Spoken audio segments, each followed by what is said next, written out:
All right, I think I'm live. What's up, everyone? Let me check the audio real quick. We'll say hi to everybody in the chat. We'll go ahead and get started. But Aloha Friday to everyone. Thank you all for stopping by. I think once we hit Friday, man, I am always at the end of my physical and mental capacity when we get here on Friday. But it always puts a smile on my face, or it makes me feel a little better once we get started. So good to see everyone. All right, audio is good to go. All right, good to see everyone. Let's go ahead and say hi to everybody in the chat. What's up, Jay Thompson? I wonder if he has an over or under. Today we are over by about a minute and a half. But you know what? Jay's got a hot date tonight, so hope you're having a good time. And Jay's still got game. So hope you enjoy yourself, Jay. And look forward to seeing what you get on later on. What's up, Ryan? Good to see you, Ryan. Thanks for stopping by. Back my crown, spamming the chat here. Who's wearing the crown? Freaking Jay. You guys go back and forth. I always appreciate how much, how much, I don't know, what would you say, effort you guys put into it. But good to see you, Collectorholic. Thanks for stopping by. Appreciate you. Julie Farnham, yeah, let's go. Let's see it. I've got a fun box tonight. 2015 Bowman Draft. Lots. I mean, okay, it's Bowman Draft from 10 years ago, but hopefully some of these guys hit the majors. Or we're going to see. There's a pretty good checklist. I wouldn't say there's any superstar players, but certainly a list of players who have made the all-star team or all-star appearance or gold gloves. There's a pretty fun list of players to chase in here. So we'll be chasing their Bowman first autographs, all color parallels. It'll be a fun box. 2015 Bowman Draft. Good to see you, Sensei Domino. What's up? Barry, Aloha Friday to both you guys. And yeah, let's go ahead and get started. I want to show off the pickup of the week. Just one card, but I want to show that you can collect some excellent cards if you just have an eye for it, if you spend enough time. And I was thinking about this a little bit, right? So, folks chase cards by just buying packs and opening packs, and I don't think there's anything wrong with that. All of us love the thrill of the hunt or the thrill of pulling something, but you got to think about it this way as well. When we go out to go and search for singles, whether it be at your local card show, at the LCS, eBay, however you have it, in a lot of ways, man, you can really replace that thrill of gambling or that thrill of the treasure hunt just by going out and finding some good cards. So I got a really good one today. It's good to see my good friend Horatio Nately. We're real life friends. I know you've been mentioning you've got a box of probably Epoch. I think it's Epoch or Epoch. The sumo wrestling, and they just finished up the last I think it's the July Basho, which is a tournament that they hold every 2 months. So fun times. A new tournament champion. I think the sumo, definitely a fun sport that I follow, so I'm looking forward to it. But yeah, we'll figure out how to get you set up so that we can do that box opening. Got to get back to thank you guys all for stopping by. Let's go ahead and get started. I'll switch my camera over here in just a moment. And yeah, this is what we'll be opening up tonight. 2015 Bowman Draft. It's got Brendan Rodgers and Dansby Swanson. Dansby Swanson, former #1 pick, but also some other good names in here. This one will be for Jay Thompson. There's a lot of current Cubs, whether it be Nico Hoerner, Ian Happ, Austin Riley, Josh Naylor. So some quality players in this box. As for the pickup of the week, I spent $4 on this card on eBay, but I was very, very happy to find this one. And man, when you click buy it now for a card like this 1962 Topps Mini Minoso, and you get a good price. It's almost the same as opening a pack and pulling out a big hit. So I'll talk about a little bit about this card, Mini Minoso. probably the first Cuban, or one of the first Cuban players to hit the major leagues. Hall of Famer, recently inducted 2000 Sox legend here. Although he's played for several teams. Here he is listed with the St. Louis Cardinals. And this card does have a few wrinkles on it. I don't know if you can see that surface issue, but other than that, I like the centering. The corners were not bad, and the edges weren't all torn up. So just a beautiful card. Pick this up off of eBay for $4. There are deals to be had out there if you look hard enough. And with the price of sealed wax being the way that it is, that's why you see me looking for bargains or perhaps some overlooked boxes out there to open versus the current day 2025 wax. So with that out of the way, Astros going to sweep the Yankees. I probably have time today after I get the kids fed. I can show you real quick if you want to try to set it up. Well, I don't know. Honestly, one way you could do it is get on your phone, and then a lot of folks do it on their phone. I've got my desktop set up this way, but you just click the link on the top that I'll pin in the chat, and then we should be able to see your camera. I know you may not, I don't know how much streaming or live streaming you've done, but yeah, you'll have to be careful about, you know, the background, not doxing yourself, pictures of yourself or whatever. So you know what's going on. So, but let me know. I'll put the link in the chat. We'll do that box of Sumo. I'm not exactly sure what brand or what box that is. Oh, so what I sent on, okay, here's the thing. I have Discord running all the time on this computer, but I only use it on Fridays. So what else do we have? Yeah, it looks like, BBW or BBN Sumo. Yeah, that looks like fun. Yeah, definitely. I'll show you real quick what my desktop looks like. You'll see I'm running streaming, or I'm running OBS, but this is a little bit more complex to set up. That's how I switch to the various cams I've got all here on the bottom panel. I've got my input devices here. I can mute my mic, or I can turn it down and back up and all of that. So I usually do it through OBS, but we can figure this out later. But yeah, we'll definitely have a better chance of pulling current MLB. Got Austin Riley. I think we'd be looking for Kyle Tucker if I'm not mistaken, or Josh Naylor, Bowman first autograph. So all right, let's go ahead and get started. 24 packs in these boxes. I've never opened this before, so all of these cards will be new for my collection, 2015. There should be a couple numbered parallels, maybe 2 or 3 per box. If I had to draft where you have jumbos, which are like 40 card packs in the super jumbo format. You know what? I still have the box. I've only opened Bowman Draft once, and I have to say it's probably a mistake that it was probably a mistake to have opened this box during the time, but I got such a good deal on it. This is what your modern Bowman Draft box looks like. I think the 2025 version of this box is like $1,000 or something stupid like that. So we're not doing that. It'll be fun to open up some Bowman Draft. We'll definitely talk about all the trades that have been made. There was a trade deadline when it comes to baseball. Very interesting transactions. Carlos Correa back to Houston. And speak of Bregman and Tucker, I have a card out for some reason. I've got this nice Topps Tribute relic. There you go. All right, here we go. Let's get started. 2015 Bowman Draft. Let's it'll be fun. What's up, DK? DK in the house. Aloha Friday. Thanks for stopping by. Have a great start to your weekend.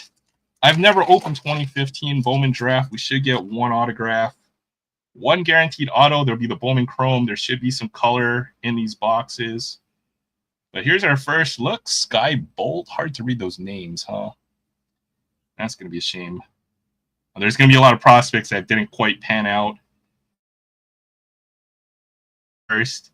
And, you know, I was even thinking about this a bit. You know, when we look at 2025 Bowman Draft, how many of these guys, your percentage, there's going to be a certain number of players that are going to be drafted and come up as prospects, but only a certain number of them will make it to become major leaguers. Grant Hawken, Bowman Chrome. This guy doesn't have a first, meaning he was probably still a good prospect for the second time around, second year prospect. Hutton Moyer, Luis Ortiz. If I'm not mistaken, gambling. Very long. There's a prospect card of him. And Walker Buehler, Bowman first. The Kyle Tucker Bowman first. There's our. We could have pulled a Dansby Swanson Tucker autograph. So I think this guy's still pitching in the major leagues, which I think gives you a good shot at a guy out of this one. Alexander. And these guys can sound sticks because I don't. Jay Thompson. There we go. There's a Matt Olson prospect card. There should be an Aaron Judge Bowman card in here as well. That would be another one to look forward. Matt Olson has been an excellent first baseman for the last few years. Maybe I've been put some cards up back here and find that autograph in this pile. Nick Neidert. We'll have to look this guy up too later on.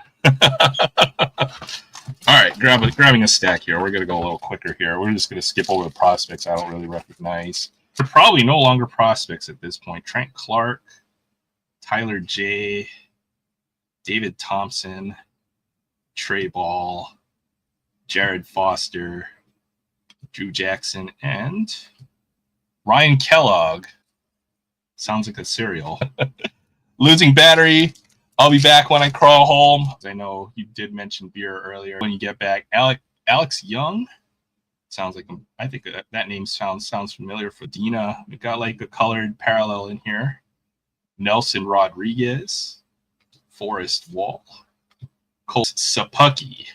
Bye. Coming first, cool. Low numbered stuff. I just like collecting a lot of the lower numbered stuff. Ryan Kellogg for the Savannah Bananas. All right, that works. Might have some value there. Cam Smith, a former, both sides made on that one. David Thompson, Mikey White, David Thompson again. His aqua parallels not numbered here. Hutton Moyer, Trey Ball, and Nelson Rodriguez. So it's interesting to see when it comes to Bowman. Yeah, such a low number of these prospects actually hit. And I think that will be the case for even the Bowman products that we collect today. But hoping to pull at least a couple of bigger names here. Lucas Herbert. There's a really nice one right there. And this is kind of what I was looking for from this box. There's a really nice Austin Riley Bowman first chrome right there. Probably could be one of the nicer cards that we pull from the night, but definitely one I was chasing, Austin Riley. And we have a horizontal card in here. This could be draft night, one of the draft night inserts.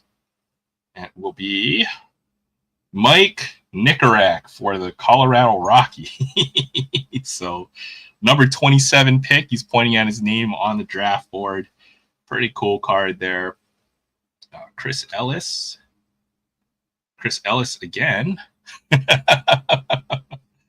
And Dylan Moore. Sounds like a guy who might have had a rookie card within the last few years there. But yeah, Austin Riley. Cool looking card. Cool card right there. Move Mini off to the side just for now. But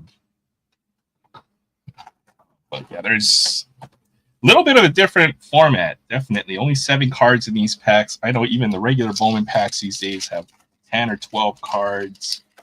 And then the hobby side of it, you're looking at like 30, 80 card packs, the ridiculous jumbo packs they have. Tate Matheny, Austin Smith, Scott Kingery. I know he's had not a great career, but definitely a major league player for a few years. Scott Kingery, Michael Matuella, Kyle Craig, Cole Stewart, and Spencer Adams. So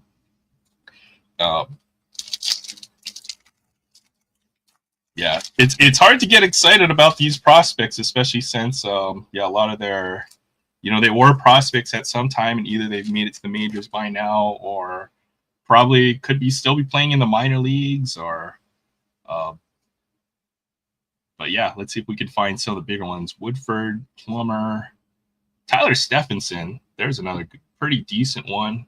I think still the catcher for the Reds, if I'm not mistaken. There's his Bowman first. Bryce Denton, Drew Jackson for the Mariners, Bradley Zimmer, and Daniel Robertson. That name sounds familiar. How big is this set? I think it's a 200 card set.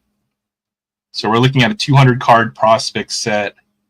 You get 24 times 7. So what is that? About 175 cards. But you should have about an 80% chance of pulling the player or in whatever form, whether it be a numbered parallel, chrome. There is the Aaron Judge Bowman first card I was looking for. So I did not have this one. And this one is, yeah, it's a prospect card of Aaron Judge, pre-rookie card 2015. I think he might have been 2014 or 2013. But yeah, definitely can't afford the wax on those boxes. Cool Aaron Judge prospect card right there. Don't have that one. Kevin Newman, I know he's played several years in the major leagues. He's there with the Pirates. Forgot what team Kevin Newman's on, but yeah, he's still around. Casey Houston for the Pirates. Ryan Kellogg, chrome. Jordy Lara. There's a Jake Cronenworth prospect card for the Tampa Bay Rays. I know he's still playing with the hell team is Cronenworth on? Still with the Padres? I think he was with the Padres for most of his career. Still a pretty good player. So yeah, there definitely are some major leaguers, some guys who will end up having some good careers. Brian Mendel. Don't have very many of these Bowman first prospects, so lots of new cards to add to the collection. Yeah, I agree that Aaron Judge, definitely a card I was looking for. And then yeah, Tyler Stephenson, I think still is one of the better catchers, or a pretty good catcher in the major leagues at this point. DJ Stewart first, Tyler Nevin. Some of these names sound vaguely familiar, and they may be guys who are kind of on the fringes, or you know, your everyday kind of players, but not necessarily the stars of their team. Isaiah White, Forrest Wall. There's a Ryan Helsley. Didn't he just get traded? And recently with the Cardinals, was he traded during the trade deadline? Might have been. Ryan McMahon, yeah, Ryan McMahon, the number I think is he in this set? Find out. Thomas Sapucki. Ryan Helsley, yeah. We'll talk about the trade deadline. I did not look too much at the tickers, so a lot of the trades we're going to find out. Only the big ones that I saw. Cam Gibson, Bowman first. These names are hard to read. Tanner Rainey, Austin Allen, and I've got some kind of color insert here for the Rangers. Looks like a pitcher. Bowman Scouts Fantasy Impact, Dylan Tate. Not a numbered parallel, but looks like it could have been with that red border, unless I'm missing something here. Nope, don't see a number on this one. Don't know who Dylan Tate is. Jagger Rusconi. Alex Reyes, Jose DeLeon. So even if you are a top draft pick, I think Bowman Draft usually only takes picks from the first 3 rounds or so. It just shows how hard the road is for these guys to become major league players and major league stars. All right, what else we have here? Mark Mathias, Chase Ingram, Mac Marshall, Bradley Zimmer, draft dividends. So this looks like an insert set where these guys were drafted as high school players and then drafted as collegiate players. So it looks like he went from 699th overall to the 21st overall draft pick in 2014. So that's kind of cool. I'm not sure if you ever played in major leagues, but hey, look, it's cool to see that kind of progress in somebody's career right there. That's a pretty cool card. Colt Tucker, Alex Jackson, and Braxton Davidson. So still missing a lot of the names. I was hoping to get at least a couple. The Kyle Tucker, Dansby Swanson. But hey, we still got about half this box go. So all right, onwards we go. There is Connor Biggio. Was there another Biggio son there? That was a major league prospect there. Connor Biggio for the Astros. Gotta be if you got drafted by the Astros, right? Hey, Julie Farnham, good to see you. Aloha Friday. Thanks for stopping by. Yeah, we're doing 2015 Bowman Draft. Checking out a box from 10 years ago. Anthony Hermelin. Willie Calhoun. I've got a cool die cut in here. I don't know what that is, but that should be interesting. Renato Nunez. Ahmed Rosario. That's a familiar name. And Tyler Danish. There's like a die cut back here. I don't know if you guys can see that. We'll see what this is. Teams of tomorrow for the Phillies. And you got Roman Quinn and Cornelius Randolph, which I'm guessing were big time prospects for the Phillies at some point, but can't say that I've ever heard of. Number 10 pick of the MLB draft. Randolph will try to follow the blueprint laid by Quinn, another high school product who's moved swiftly through the system. So both high school prospects. Pretty cool die cut there. I don't think I've seen one that shape before. For the Phillies. Oops.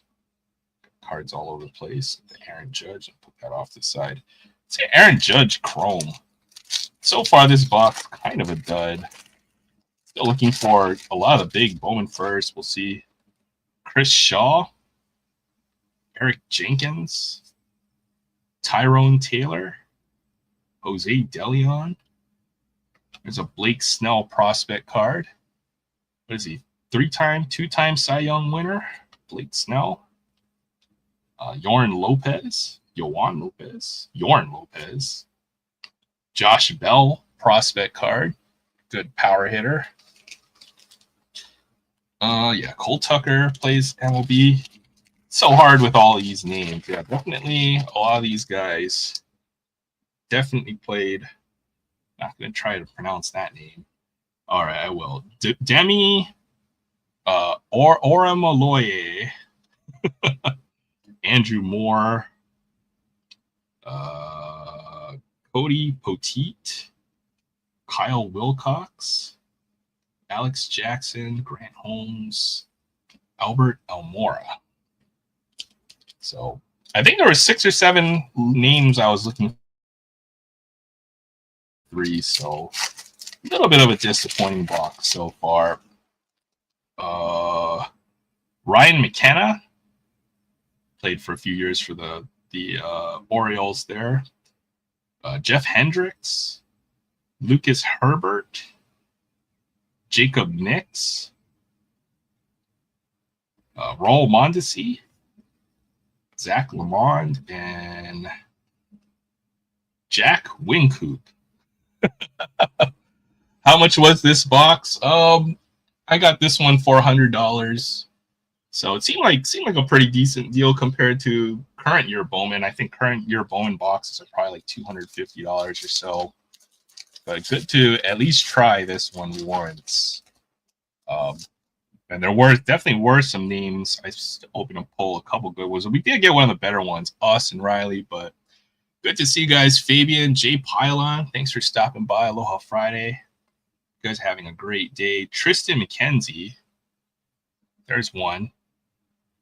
Still looks about, doesn't change much. I know he's quite a lanky pitcher there for the Guardians. Hard throwing pitcher right there. Tristan McKenzie first. That's a cool one. Christian Stewart, and I played several years as well. There's one Bowman first for the Tigers. Taylor Ward, there's a good one. There's one we were looking for. Taylor Ward for the Angels, having a pretty good season. I think. Taylor Ward around 25 home runs, if I'm thinking of the right guy. Bowman first. After this, I'm gonna play some COD. Oh hell yeah! hope you have a good time. Will you be streaming that? If you are, then feel free to share your link. And if you want to go watch Jay Pylon play some COD, if he's gonna stream it, then definitely go check him out. Braxton Davidson. Kai Tom. I think this guy is a someone from Hawaii. Born Honolulu, Hawaii. Local player. Cool to have his Bowman first right there. And Bowdian Derby, Bowman first. Sometimes these names still don't disappoint. All right, what do you have here? 5 packs left? 6 packs left. Last quarter of the box. Well, picked up a little bit there. Got a couple of the guys I was looking for. There we go. There's the Ian Happ, Bowman first paper. Then there's a Dansby Swanson, Bowman first paper right there. So Dansby Swanson with the Diamondbacks here. Ian Happ for the Cubs. Ian Happ has been a lifelong Cubby. And cool to get both of them right there. Dansby Swanson played for the Braves for a few years. Signed a pretty big contract. Now is with the Cubs. So got 2 of the ones I was looking for right there. Dansby Swanson and Ian Happ back to back. Bowman Scouts, Kyle Friedland. Now, I know this guy has been a major league pitcher for a few years. Hard to be a staff ace with the Rockies, but he might have been one of their better starter pitchers over the last few years, so that's a cool one. There's that Luis Ortiz as well. Matt Hall, Jimmy Herget, and Adam Brett Walker. Almost takes up the whole nameplate there. Sorry, my camera's a little blurry. Yeah, thanks, Jay. Or thanks, Julie. Yeah, those are kind of the guys I was looking for. Dansby Swanson, Austin Riley, Ian Happ, Kyle Tucker, I think might be one of the last names that we need here. So we'll see the last 4 or 5 packs here. Either way, it was fun. I do have one more box of this sitting in my closet, so we won't open it tonight, but we'll do it at some point in the future. There's the Andrew Benintendi, Bowman first. He's had an up and down career. I think he's playing with the White Sox now. Might be their best hitter, even though he hits like 230. It's not saying much. There's a cool Andrew Benintendi, Bowman first. I don't think I had that one. Colby Allard. I know he was he probably had a few Tommy Johns with the Braves. Phil Bickford. Javier Medina Refractor, Reese McGuire, Domingo Leyba, Corey Taylor. Crazy we don't have more players in the pros considering how big World Series or something like that, but I saw that box. So yeah, up for $100. There's auto, there's a color, there's some lists, so we had to give it a shot here. 99 there. Cole Tucker, pretty cool one. 2 numbered parallels, 2 or 3, I think, in this box so far. Carson Sands, David Fletcher. I think he played with the Angels for a few years. Still might be playing with the Angels. Kevin Duchesne. All right, 3 more packs. But Hawaii does have a fair number of major leaguers, and pretty notable ones from recent years, whether it was Colton Wong, Kurt Suzuki, the 2 biggest ones I can think of recent times. Brett Lilac, Carl Wise. There's a Cabrian Hayes Bowman first Chrome. That's actually a good one. I think Cabrian Hayes did he end up getting traded? He was with the Pirates for so many years. Did he get traded to the Reds, I think? I saw some rumor, but as I said, with all these trade rumors, man, you really have to read the article to know if they actually got traded or if it's just a trade rumor. But there's the Cabrian Hayes Bowman first Chrome. Draft dividends, DJ Stewart. He was a Oriole for several years. He still might be DJ Stewart. 25th overall. Cool insert there. Andrew Sopko, Nick Gordon, Lucas Sims. Trying to think of any current Hawaii players. There's still a couple out there floating around. All right, how about this? Mariano Rivera, Bowman first. Obviously not the Mariano Rivera, but we did pull a Bowman first of Mariano Rivera. So cool one there. Uh, probably named after. Not sure if there's related. I know Rivera is quite a common last name. Yeah, Brian Hayes to Cincinnati. Hopefully he'll thrive there. Cincinnati's kind of still in the playoff hunt. Blake Perkins, Aqua Casey Houston, Travis Newbeck, Justin Jacome, Yakame, Trey Supak. I got one more card back here. Franklin Barreto. Yeah, I can't read these names. Either my sight is going or just the way that it's printed on the card. Very, very difficult to read. 5 minutes after you bought his Pirates auto. Oh, that's such a... Oh, man. I did have a Brian Hayes autograph back here somewhere that I showed yesterday when we did Optic. Maybe I'll be able to find that. Braden Bishop. Here's our last pack, by the way. Matt Withrow. Brendan Rodgers. He's on the cover, and I think still in the not with the Rockies, but still in the. He's had several good, decent major league seasons. I think he's with the Astros in their minor league system, but he's hurt this season. Garrett Whitley draft night. Jared Foster, Chrome, Roman Quinn, and Courtney Hawkins. So interesting box. Fun to see all the prospects from 2015. Hopefully we'll get close to making a set out of this stuff. If not, hopefully we'll make it from the second box that we got. What did we get? 2 numbered parallels from the box, 1 low numbered. I think at least of a couple guys who did make it to the major leagues, whether it's this Bowman green paper of Cole Tucker, numbered to 99. The Thomas Szapucki to 5. That's kind of cool. Red refractor, chrome rookie or Bowman first of Thomas Szapucki, numbered to 5. A few recognizable names, whether it's Matt Olson, several guys who have made the major leagues. We definitely missed out on a couple. For example, we didn't see Josh Naylor, nor did we see, we got Dansby Swanson, we got Ian Happ. We didn't see Kyle Tucker, so no Kyle Tucker or Bo Naylor, but we did get a nice Austin Riley Bowman first chrome, so that was a cool pull. And our autograph was Nick Nadert. Bowman first auto, pretty cool. So is this product worth it at this price? Considering that when you compare it against 2025 wax, it's definitely superior opinion. But overall, as we all know, it's always tough to justify the value of the box. Still a fun rip. If you can find it at a reasonable price, then yeah, definitely go check this out. This was fun. Bowman Draft 2015. Upcoming for the next few weeks, it'll either be top Series 1 celebration. I think this is the best way to open Series 1, these celebration mega boxes. It's almost like a mix between Big League. I really want some of the mascots. I think I got the Philly Fanatic, but we can still look for Orbit, Mrs. Met, Wally the Green Monster. So this will be fun. I'm not sure if this will be next week, but I've got that lined up. What else do I have?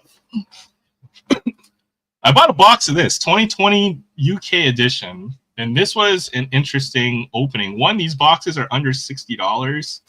It's an entire 2020 box. I actually opened one up. I'll show the cards that I got from this.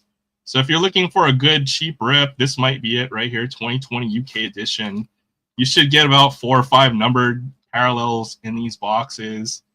And it's only got a 200 card checklist, so all the best veterans on the checklist. You could pull low numbered Shohei Ohtani, Aaron Judge, Vlad Jr., any of the big superstars, Mike Trout, and have a decent chance of pulling those big names. So yeah, something you might want to check out for under $60. Good stuff there. Yeah, I thought it was fun. I did open up one of those Topps UK sets. You will also, or you should, get the complete set So I've hand collated a complete set of it already, even though I've got another box of it. Just the wax is actually cheap. That's the price of 2 blasters. You can get the complete set, which is probably, $20 or so. It has one insert set called UK Icons. I just got a bunch of buildings apparently. What's up, Frank? Good to see you. Just finished ripping a Black Bolt ETB. Oh man, we'll have to see the results, man, if you're available. There is a national. We got a lot to talk about. Westminster Abbey, Tower Bridge. Yeah, I got all the buildings apparently. There's a 20 card insert set, and like 5 of the cards that I got were buildings. Windsor Castle, Buckingham Palace, ×2. But I did pull the cards that I really did want from this 20 card checklist, and was very happy to do so. First off, we've got Queen Elizabeth II. This was one of the cards that stuck out on the checklist. So Topps UK Icons, Queen Elizabeth, pretty cool card. Obviously recently passed away, maybe about 2 or 3 years ago, if my memory serves me right. But cool to get a card of Queen Elizabeth there. And the card that I wanted the most from this set, which was Princess Diana. So I got my Princess Diana insert. There are a few other interesting names on the checklist. I think it's like Sir Isaac Newton. Who else? Winston Churchill. I'd imagine maybe Shakespeare might be on the list. So UK Icons, I thought it was a pretty cool set, pretty cool insert set. So fun rep, check it out. 2020 Topps UK edition. So that might be next week or the week after. Okay, so they are related. That is his son, according to Ryan. So very cool. All right, with that said, let me find the link for all of this. Oh, I'll show you some of the other cards we got from that box real quick. So obviously the rookies, the 2020 rookie class is looking kind of shaky right now with Yordan Alvarez hurt, but there is Yordan Alvarez. The only difference is there will be a little UK logo or icon in the top right or somewhere on the card, Alvarez. There's a Nico Hoerner rookie card. A couple of Shohei Ohtanis from the box. We got pretty good color. We got Will Smith, numbered to 99. This is like a UK parallel. It's got the Union Jack there. Shun Yamaguchi, probably a player who came over from the NPB if I had to guess. So might have some value. JT Realmuto, good catcher. I don't know if it's Troy. Troy's at the National right now. But there's Zach Gallen. And the big pull from the box, which would have been a monster in 2020. Gavin Lux rookie card. In almost Dodger blue, numbered to 75. So, if it were 2020, this might have been a $150, $200 card, but probably not in 2025. So it was fun. That was the first. I spent all of 2020 and a couple of years after chasing, for Gavin Lux cards or whatever. After when it doesn't really matter. All right, let me clear the trash off my desk. With that said, we'll go ahead and start the live panel portion. Everybody's free to join. I'll put the link in the chat real quick. We'll try to keep the topics mostly to sports, collectibles, all that stuff. But hey, we talk about just about everything here. So, and they changed the StreamYard UI here. All right, here we go. Get some more of this trash out of the way. Always a mess once we're done with the box here.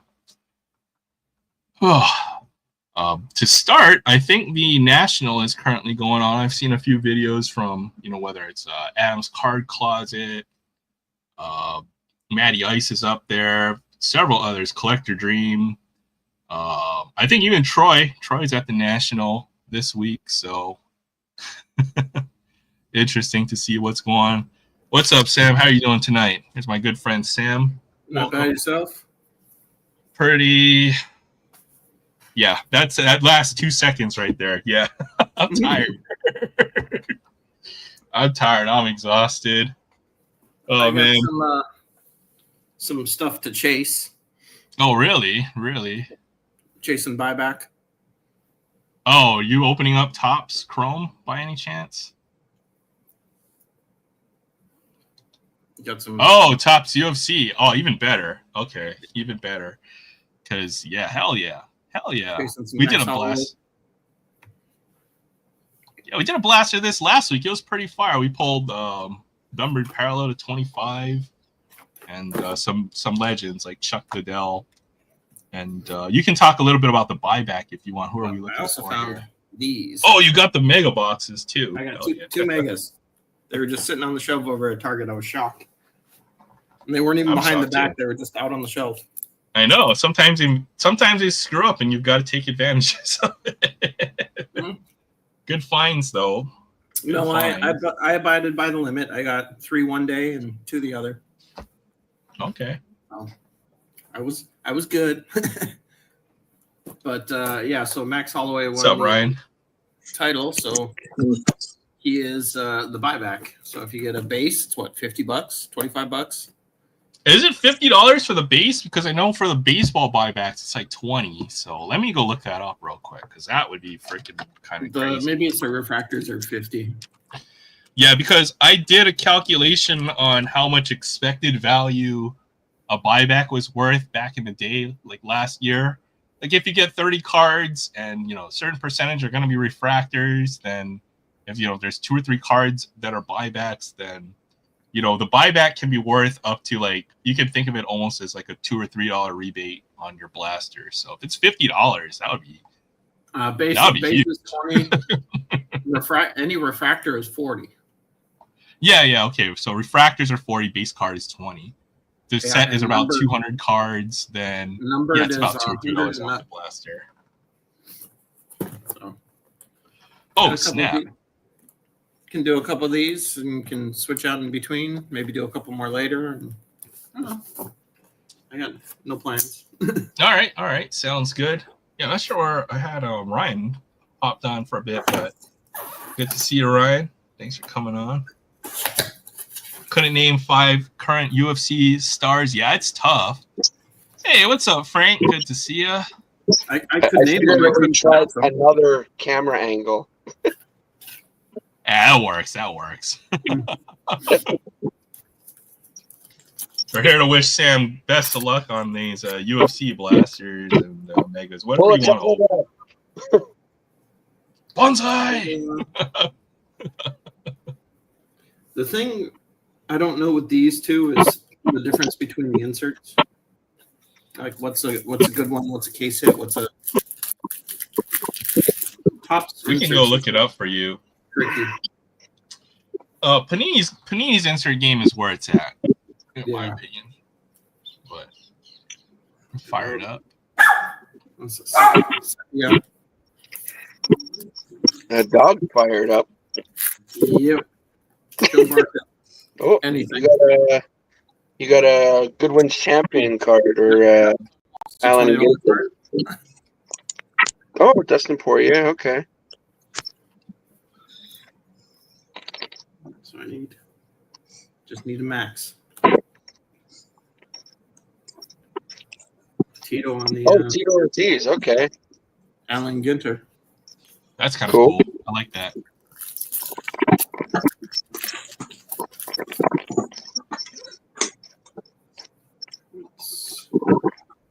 Fabian doesn't like UFC.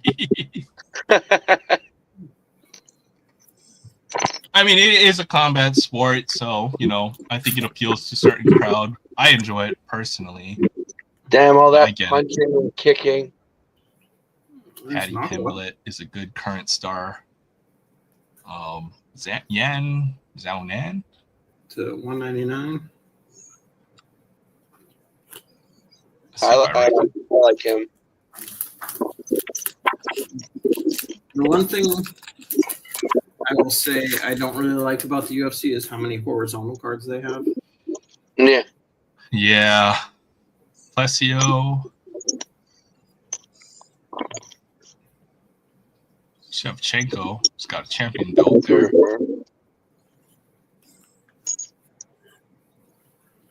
I'm going to try Mega. Ooh. some background noise. Let me try to mute some of us to see who it is. Could it be my?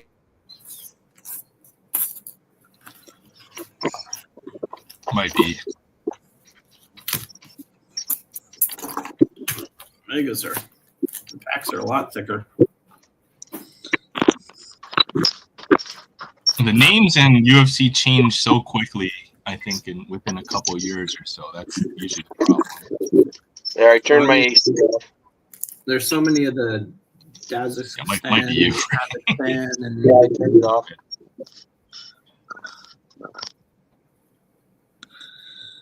Volkanovski, there's a good one right there. He's a beast. A little bit of an older fighter, but he's a champion, I think. Or definitely usually one of the guys who's the title name. Top of the card kind of guy.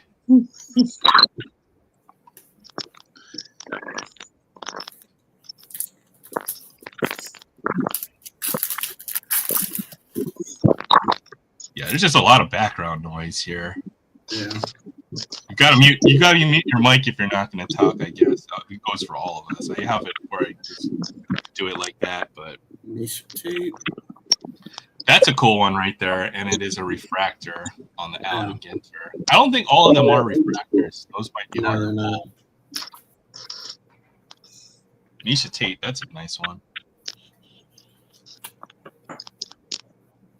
Rainbow.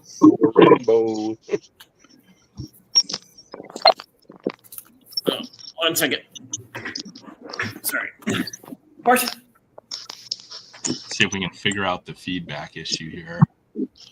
So, like I was saying earlier, remember I said I opened that Black Bolt ETB? Yeah. You want to share what you pulled from it, or do you want to pass? Because I know you mentioned it. Well, if you can consider anything pulls. Okay, it was that bad. So when you look at this opening from a modern Pokemon ripping point of view, so someone who's just looking for the big money hits, I literally got skunked. Oh, no way, man. So, like, I pulled 3, the Pokeball, like, hollows or whatever they call them. The foil, Yeah. The foils, So whatever, I got, 3 Pokeball foils. Nothing really that great. And then that stupid Apom monkey. oh yeah, I think the best pull out of this whole back in just a minute. I gotta let my dog out. All right, sounds good. My best pull out of this whole ETB was a Meloetta EX. That's brutal. Dude. Everything else was just regular rares on a couple of the hollow energies, but wrong Victini. So, yeah. I think there's a reason why I'm not trying to open Pokemon at this point. It's just too brutal. Well, I got the I got this ETB just before my birthday because I was going to open it in my birthday video, but then that kind of fell through. And so I was like, okay, I was looking at the card list and I see that like every Pokemon got an illustration rare. So I'm like, okay, that seems cool and everything. Mind you, this guy here. What's up, Jay Thompson in the house? What up, y'all? Go enjoy the beers and your date, and or is that done with? What's up, Jay? How you doing tonight? Oh, dang, you got good beer too. If it comes in a glass, like fancy glass like that, what you drinking there? Stella? Oh, there you go. Jay's muted. What you drinking, RJ?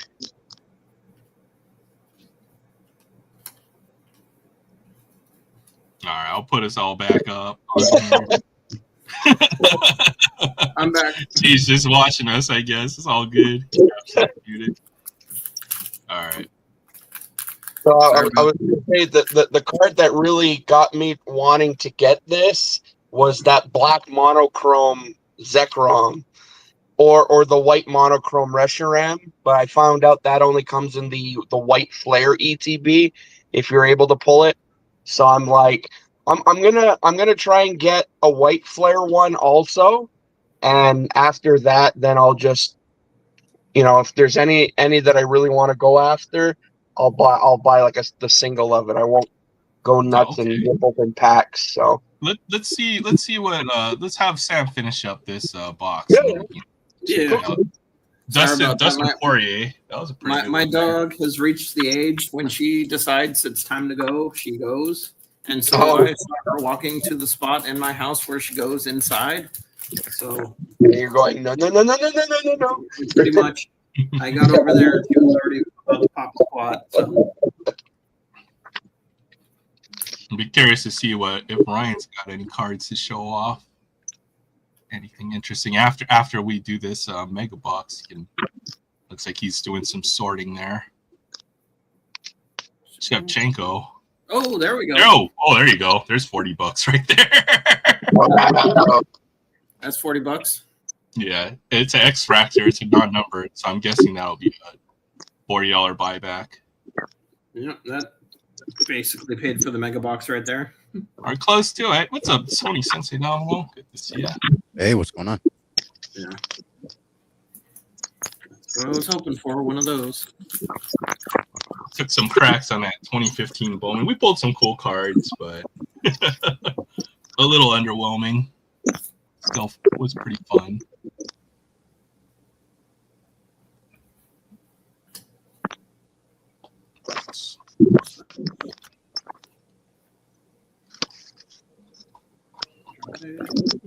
Wrong here. 2015. Wow, it feels like yesterday. Did I pull that card last week? I think I did.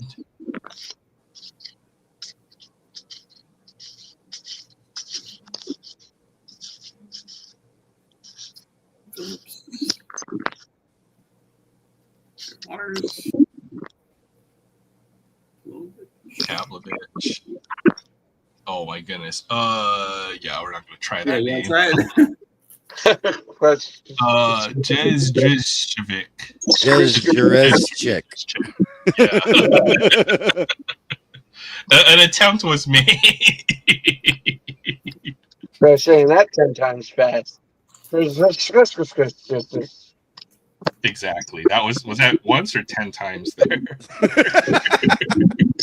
It was just really, really fast. That's a nice one. This one's out of 88. So, that's actually really good. I know Volkanovski. I watched one. He's like a kind of guy who will headline a card. So,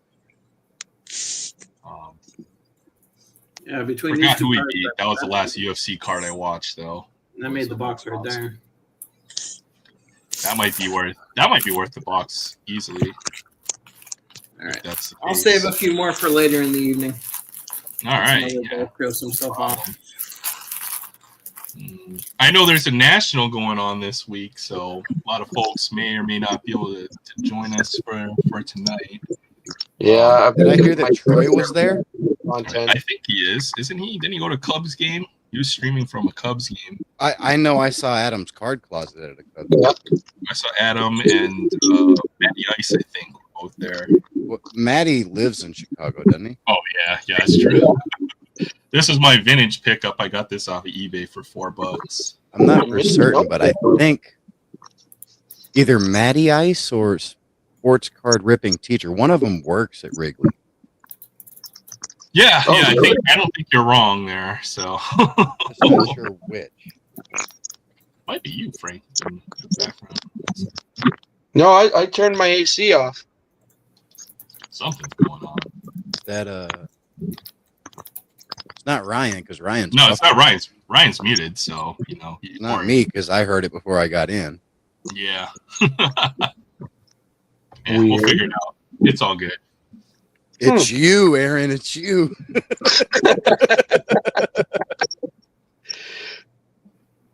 It was you all along. Are y'all getting any of those effects from that tsunami? From the We saw a little bit earthquake? of water movement, but I don't think there was any real damage. Okay, The that's thing good. you have to worry about with the tsunami is that you can't see the wave or how big it is until it reaches the shore, right? Right. It's like an underwater current. So, it could be six feet, which it was. It could be 60 feet, or it can be 6 inches. So you really can't take too much caution when it comes to tsunami. But Right. at least for me, I live 500 feet. 500 feet above ground and 20 miles inland, so it's unlikely that I would have been affected once the power got knocked out. Right. That's good.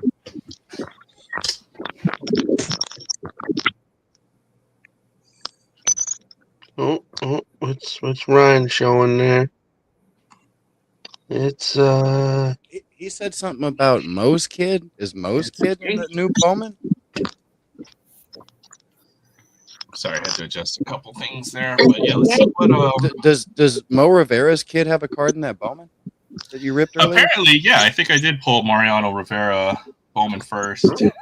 Really? I was joking around with it, but Ryan says he was a major leaguer. There's a cool. That's pretty cool. 75 Rob Gardner. 72. 72. 72. I can't see the name though. Willie Randolph. Willie Randolph. There's a Yankee legend. Who's that? Matt Noakes? Who is that? I can't see the name. That Matt Paul Noakes? O'Neill. Oh, Paul O'Neill. It's like a 96, 95 or something, 94. That was a 93, I think. That's an 88 All-Star, Willie Randolph. I'm always off by 1 or 2 years, apparently. I don't know the new stuff. 2019 Donruss or Optic, nice one. Mariano Rivera right there. The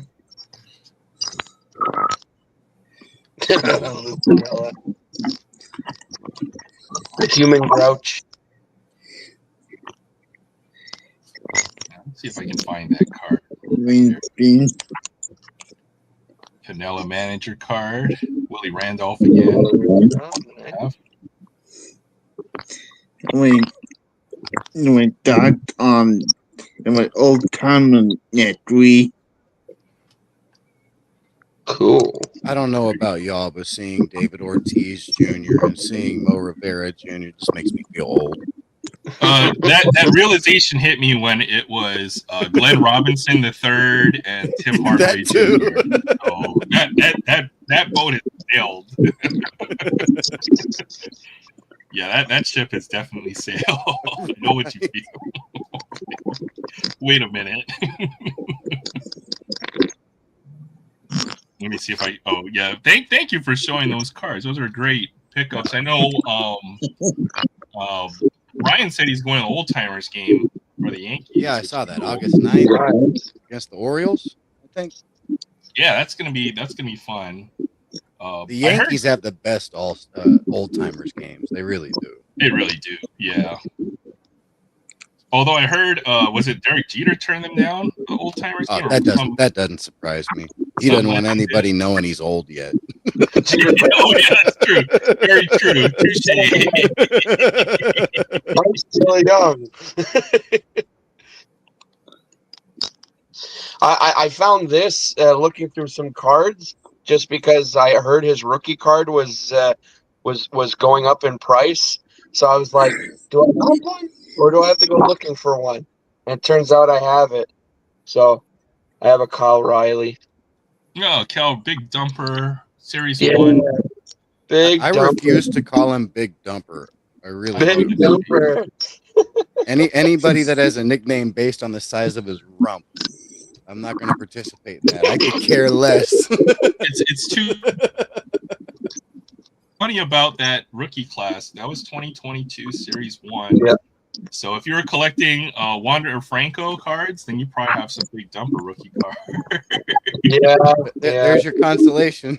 Is how that works. So, just throwing that out there.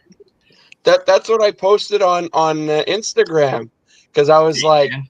yeah, turns out I have almost the whole Series 1 set, because I opened a lot of 2022 Series 1 because I was searching for that WF guy, and turns out I got Cal Riley's rookie. So it's a good thing.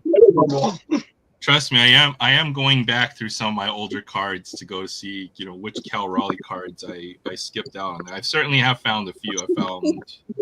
Apparently I pulled a couple autographs from that year, and then hopefully we'll find some color rookie parallels from back then. Well, I don't have any parallels. I just have the base rookie. But when I was looking through the box that I put all the 2022 stuff in, turns out I opened enough of it that I also pulled a Derek Jeter on the 87 design, but it's a memorabilia card. It's still pretty cool. Yeah. What card is it? It's a Jeter on the 87 design, but it's like a patch card. Oh, a patch card. Nice. Relic card. Yeah, But, yeah. I didn't hear him say relic. Yeah. Well, I said mem. A mem card. Yeah, go Mariners. I did see on the trade deadline they made a couple big moves. They traded. I'm a Ranger fan. I don't acknowledge that. I mean, the offense of the Mariners is usually their Achilles heel, and they trade for Gino Suarez and Josh Naylor. So big moves. Right. Here it is. The most surprising one was the Correa deal, going back to the Astros. It's great because I think I have a Correa card, an autograph when he's with the Astros, so now that card works again. So I definitely opened up 2022 to pull a decent hit. That's a nice card. I like it. Oh, it's 87. That's got to get off the screen now. I'm just kidding. Hey, what's up, Aries World in the house? Good to see you. Hey, Aries. I don't have any food handily accessible, but I did make some lentils. I'm trying to eat healthy now, so what's cooking?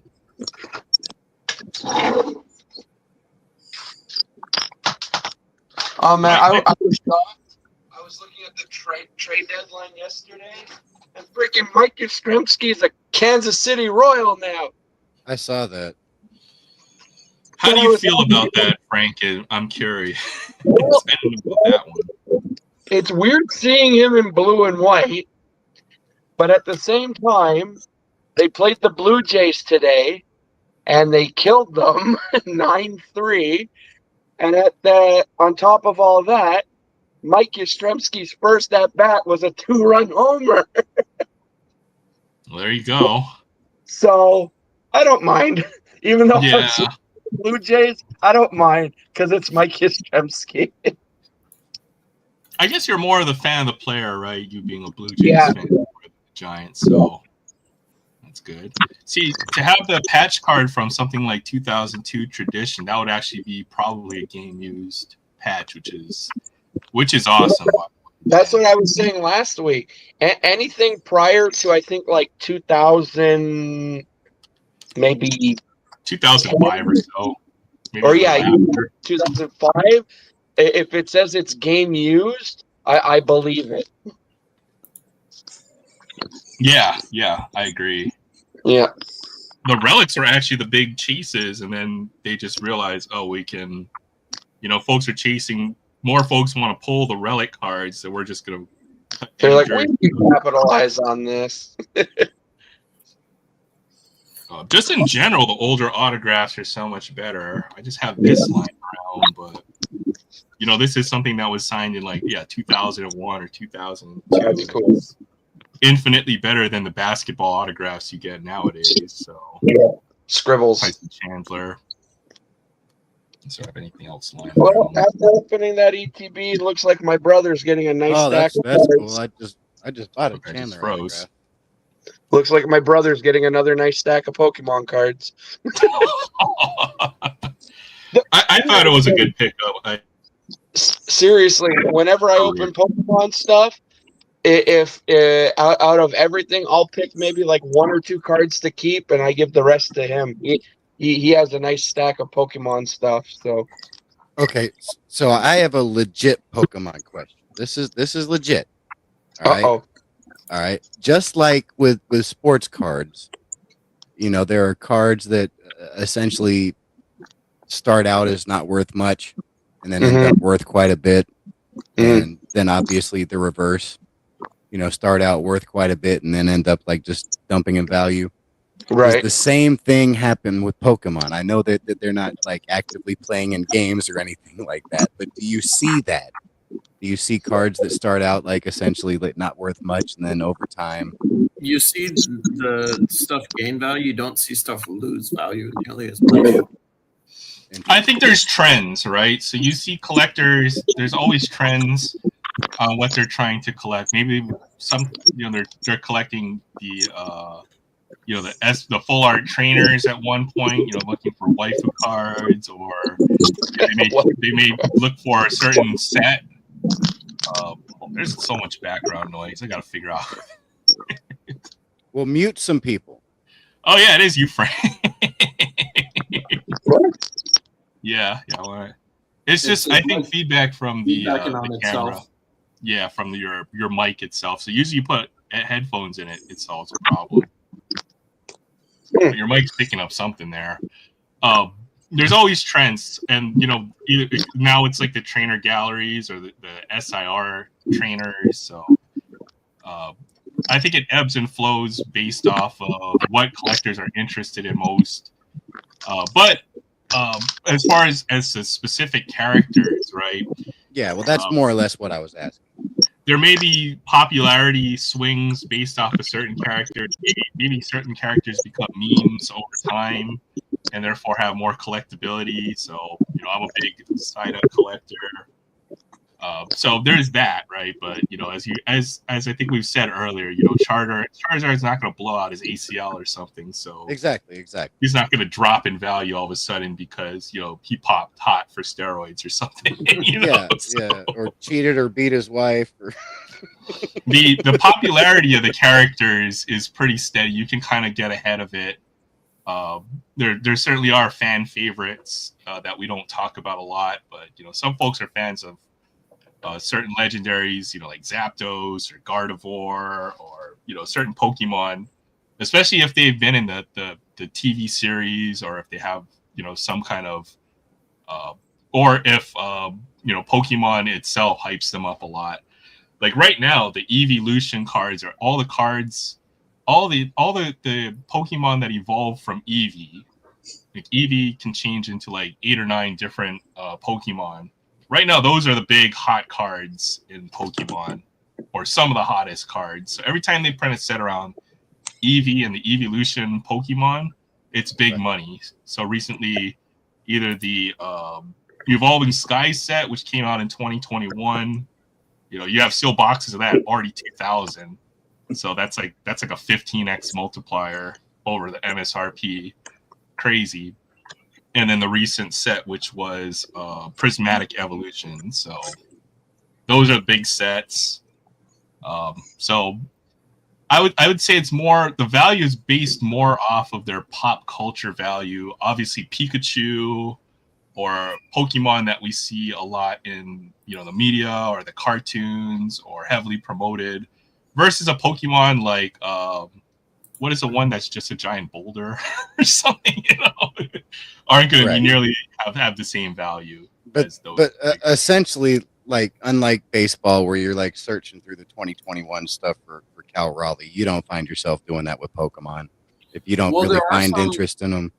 There Like there when you are first some open? things that have gained value recently. Some of the old shinies, some of the megas, some of the stuff that wasn't worth much before now is quite valuable because people realize just how little of it there is on the market, Right. and so they're going back and trying to collect some of those and realizing, oh, there's not a lot of like high graded ones at all. My camera froze. Okay, so Pokemon's gone through phases. When it first came out in 1998, when I was buying packs of Pokemon, it was popular, right? So there were Pokemon cards everywhere. You go to supermarket, buy a pack of Pokemon cards. The print run on those first few sets is pretty high. But then between about 2000 to about 2015, nobody was collecting Pokemon. Or if you collected Pokemon, you're just viewed as, like, what the hell are you doing? Like, there's and had his Charizard collection, right? And folks laughed at him for years because he said his collection was worth millions. And literally today, if you had that same Charizard collection, it is worth millions of dollars today. So through that era, the print runs on those cards are extremely limited compared to what the last 5 or 6 years of Pokemon. I think there's a stat where like 60 or some large percentage of Pokemon cards in existence have been printed within the last 5 or 6 years. 60%? Some ridiculous percentage like that. Yes. That's interesting. So this is the Pokemon junk wax era. Pretty much, but the interest is there to support it right now, Well, right? yeah. Well, it is for sports cards too, but you know. I gotta fix this camera so it comes up. I'm gonna be right back. I need to get some top loaders. Yeah, so the interest in Pokemon is high enough to support the market. It's kind of crazy. Oh man, there's a hair check. It's pretty long. There we go. I got my camera back up and running. But yeah, appreciate you, Dan. Thanks for stopping by. We try to talk about all kinds of collectibles, whether it's cards, comics. We have comic book collectors. There's certain themes that are common, I think, among all collectors. It's just interesting to observe it, whether you're collecting coins. Labubus are the new ones. Have you seen that, Sam? Labubu? I have, and I do not want to touch that with a 10-foot pole. Oh my goodness! So that is going to go the way of Beanie Babies and just as fast. Well, you know what I think, Beanie Babies. if you ever seen a Labubu, it looks like a freaking, you know, the trolley dolls, you know, the ones with the hair or whatever. Yeah, the trolls. Yeah, troll that's what that reminds me of. I don't know if you guys have ever seen what Labubu is, but apparently that's the other new collector trend.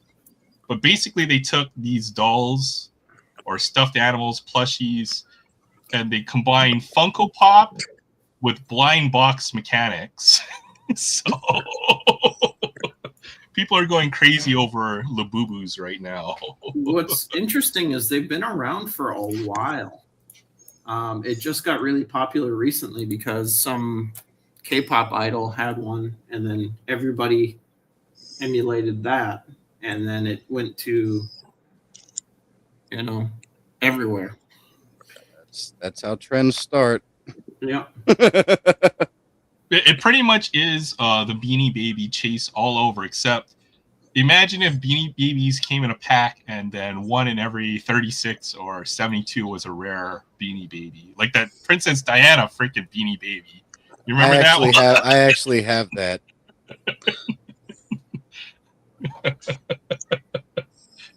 I'll settle from Animal from Sesame Street. I've always been a fan of Oscar. Animal is awesome. Animal's awesome. And the Swedish Chef too. They're interesting. It's just I don't think it has the staying power.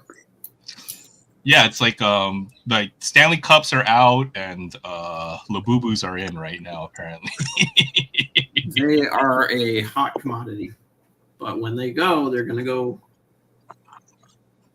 fast. I did go on eBay just to kind of get an idea of what we're dealing with here.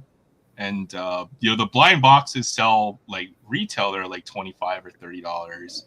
But I only found listings of whatever the newest wave is, and it seemed like there are a good number of them. So eventually they're going to overproduce it, and then Labubu craze will go over, and who the hell knows what's going to be next.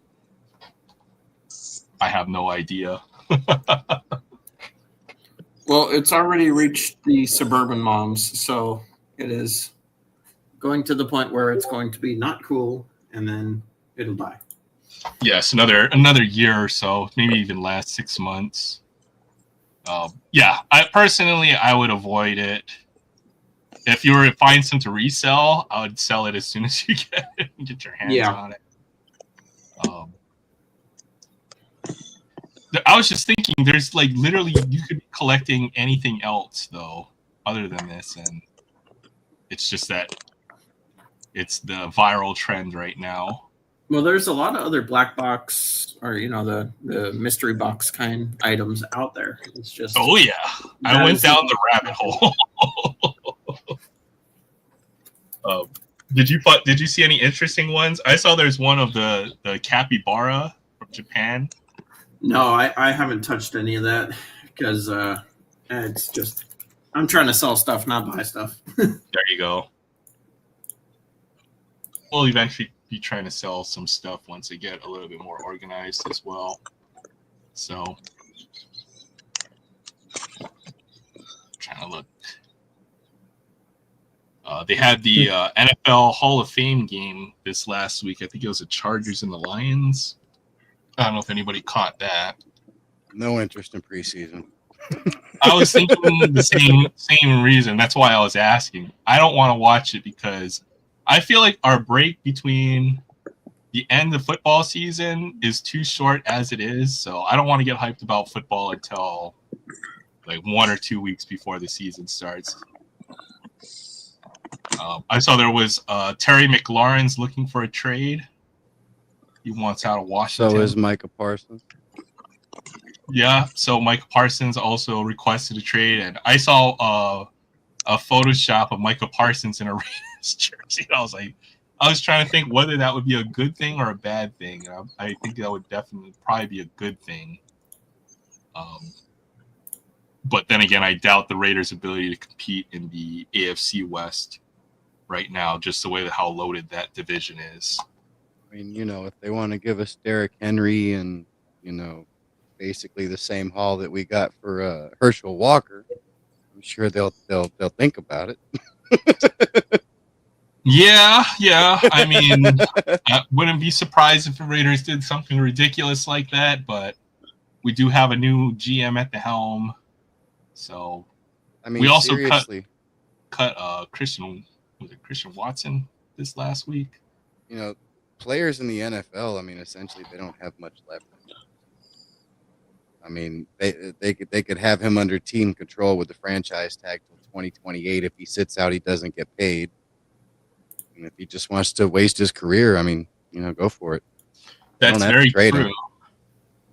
He's also close to 30, right? McLaurin, I think, is like 29 years old at this point. So, this is his last big chance to get a payday. So they got to figure something out. If the Commanders want to have him on their team and happy, but I think you're right. When players don't have a whole lot of leverage, they don't.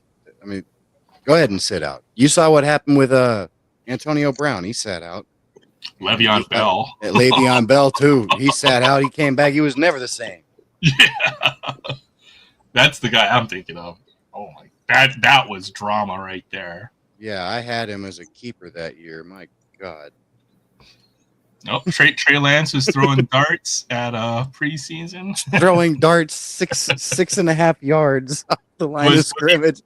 Was he bent over on his knees throwing 70-yard bombs down the field? I've seen that before. Look, I just looked at his stats. He was like 13 for 21 or something. He was averaging like 6.5 yards per attempt or something. Like that's kind of how the Cowboys play. That's just the style. Dink and dunk. Dinking and dunking. Never hold the Steelers for hostage. Steelers do things a different way. They're a franchise. You know what they're going to do, but it's completely different from how the NFL operates. And in a lot of ways, I respect them for that. even if it works to their detriment. I've seen so much. I've watched the Days of Our Steelers, the drama unfold with the Steelers. So they're a fun team to watch. Is TJ Watt any? Oh, they did just paid him, right? Yeah, he just got the biggest deal. He's good. Yeah, so. he's good.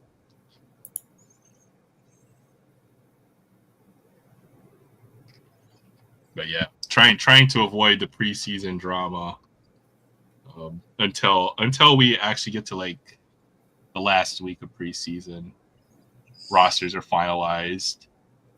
The depth charts have been kind of finalized. Then we can see how our teams are going to do. But essentially, preseason really only matters when you get to game 3 when they start. Once they get down to like what 70 or 60 players or somewhere around there.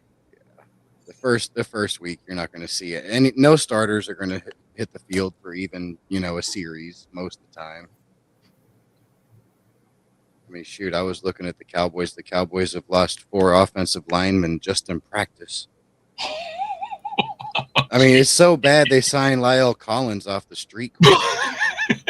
Didn't we have him a few years ago? Yeah. Yeah, they had him, and then they brought him back after a year away, and now they're bringing him back like 4 years later. He hadn't played since 22. Tells you how desperate they are. It's tough with injuries. When you think about the depth of an NFL team, positions might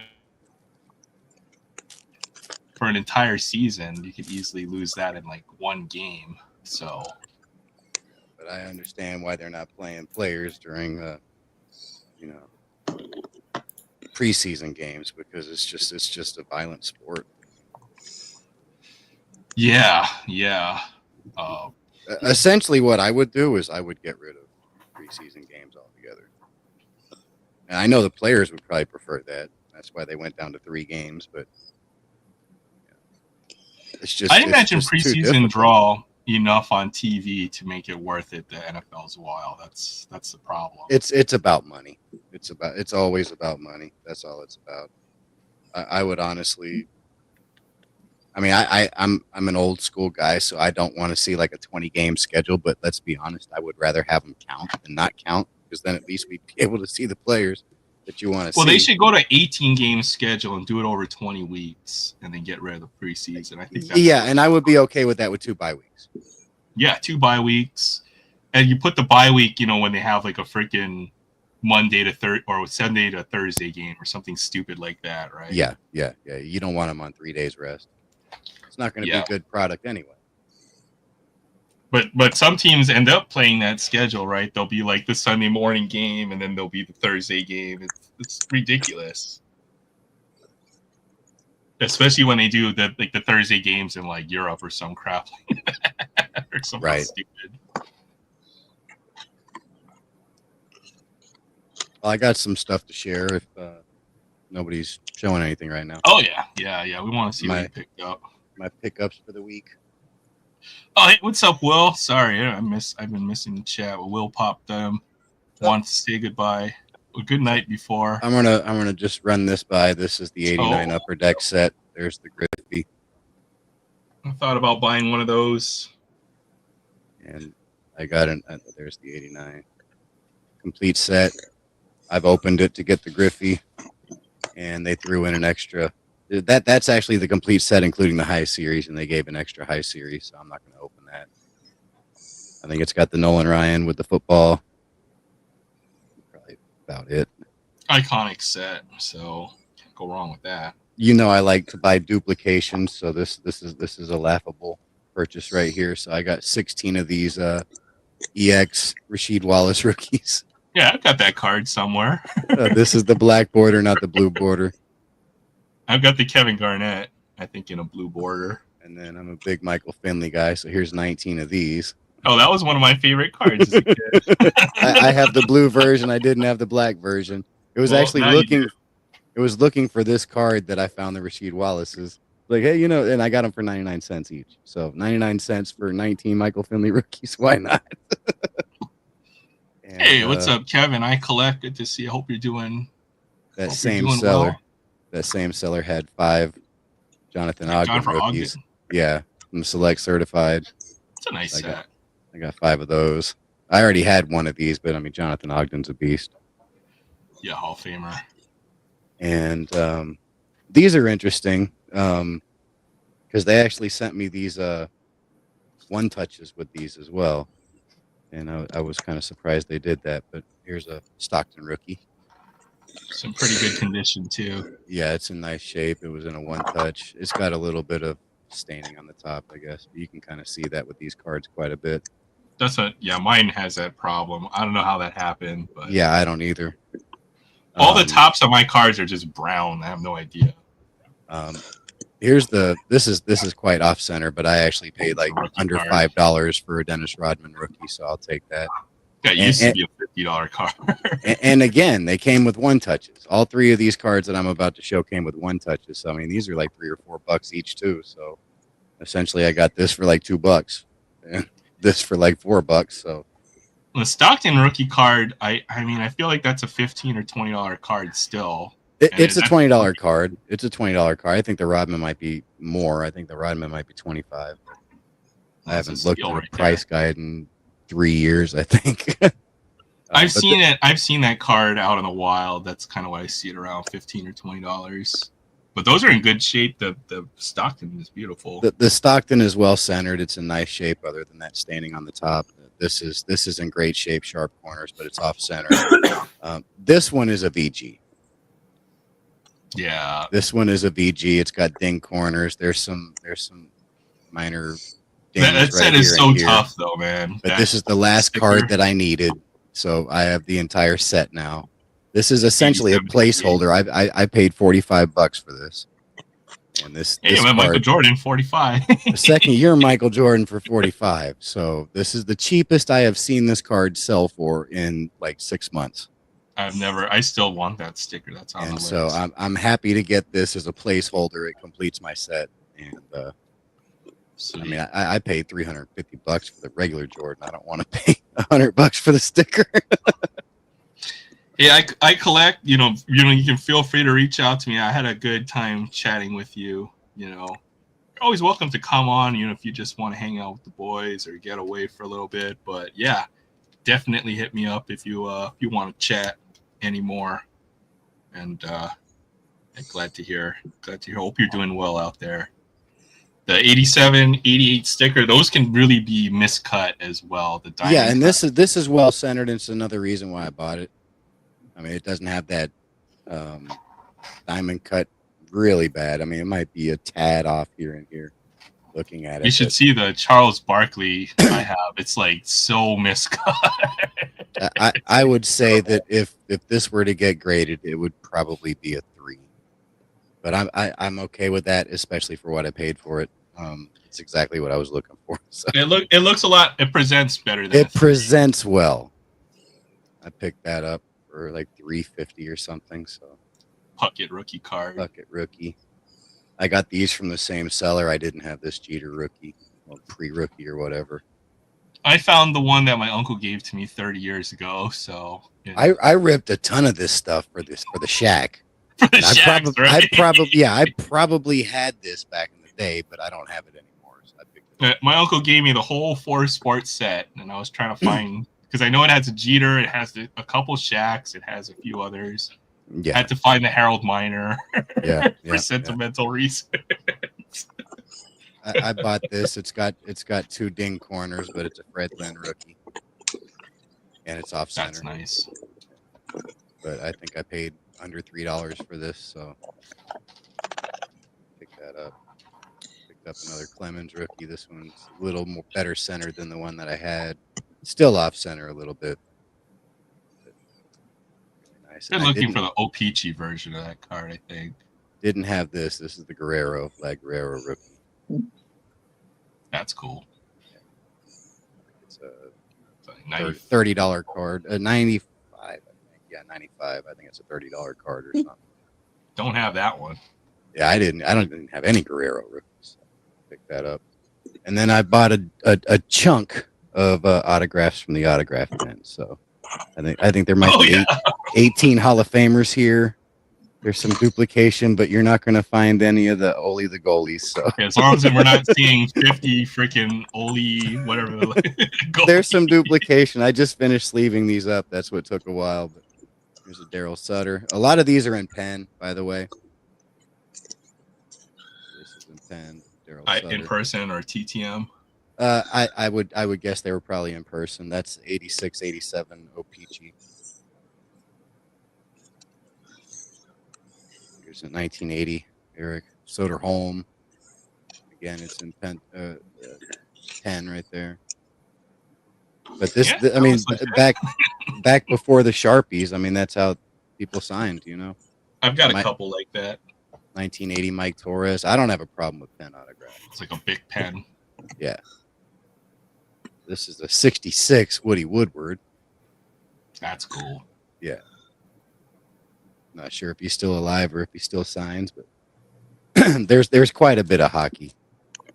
I don't have it separated, so I'll be going from various sports. Here's a Pat Verbeek. This is in Sharpie. Like that name sounds fine familiar. point. So Yeah, he's probably a borderline Hall of Famer. He's not in the Hall of Fame, but Bobby Holik.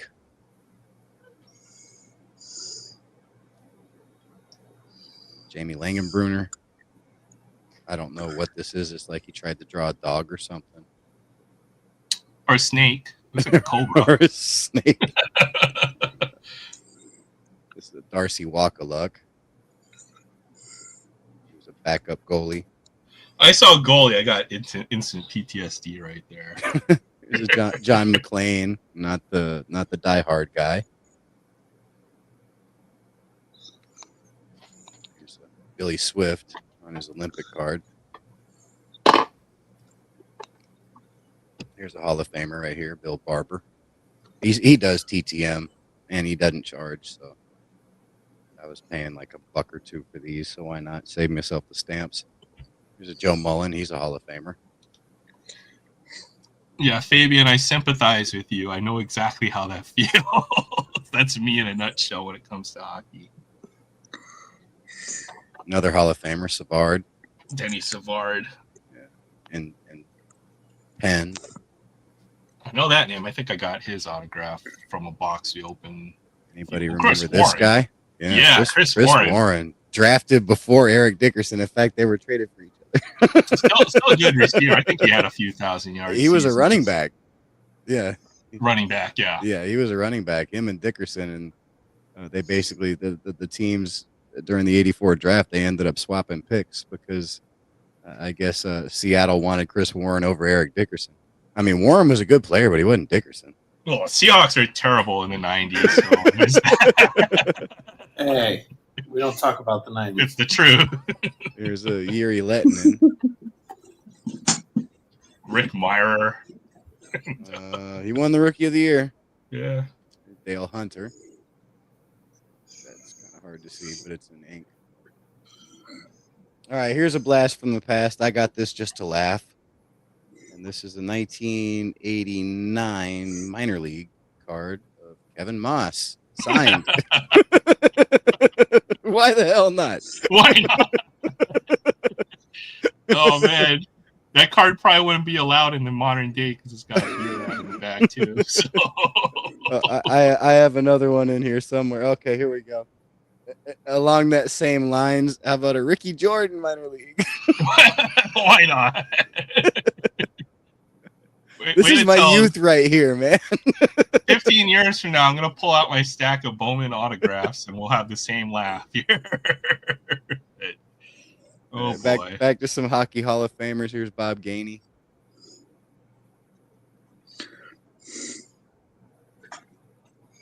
Peter Stastny, another Hall of Famer. Another Hall of Famer and Gordie Howe's kid, Mark Howe. Another Jamie Langenbrunner. This time it does look like a cobra. Here's another minor league card. I basically bought this because this guy had one of the best sports card collections ever. Dimitri Young. Yeah. If you've never seen the Dimitri Young collection, there's a whole bunch of stuff. I think it's created by SGC that says the Dimitri Young collection. Yeah. That's this guy right here. He had some killer Is it stuff. SGC or PSA? But he had some ridiculous cards. Ridiculous cards. So respect to this guy. He's a card collector, was a card collector. He probably still has some stuff, but he sold a lot of his collection off. Whatever he didn't sell might be donated to a museum, and they show it off in whatever, like the Smithsonian level. Yeah, it's legit, like one of the best collections ever. Yeah. Here's Kevin Hatcher, Michel Goulet, Hall of Famer. That's a good one. And I just got this one because I used this guy at Crap Load and Tecmo Bowl, Ted Washington.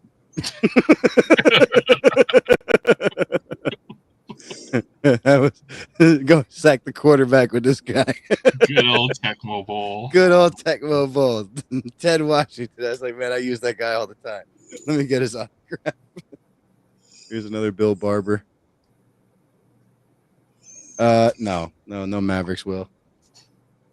Steve Bushell autograph on his rookie. Pick that up. Another Michel Goulet. Todd Bertuzzi. He's kind of a piece of crap, but you know, why not? Why not? Hey, what's up, Adam? Good to see you. Hope you're enjoying the National. I saw some of the pickups he got. He picked up some pretty crazy cards. This is a cool auto right here. Recchi. Mark Recchi, Hall of Famer. I don't have his autograph. This is my first one, but look at that's a pretty cool autograph. It's a little smudge right there, but cool looking autograph. Milan Hajduk, and I don't know what that is. It's just a gigantic scribble. His hand's a little shaky there. Yeah, I can't even make a letter out. Milan Hajduk. There's another Hall of Famer, Bernie Fedorko. He does sign through the mail. This is the guy I didn't have an autograph of, Guy Carbonneau. Sounds like a pasta, but Guy Carbonneau, definitely one of the greats. Here's a Savard, another Savard. I was happy to get this one because I sent to this guy and it never came back. Here's the stash right here, Lanny Did I McDonald. not pin it? I'm sorry, Will. I'll remake it. My bad. Hey, thanks. I didn't even see. Michel Goulet. That was a good pronunciation. All right. But yeah, Goulet Lanny McDonald. I was happy to get this. Stu. This has got one of the most legendary stashes in hockey history. Hey, what's up, Chris? Chris Grass. Good to see you, Chris. Here's another Goulet. Rick Middleton right here. Another good TTMer. Nice stack here. Ryan Prop. You just send him an email and he'll send you a stack of autographs. Signed his shoulder or something. Here's a Bill Barber again. Another Pat Verbeek. Mike Gartner. He's another great TTMer. I don't know what he was Great doing player. over here. Yeah. It looks like there's some like scratches With or the something Rangers? right here. Yeah, with the Capitals. Capitals. But yeah, well, this is with the Capitals. What's up, Will? Played for the North Stars and a couple others. Hi, everybody.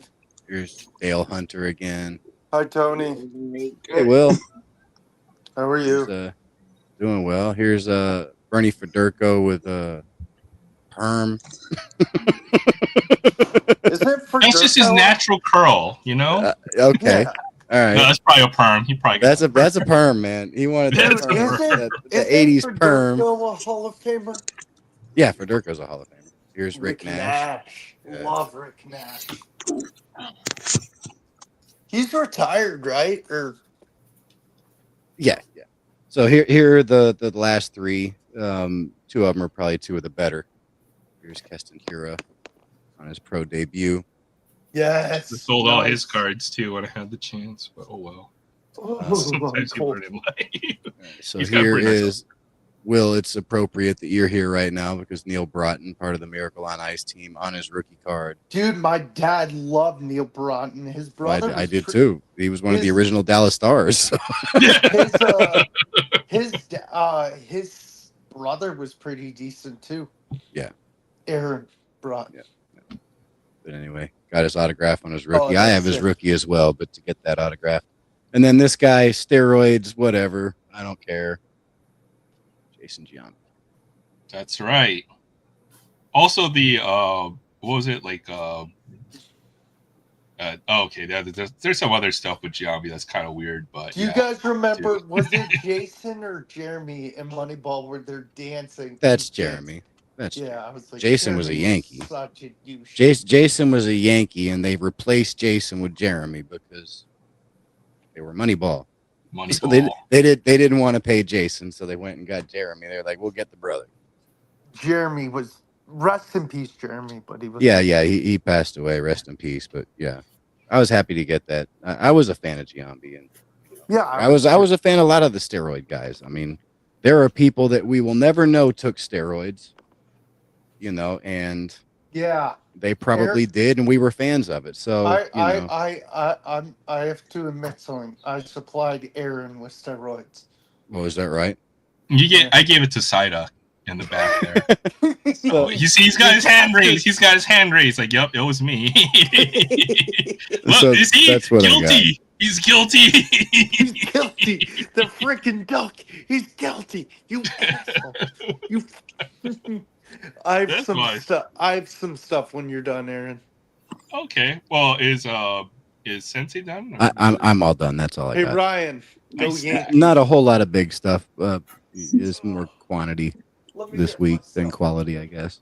Pretty nice stack there. But I was happy to get that 89 Upper Deck set. I mean, that set, despite being junk wax, changed the way things were made, because that was like the first premium set with essentially counterfeit proof cards. Yeah, I think Adam picked up was like a 55 or 56 Brooks Robinson, maybe a 54. Oh yeah, dude, gorgeous. Oh, tell me it's not the 58 where his mouth's wide open. It was a nice one. It was a horizontal one, so it's probably 50, early 50s. 57 is his rookie. One of them is a nice So one. it must be 1960 if it was horizontal. Mm. Did it have the two It was different Frank colors? Robinson. I don't remember. Oh, I can't wait, remember. Was it Brooks or Frank? I got confused. Okay. I think Team card. It yeah. says team card. team card. Brooks. Team card. It was Brooks. Okay, yeah, I got confused. Sick cards. I saw the Chipper Jones stuff too. Some big time PC Those chippers are gorgeous. pickups. I wish I could go to the National because that might be the only time I'll ever get to see a lot of these vintage cards. But I know. I did have- If you haven't seen it, John Mangini showed the first baseball card today. He ran into somebody that purchased it. It was from like 1965 or 1865 or 1866. Did you Oh, guys that's- see the It's like sport- it's a team card, and it was the first baseball card ever produced, Wow. and it's really freaking cool. A card that I've never seen before and probably will never see again. And I can say that at the very least, even if it wasn't in person, I've seen what the first baseball card ever was. I'm gonna have to definitely check that out. But thanks for giving the heads up on that. Yeah. The National Hawaii. Well, if the plane crashed or whatever, and the What would they be freaking- doing flying over Hawaii? How else you get the cards here, right? You get that Mickey Mantle, the $50 million Mickey Mantle PSA 10 in the middle of the ocean. That yeah, I'm gonna say, or it ships on a boat. The boat sinks or something. Then game over, man. Game over. I can only wish. That would be cool. I just have my one vintage pickup for the week. For those who haven't seen it, pick this 62 Mini Minoso. Got this off of eBay for $4. So there are. It looks good like it's in bargains good to have. condition. There is just a couple wrinkles on the edge there. I don't know if you can see that right here and then right here.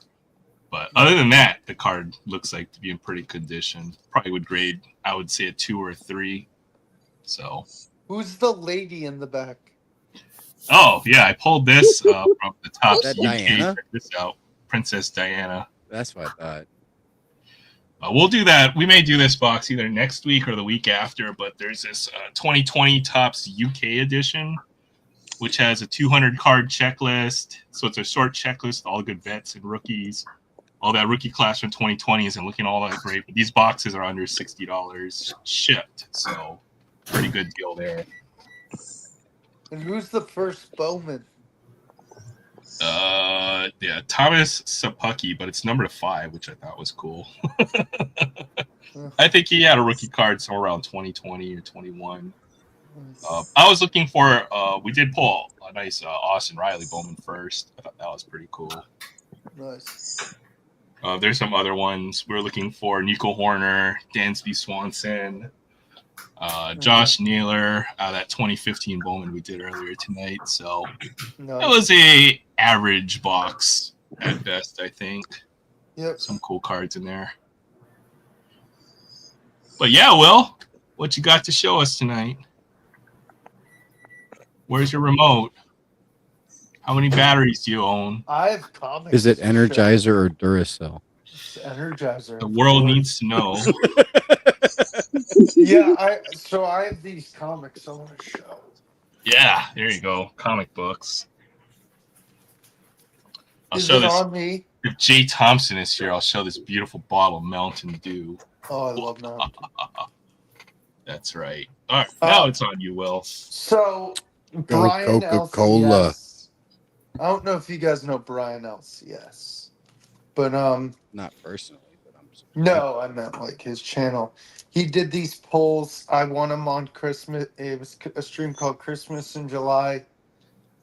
First we got a Marvel free spotlight X-Men. Night, Adam. Good night, Adam. Take care, Adam. Have a good drive home. And enjoy the National. I hope the game was great today.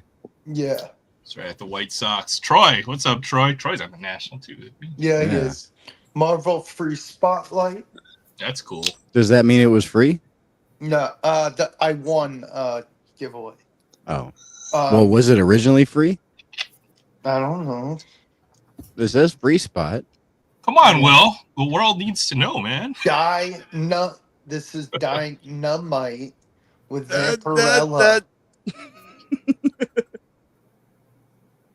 That's really Research, man. Research. Cool. Yep, We got to know. Vampirella. Robin the That's Third. like a step away from bloody porn.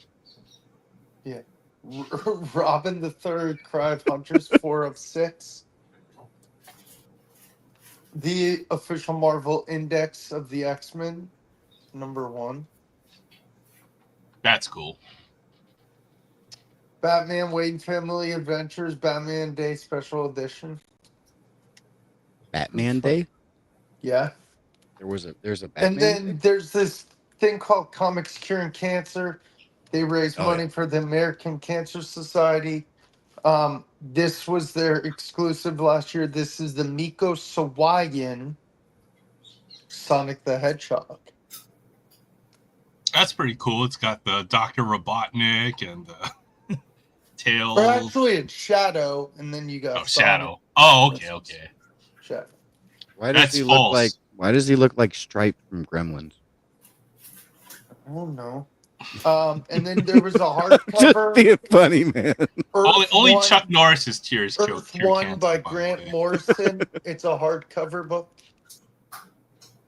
Wonder Woman. Love it. And then we talked about this. This was a throw-in. He had a bunch. He did a series on these. He has multiple copies. It's the 100 Sexiest Women in Comics with Red Sonja on the front. I guess she's number 1, huh? Yeah. Yes. Yep. Nice. But that's nice. what I got. Oh, nice pickups there. Nice free giveaway. Shout out to, what was it again? Sorry. Brian LC. Brian Else. Yes. Yeah, there we go. I'm terrible with names, but It's good to okay. see you, Troy. You're enjoying the National as well. Love to see what you ended up picking up. Yeah. I can't wait to see who picks up. I'm going to step away for a second. I'll be right back. Are you coming Sounds back? good. I got one eBay pickup. Yes, I'm this coming week. back. Okay. You got some eBay pickups? Just one. All right. Was it another Sean Alexander parallel? It is. Yeah. The only copy I could find was graded, so I'm gonna have to crack it because I don't even know what this slab company is.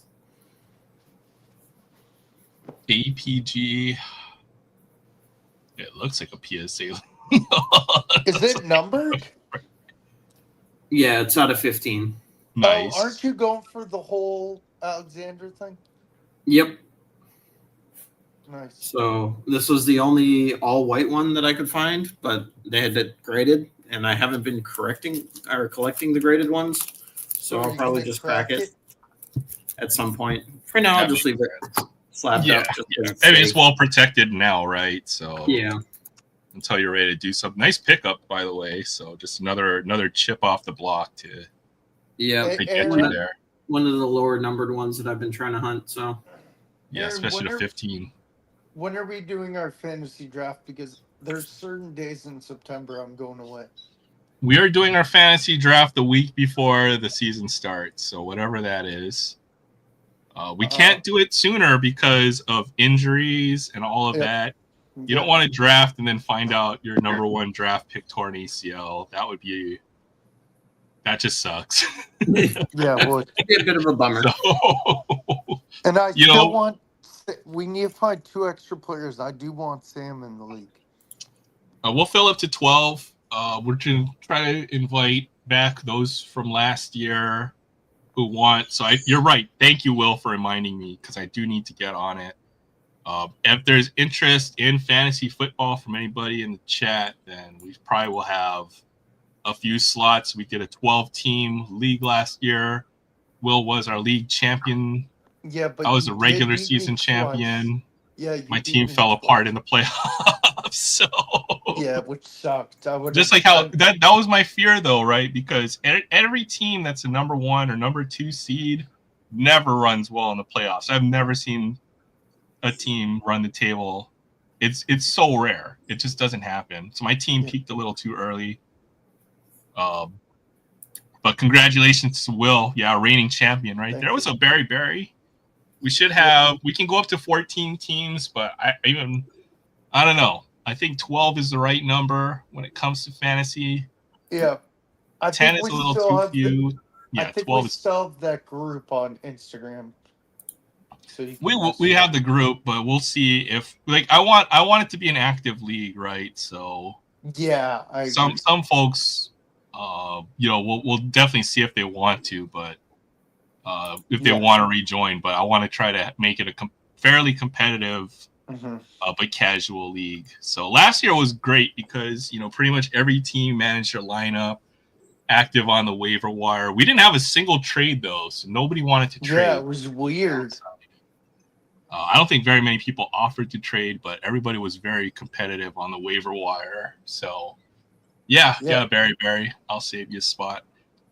We can even run 2 leagues, if there's enough interest. I'd be willing to play in up to 2 leagues. Yep. There may be some others that might want to play in 2 leagues. Yep.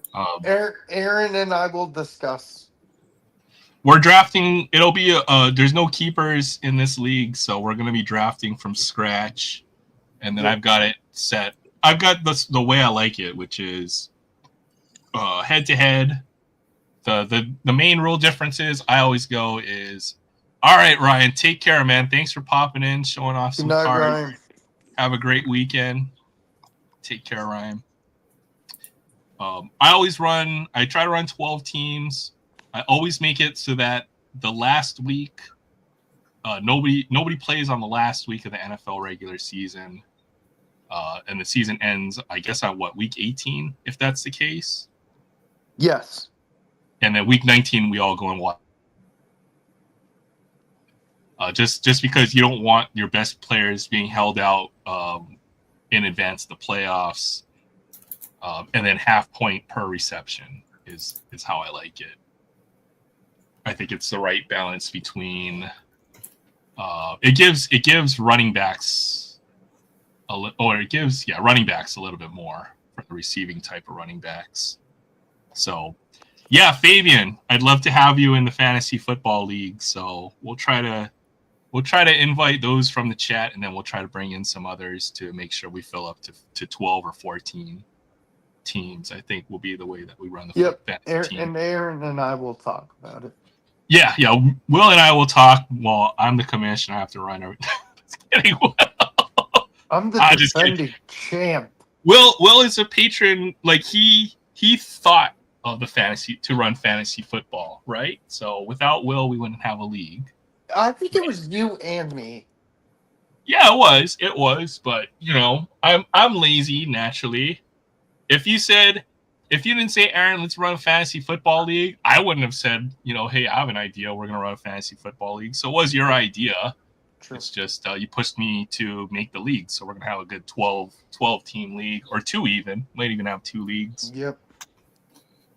Yeah, it was a lot of fun last year. Aaron, you got any more to rip or not? Oh, I mean, we might.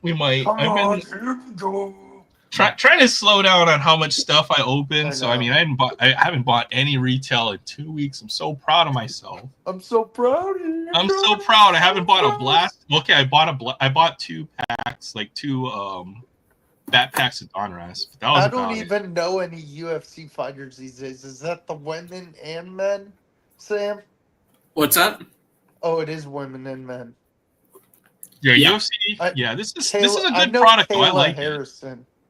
And that's I've it. just been chasing some buyback cards. Is Paige Van? No, Paige Van Zandt's retired. They have retired player or retired fighters in here, Stop so it. we've seen a few. Stop it. Oh. Do you watch UFC? Casually. So Yeah. if I'm with my friends or whatever and we're watching it at somebody's house or there's a card that I'm into it, but I'm not so follow devoted. I'll pay for the pay-per-view, but if someone else does, I'll come by. Exactly. I follow it. Post some bangers. Ryan's chasing ladies tennis cards. Hey, She's you know good, what? too. There's some good pickleball cards and NASCAR. There's so many different. Ooh, that's dope. That's an Allen and Ginter. Justin Gaethje. Yeah, they have a couple Allen Ginter in these. Sounds Is familiar. there numbered and autos in this blasters or no? Guessing they're rare. Yeah, There are there's numbered stuff. Didn't you pull 2? Oh, you pulled 1 from the Mega and then 1 from the Blaster. Oh, it's Connor. I love Connor. Arm McGregor. We haven't seen any. I haven't seen an auto. That's the first rookie I've had. Let's find that Blaster I opened last week. I did. Connor I guess we McGregor. had a few. Yeah, I haven't seen an auto yet. The autos must be pretty tough. Yeah. A lot of people hate Connor, but I actually like him. Yeah, because he's a freaking. I'm just He's kidding. a lunatic. I respect the grind, Yeah. the hustle, but yeah, he's an ass. Oh, he is. Absolutely, he is. He knows how to sell tickets. I'll give him that. I respect and he was one of the most dangerous fighters in the UFC. When he put Jose Aldo to sleep in like 20 seconds. Yeah, I remember that. That was crazy.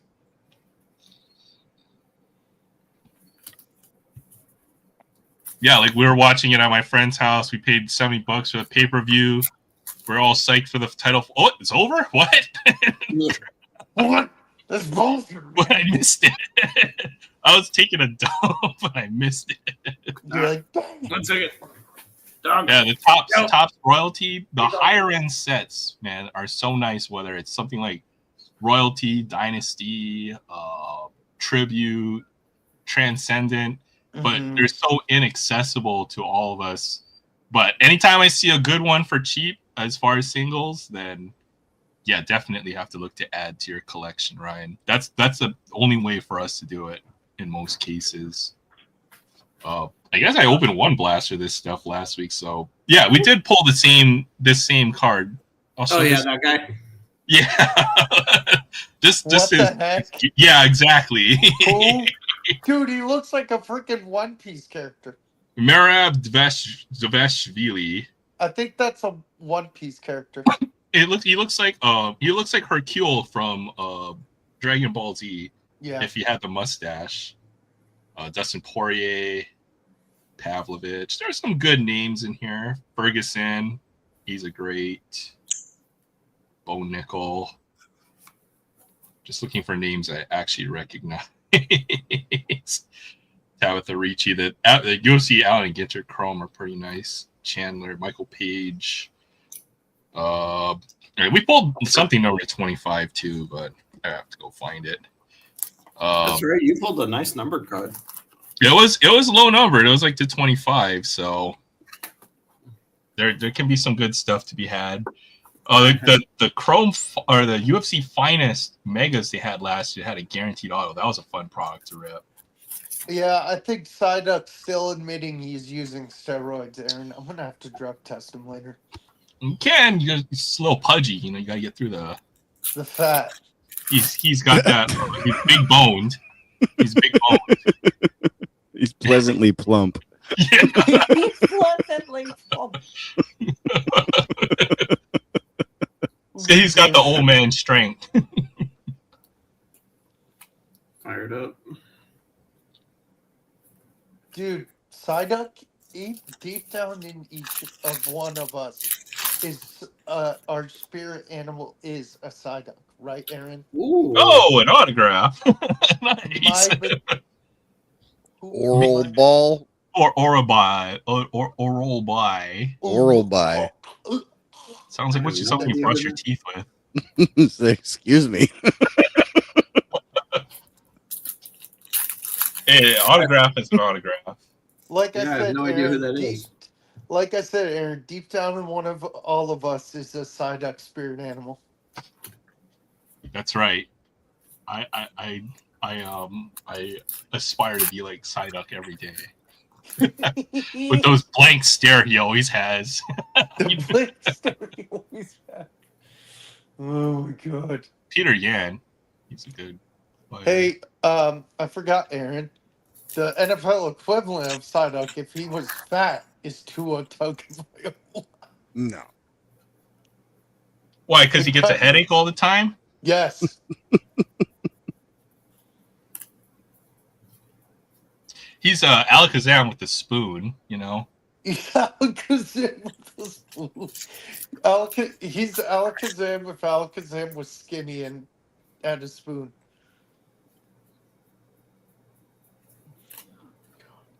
They just need to learn how to slide.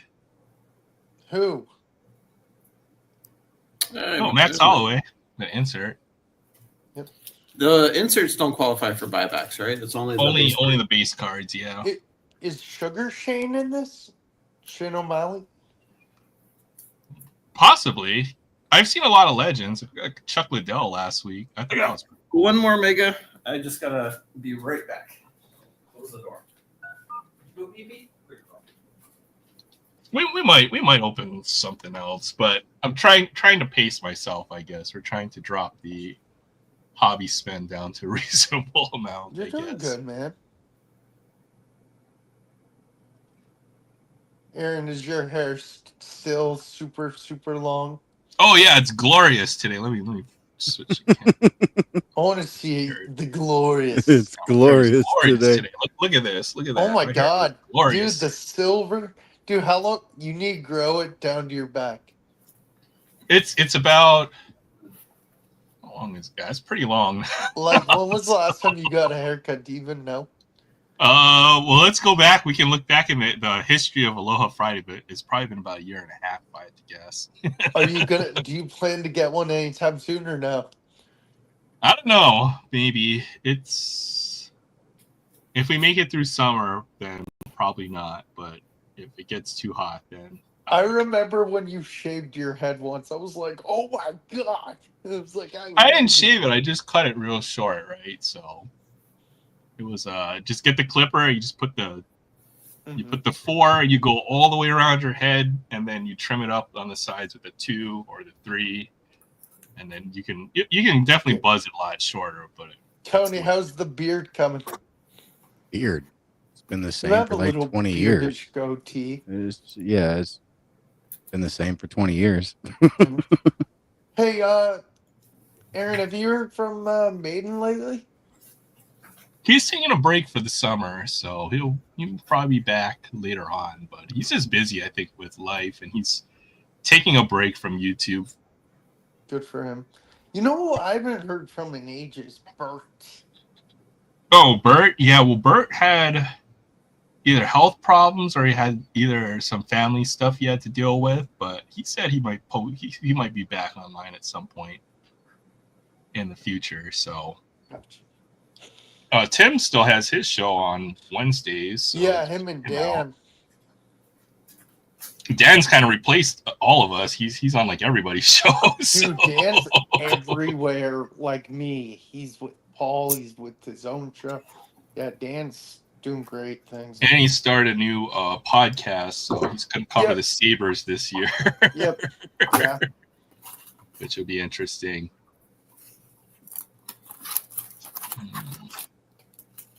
Yeah, we definitely missed out on a few names from this 2015. Who'd you goal. miss? Like, you said it, like Nico Hoerner and those guys. Yeah, we got a few decent ones. I'm just leaving up some of the stuff. There's Matt Olson. That's a good one. And there was Aaron Judge as well, a non-Bowman first. Yeah. You got like Brian Hayes, Bowman first. Yeah, who just got traded. Ben Attendee, Bowman first. Yeah, I like him. Yeah, he's a White Sox best hitter, but that's not saying much, unfortunately. Who's that Diamondback? This is this is Dansby Swanson, former number one Diamondback pick. Before what? Well, at least for his who he was drafted early, by. yeah. So. Yeah, I know. And then he was a Brave, and then now he's a Cub. Yeah, so Swanson was the first overall pick in the draft. Yeah. This was going to be for Jay Thompson, since I know there's so many active Cubs players on this team, right? So who's that? Ian Bowman first. Oh, Ian Happ. And then we were looking for Kyle Tucker. We missed out on Kyle Tucker. Where'd you find this box at your LCS? eBay. Nice. Oh, Austin awesome. Riley, Bowman first. So I got several that I was looking for. I didn't have in the collection yet. How about the MLB trade deadline? That was insane. It was insane. Let's talk about it a little bit. I want to show Troy one card before I guess what his thoughts are. So, all I have to say was it was insane. That's all. Like, there's a Mariano Rivera. I guess we're looking Junior. for. Doesn't look like him though. No, that's his kid who did nothing. I know, but I guess so. I did the Topps 2020 UK edition. This was a Diamondback card right there. There's Zach Gallen. Zach Gallen. Yeah, he would love that. So, probably might be the best card I pulled from that box. Number 75 there. Is that Diamondbacks did a lot of selling? Yeah, they did. Kelly, oh crap! My camera froze again. Yeah, you guys did some moves too. Texas, right? Yeah, nothing significant. They needed hitting. They have pitching. There we go. The Mets got Cedric Mullins, which helps. Yeah, the Rangers didn't make too many moves. They made 3 moves, 2 for the bullpen and then Merrill Kelly. But their problem isn't pitching. They got the best ERA in the majors. They needed hitting. They didn't get that. So it's like, what the hell are you doing? The Yankees got a few bats. We got Ryan McMahon before the deadline, and then we got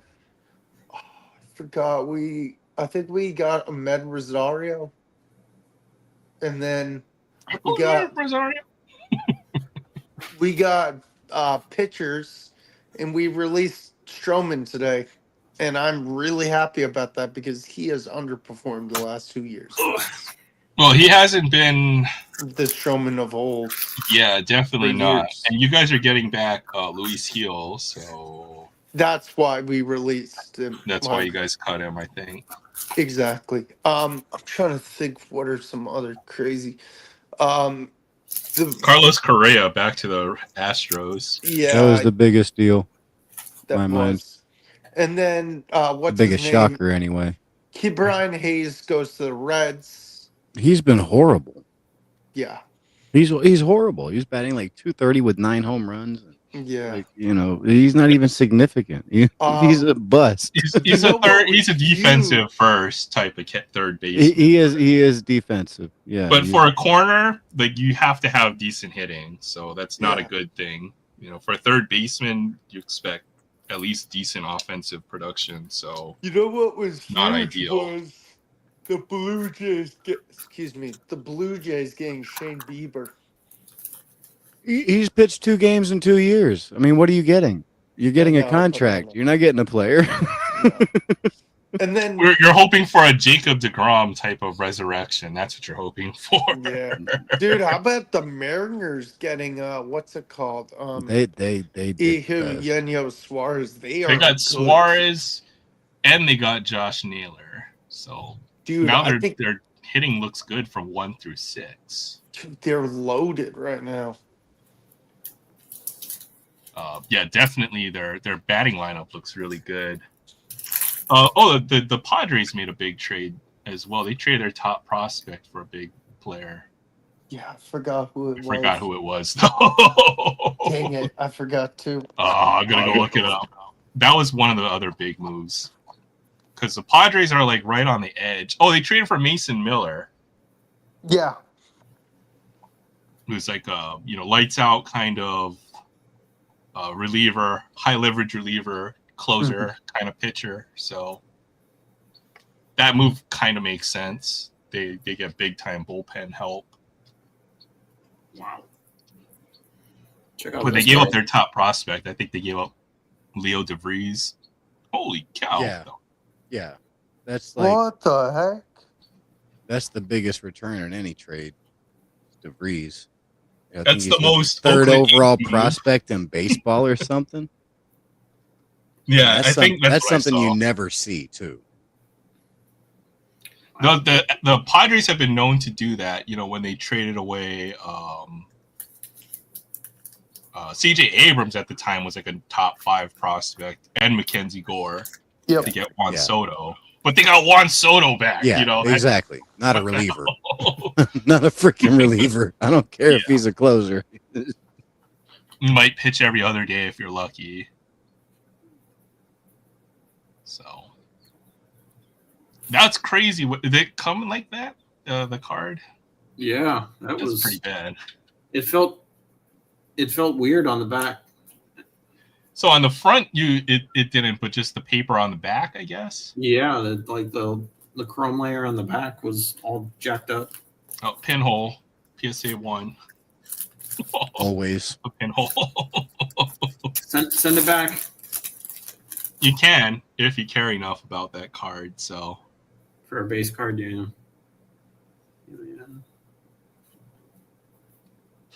Oh, if Troy's still out there, okay, we're talking about printing plates and about how the image, if they were to print it like, take the printing plate and then stamp it down, you would get a reverse of the image. But I was wrong, okay? It's actually like there's like a rubber roller that goes over here and then takes the ink off, like I don't know how it works. It's basically wizardry. And then prints it on the paper. So the printing part is used as part of the printing process, but it doesn't necessarily get stamped onto the paper, like how we think a printing press works. So you can have a card that has a that's not a negative image, that is a printing plate that's part of the used process. So the more you learn, ding, see a little star flying across my screen. The more you know. The more you know. Star. Exactly. Star. Go screw yourself. No. So I had to look it up because I didn't know myself, and I felt Tony, it was did you bad. hear- Go ahead, Will. Did you Sorry. hear the first Japanese pitcher throughout the first first pitch history? Murakami or something? Well, it was a couple weeks ago, but yeah, I saw that. What happened, Will?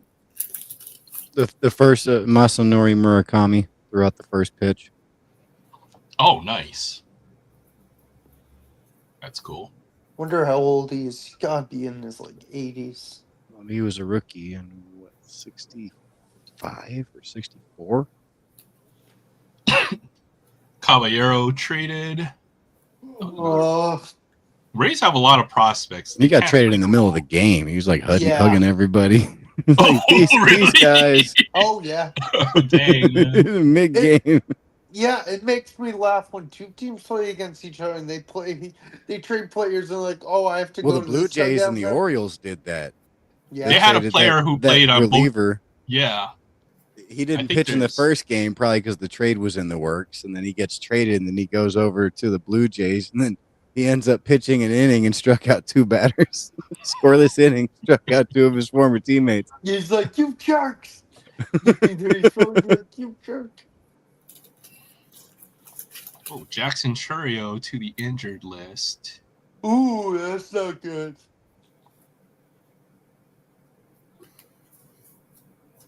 Not as well.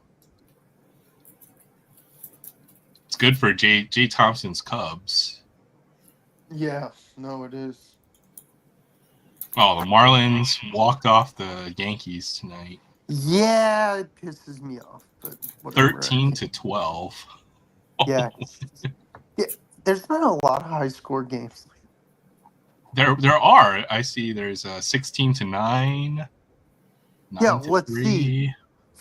13-12. Oh, 16-17. What the hell? Yeah, Pirates Rockies. What the hell? That's like how many runs the Rockies score in a month usually. And they put up 17 on the Pirates. Dude, it's so weird. There was that game yesterday. I think it was the Reds and Braves. Yeah. Like it was 3-3 going into the 8th, and then at the end of the 8th, it was 11-11. How does that even happen? Where's the trade deadline stuff? Okay, I want to see. I forgot who they got. Were there any other big trades? Carlos Correa. Yeah, that was the big one. Mm-hmm. Yeah. Camilo Doval. Did anybody watch the Hall of Fame speeches? I didn't. I saw Ichiro's. I heard it was good. Yeah, I saw part of Ichiro's. It was pretty funny. He I told heard the one his guy who didn't vote for him that he's not welcome at his house. He said it's now expired. Isn't his English pretty good? Yeah. Yeah. It's not bad.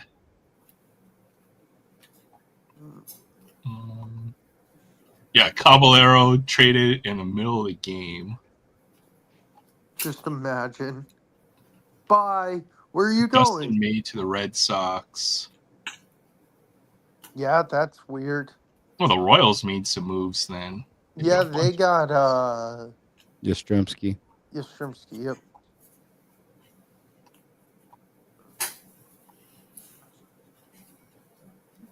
Yeah, I don't know. Cubbies. Where did Frank go? Frank dropped off. I think maybe his phone or something, but you're out there, Frank. I figured out the mystery of the printing plate. I miss Frank. Frank is awesome. I always enjoy him. Yeah. I don't. No, I'm kidding. I love Frank. Oh man, I he wonder if heard he's that. at work or not. I'm kidding. I think he was on vacation or something. Oh, nice. Yeah, Frank's fun. Frank's a really cool dude. We're all really cool dudes. Naylor. Let's learn a little bit about this Bowman auto I pulled tonight. What's his Why does name? my keyboard work? What's his name? Nick Naylor. Neidhart? Neidhart. Is he a pitcher? Leave it to Will to know the nobody in baseball. Yeah, he's a pitcher, Will. He's a pitcher, Will. Oh, he's a free agent. Darn. Oh, fool. We had about a 1 out of 10 chance of playing, I guess, one of the autographs I was looking for. So, not good odds, but better than some of the other stuff. Troy don't even got a card. That's okay, Troy. You're at the National today. So, Troy, you should have. I wish Troy would jump on. Troy's got bigger fish to fry. So I know. He says he's going to get some comic books graded when he's there. Nice. So I'm curious to see some big. The Mitt. Yeah, he got. Is it Johnny Bench? The Johnny Bench Mitt. Yeah, we do. Yeah, we want to see the Mitt. Of course we want. Well, you can wait, but it's up to you if you want to. We'd be more than happy to check it out. Hey, Tony, I see you're starting to post more videos again. So I'm happy. Oh, I mean, I'm so far behind. Oh, I am. Some of that stuff I bought in like October last year. Mm. I mean, I still have stuff that people sent me that I haven't even put in videos. I got some cards that Frank sent me. 10/16/2024, and I showed it on. I showed it to him on Aaron's stream, and I've never shown it on my own channel, so it's just sitting over here on my desk. I've made one video in the last 3 months with, so it's like, yeah, it's tough to on doing it, I guess. Taylor Ward's in this Bowman set. That was kind of cool too. Taylor Ward, that's cool. Bowman first. Oh, my back hurts. Oh, I need to go to bed in like 30 minutes. I'm tired. I'm gonna be going to bed here pretty soon. I woke up at like 5:45. We might end it early. God, for what? School. We'll do this. I'm back in school. Started Are Wednesday. you really? Well, I mean, the kids don't come back till the 11th, but I'm back. Do you So have summer to work of all Tony day? is over. Yeah. Yeah, it's all day. Yeah, summer's over. Summer of Tony is over. This summer. Yeah, well, I'm here. just falling asleep over here. That's good though. Yeah. How do you feel got about the upcoming school year? Are you still doing what you've been doing, or? Yeah, still special ed. I mean, nothing Do they unexpected. have a new gym teacher? Oh yeah, they got that last year. Are they cool or are they? Yeah, they're fine. Yeah, we I've actually learned quite a bit from him. He's from Puerto Rico, and so I talked to him about the Puerto Rican national baseball team. He's a big JJ Barea fan. I guess he when he was younger, an amateur JJ Barea was on teams that played him, so he got to know JJ Barea quite a bit. So That's Former Maverick. former Maverick. That's what I remember the most of, right? Was he with the championship team, JJ? Yeah. No, he was playing in Minnesota at the time. No, I take that back. He did win the championship and then went to Minnesota after the championship. So yeah. Yeah, JJ And then he was- came back. Yeah. But he's been talking about the Puerto Rican Dream Team, which can't I think was 1995, the baseball team, and it had like Roberto Alomar and Juan Gonzalez, and Carlos Baerga, and I think Ray Ordonez, and I mean it's just like a laundry. Like Carlos Delgado. I mean the team was so good. Pudge Rodriguez didn't make the team. That is a pretty stacked team. That's like the who's who of the '90s too. Yeah, and I'm like, wow, they were all on the same team. He's like, yeah, and they didn't win the World Baseball Classic, and I'm like, Who you gotta be did? kidding me. I don't Was it know. us? It might have been the U.S. I don't know. What year? 1995. Just type in Puerto Rican Dream Team, and there's like a picture of the team, and it's just like everybody in the picture. I'm like, holy cow. That's crazy. And so yeah, What's up, I've been learning quite a bit from this new PE teacher. Yeah, he knows his stuff. I want to say it was 95. Might have been 94 or 96, but All right. I think I've heard of the Puerto Rican Dream Team, and Yeah, let me look. The World Baseball Classic. Oh. 19 What? It's not what's showing. up, Troy? Hey, How's the national? Puerto Rico Dream Team 1995 lineup. So Bernie Williams, Juan Gonzalez, Edgar Martinez, Ricky Bonas, Carlos Baerga, Roberto Alomar, Doug Brocail, Roberto Hernandez, Carlos Delgado, Ruben Sierra. It's like, holy Dang. cow. It's like, my goodness. that is the who's who of the 90s. They won the Puerto Rico Caribbean series. They won. They had a 6-0 record, so they went undefeated, but they didn't win the WBC. But they won the Caribbean series. But that's crazy. The team was so good. Yeah, Ray Sanchez. I said Ray Ordonez. I'm probably the pitching, I have to guess then. Right? Carmelo Martinez was on. Yeah, they didn't have pitching. They did. I mean, Ricky Bonus was their best pitcher. Oh, Troy left. He's probably have some connection issues. But I mean, think about that. Bernie Williams, Edgar Martinez, Juan Gonzalez, Carlos Baerga, Roberto Alomar, Delgado, Ruben Sierra. It's like, holy cow. What was the U.S. best team for baseball? I'm trying to think. I don't know. I don't know if we ever had and we won the World Baseball Classic. We lost to we had a good team last year, but we lost to Japan in the final. The best teams are going to be probably the modern teams where they have the MLB players playing in the Classic. But Troy, Hey, yeah, it's up, Troy. hey. Hey, Troy. Sorry How's the about National? that. It's there. did you meet up with the Adam and those guys yet? No, I haven't seen any of them. Nobody's left any emails or anything, so I haven't seen any of them. Emails is the problem. You got to get some kind of modern Well, communication. Is it still like early national, or are people out in, or do you have to have like? No, it's well tomorrow. Tomorrow's the first day of the weekend, and it only goes a half day on Sunday for just then. Yeah. Yeah. Can't wait to see what cards you got. Well, so far I haven't got any. Is that tomorrow's agenda? Yep. Oh, I'm echoing, but I don't know why. What kind of stuff will you be looking for at the National? I'm just curious. I know you're going to grade some comics, but just curious. Hold on, guys. Yep. Oh, I know why I'm echoing, because YouTube is still open. Hold on. You looking for anything for any set builds or anything?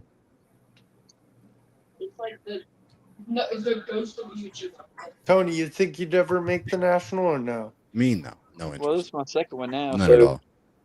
I don't spend enough money on cards to justify me flying out to another state. You know what's so weird? Some big YouTubers missed the National this year. Lou Rock, Legends Never Died didn't go. How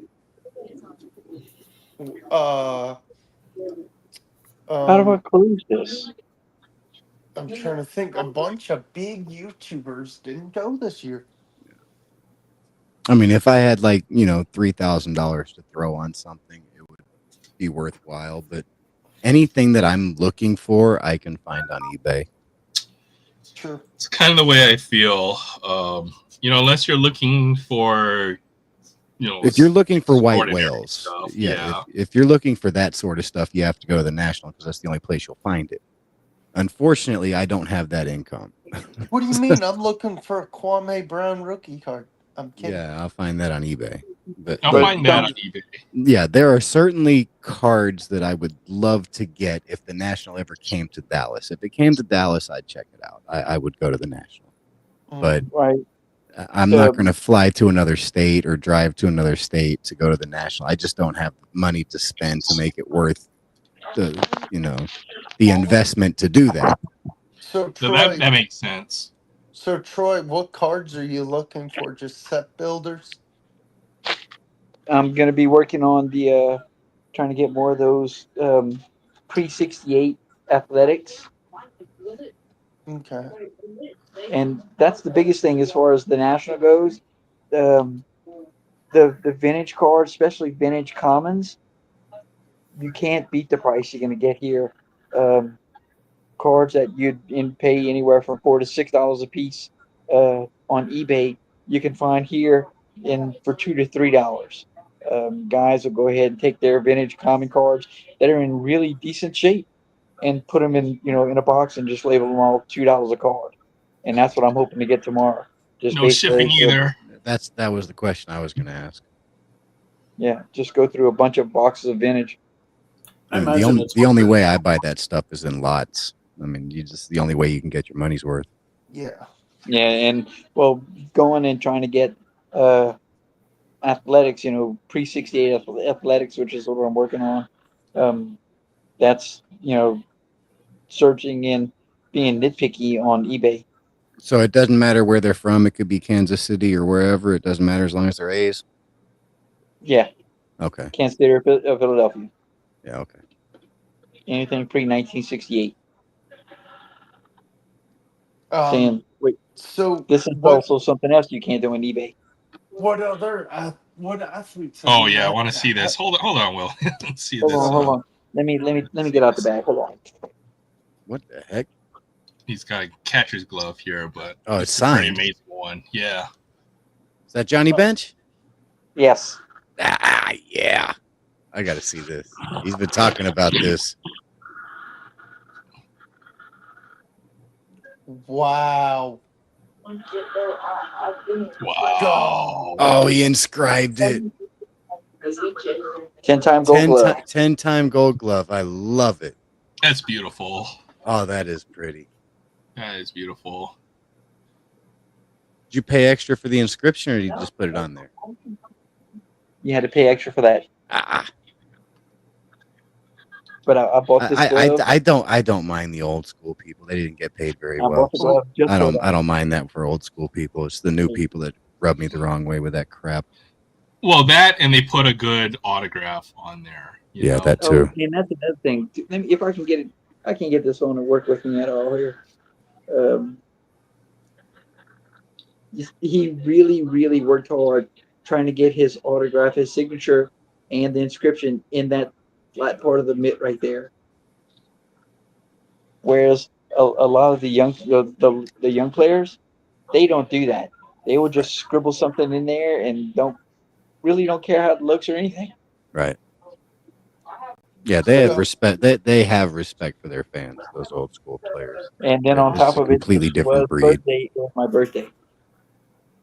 Nice. Yeah. Is there any other athletes you're meeting the rest of the weekend, Troy, or no? What's that? Is that the only athlete you're getting signed by? Yeah, that's the only one. That's huge, though. So yeah. So that's gonna. I mean, is gonna complete my my bench autograph collection. I'm gonna have a bat, a ball, a card, and the mitt. Wow. I've got the card, but Hold on. He played third base too. I only care about him behind the plate. No. He needs his catcher mask signed too. And the protector. And the cup he uses. Cup, yeah. Gotta get the cup signed. And the pads. A mask. Get the game that'd be used. cool too. And the cleats. Now, honestly, that's another thing I did do.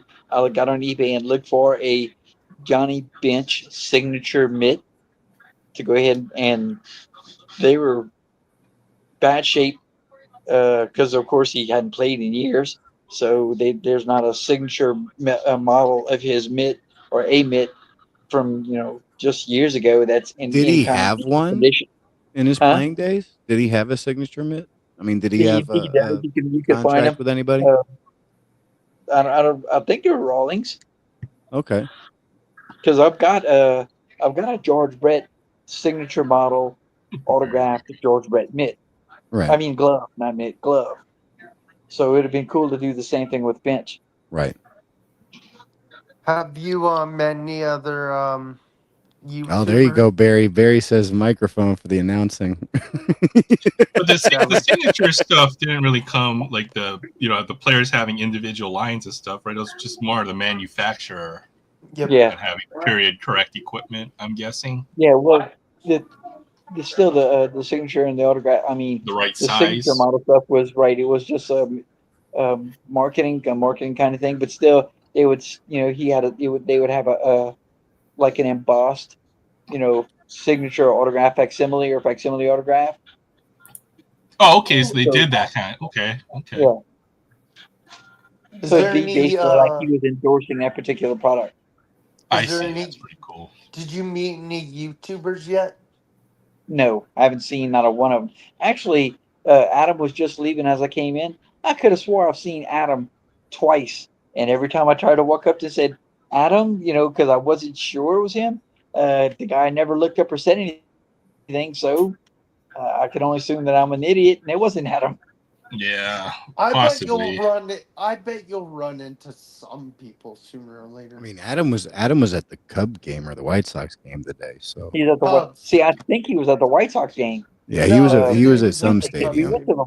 We went to the White Sox game Tuesday night, and I could have swore it was him. That's the first time I tried to say hi, and then again I saw him at the National in the VIP room, and he never, like I said, he never looked up. Yeah, he didn't hear you or whatever. I would take it. You should try again tomorrow. Yeah. So hopefully I'll see Maddie because. Oh, it was the Cubs game. Adam and Maddie were at the Cubs game today. Yeah. Well, we were too, but they were sitting over on the I think the first base line. We were sitting in the bleachers. Maddie who? Oh, Matty Ice. Right. Yeah. Yeah. I know Hitman 23 Orlando's there. Yeah, I saw Orlando. Actually, no, I have seen. I've seen Orlando. I've seen Mangini. Man, I would love to. I didn't say hi because I saw Orlando. He was walking by himself, and I'm sure he doesn't know who I am other than on YouTube. Oh, dude, typing Orlando's in chat. real. I've met Orlando like at a show because my grandparents live in Florida.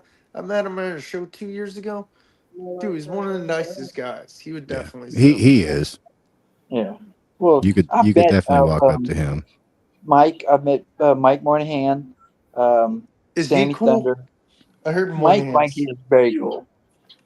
I heard Sammy Thunder's cool too. Yeah. Sammy's way laid back. Mike's very professional. Hitman 23's there too, Mike. Hitman 23. And I saw Scott. Reindeer Studios. Nice. That's a cool dude. But he doesn't. Again, he's another one. Scott doesn't know who I am. Actually, yeah, I know Scott because I've talked to him before and I've seen him interact with other guys. Mm-hmm. Trying to think who else is. Yeah, Fabian. When it comes to national, it is a little old. I think you have to go there with an agenda. You have to know what you're looking for and be willing. You've already got to have in your mind that I'm going to spend this amount of money and I'm looking for these types of cards, and then buy it at the opportunity when you get it. You see it at the right price. Is Edison sleep? Oh, sorry. Just Edison is sitting in the chair right in front of me, playing on his computer. What? Just because of the size of the show, right? So, yeah, you just have to be. You have to. Just because you'll never have enough time necessarily to go and look at every table and every card in there. It's just too big. So, totally agree with you there. What time did the doors open tomorrow? 10. I think they open at 10. Do you guys go right away, or do you wait like a little? No, we haven't. As a matter of fact, today, because we had the game, we didn't go at all. We went straight into the city so we could get in and call it batting practice. I was hoping the boys would get a ball, but they didn't get anything from batting practice. I think that's good that you go out and do some other activities other than just the national. You're out there, so yeah, we are in Chicago, so there's plenty to do after the game, and we could have run back all the way to the airport and tried to go in, but we'd only been in for like 2 hours or so, or maybe less. So instead, we went downtown. We went to Navy Pier, and that was real nice. Are you guys staying all day on Sunday too? No, we got to leave early Sunday because it's a 12-hour drive and I have to be to work Monday. Oh, geez. Yeah, tough game to go and watch, I guess, with the Cubs 1-0 shutout. No, that's the best baseball right there. It wasn't. It was a short game. It was they weren't hitting. The pitching was on top, and then when they were hitting, the defense was getting it done. Um, the one run that scored was off of a sack fly to right, and who was it? Tyler O'Neill.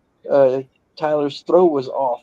It was on. I would say he was on time, but it was off. It actually pulled the catcher to the third base side and off the plate, and the runner went right behind him and caught, scored, and that was the only run that scored. I mean, I like a good So- pitcher duel, but that was seemed like a one nothing, and then yeah. The White Sox game was horrible. The White Sox didn't show up at all. They never do anymore. They had one hit through most of the game. Didn't hit their second hit till I believe the bottom of the ninth, and then they didn't score their first run till the bottom of the ninth. So it was one run on two hits for the White Sox for the whole game. And the Phillies, the Phillies were just on top. How long did you They were have to doing it wait right. for How long did you have to wait for Johnny Bench? Not that long actually, because I had to go to through Will Call to pick up my actual signature or my autograph ticket because it was this Will Call, and that was another thing that was ridiculous. They had 2, 3, 4, 7, I think 7 windows with 2 lines. One line was Will Call with 4 Will Call ticket windows, and then they had a purchase, an actual autograph ticket purchase line with 3 windows. The autograph purchase line was shorter and moving faster than the roll call line. Stupid. So I mean, after talking to people in line, I'm like, as soon as they saw this, they should have went ahead and converted to a single purchase line, and everybody else should have been on the will call line.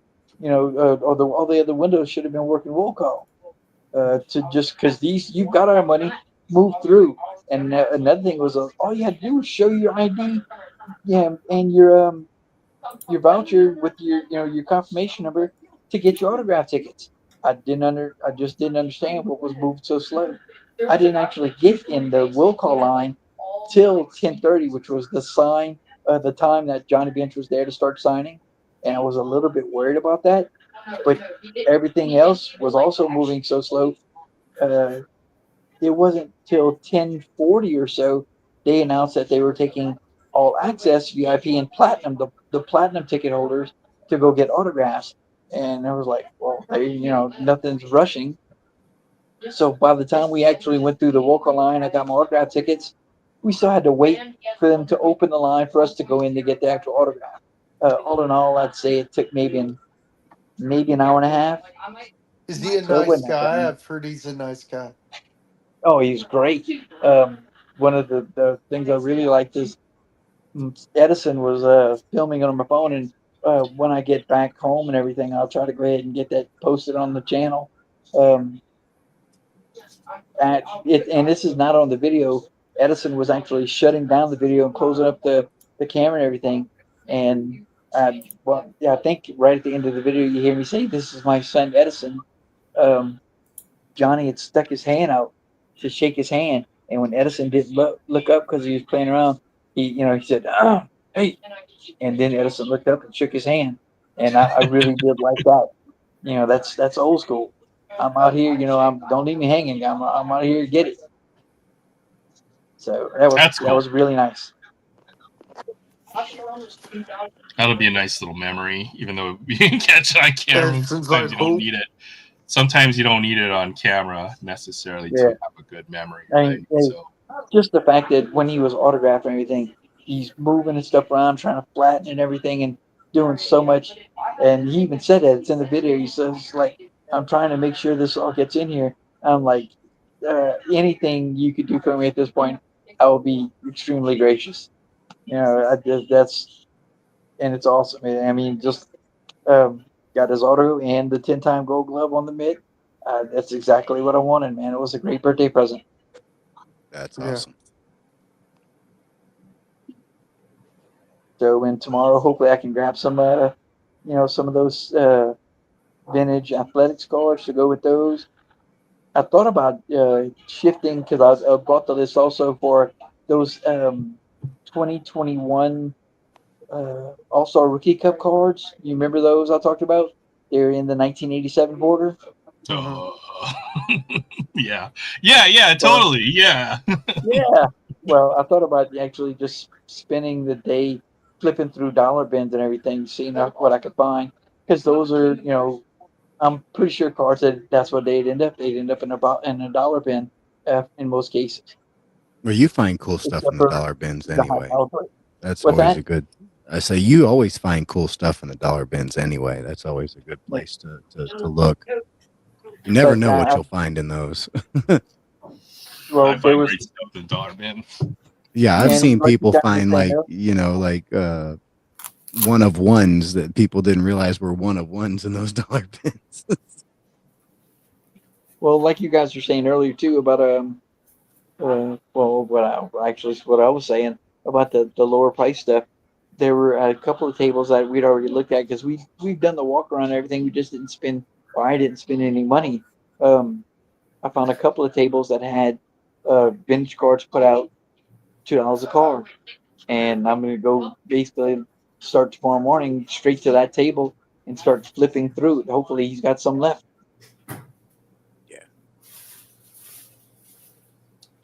I'm curious, how much of the national would you say is, vintage or modern, Pokemon these days? I heard there was a lot of vintage at this national. Oh, that's good to Well, hear. I think the vintage is just, it was same, but about the same as the Cleveland stuff. Um, a lot of it is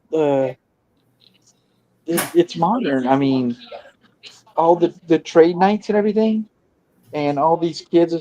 You've got, I mean, kids, teenagers running around with cases, and in those cases, they've got thousands of dollars in modern cards and modern autographs because that's what a lot of these young folks are looking for. They're just basically flipping the next great star and his number to 5 rookie auto starburst whatever, and they don't care. I mean, they're just flipping cards to make a buck. They don't care about the player. They don't care about the game, whether it be Wimbignana or Pete Crow Armstrong or whatever. Yep. So I kind of don't like that part of it, but they're everywhere, and there's still a bunch of vintage tables. And then of course, I could probably look around enough, and I know I'm going to find Matty sitting at a table just flipping through dollar boxes because that's what he does. He just flips through dollar boxes, and he gets enough where the guy will give him a bulk discount, and he'll end up getting them for 50 cents a piece. That's the way to go when you're Yeah. at tables. I rarely go and look. I love to look at all the high dollar cards in the display, and sometimes you're gonna find a good deal there. But it really is to fill out your collection. You've got to do it in the $2 to $20 range is ideal for me. Well, I'm gonna hopefully, try to finish out some of the years tomorrow. As far as because I brought my notebook with all my numbers for the vintage athletic stuff. Hopefully, I can complete a year or two. There you go. Yeah, that'll be great. Are you going next year's? What's that? This one isn't even over yet. You're asking him about next year. Yeah, no. It's the most Will question ever. I love it. It is the most Will question. Oh, I love you, Will. You're awesome. So, and you're talking about the comics that I said, and I did bring those. I brought Amazing Spider-Man 298, 299, 300, and 301. PSA just started accepting comics, I think, on the 14th, July 14th or July 17th. So I would like to try to go. Of course they did. What's that? Because they don't make enough money. Yeah, really. PSA with they're the scum between my toes.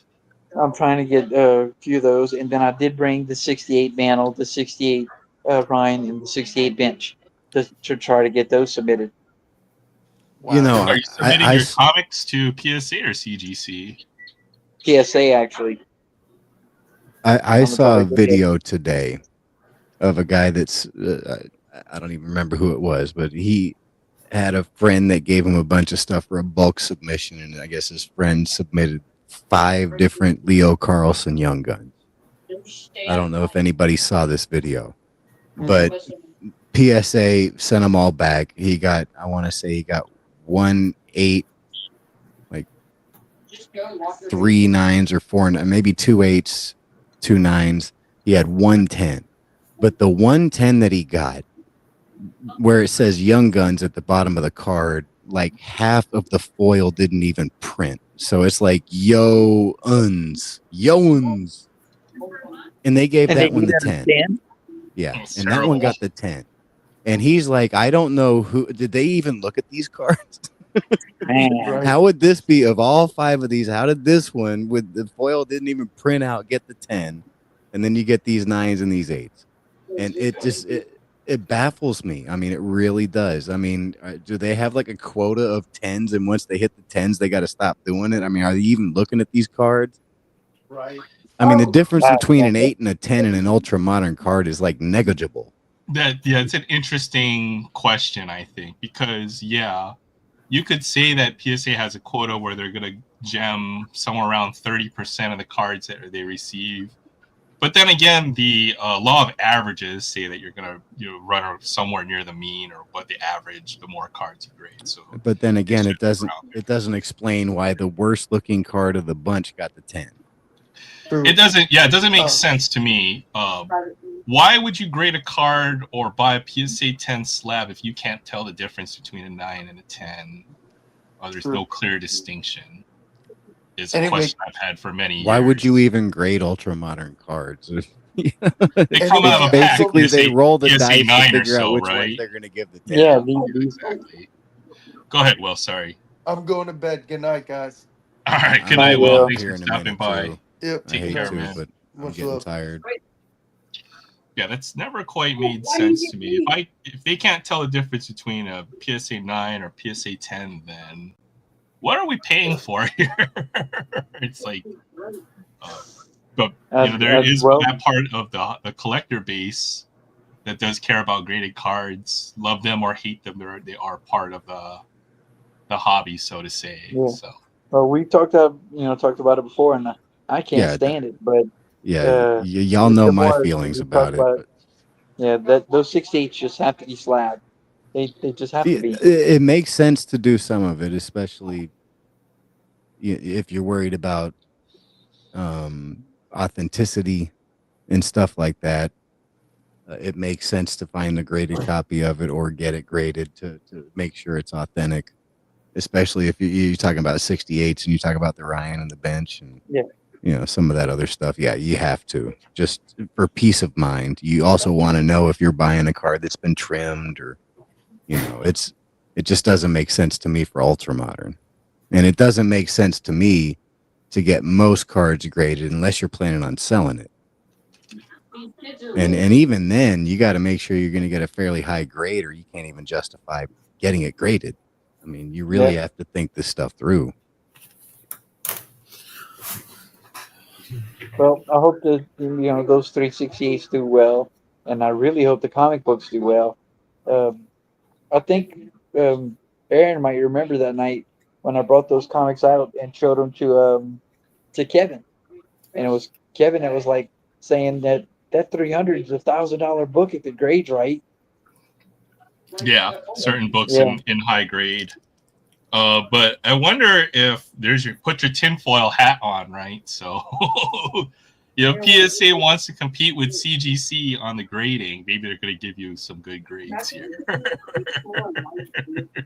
Let's hope, cross our fingers for that, maybe. And I'm actually hoping that they get, and I don't know what scale PSA is going to use. If they use the same 10 scale that they've always used on cards, and if they do that, are they going to use the partial or the decimal the same way CGC does with the 9.2, is interesting, right? Because 9.8 is considered like the highest grade that you can reasonably get and see. I've seen 9.9 white pages. It's like a But it's BGS like 10 super pristine, scarce. right, Yeah. or black label, Yeah. and never get a 10. 9.8 would be, or even 9.6 might even be gem mint, or somewhere around there when it comes to comics. Well, I'm hoping I don't know that how the they're going to do 300 comics if they do a 10-point scale, right? So there's not enough differentiation once you get up to that 9. Did you see that Jay disappears for a while? He comes back, where's my crown? And he steals it from Ryan with one thing.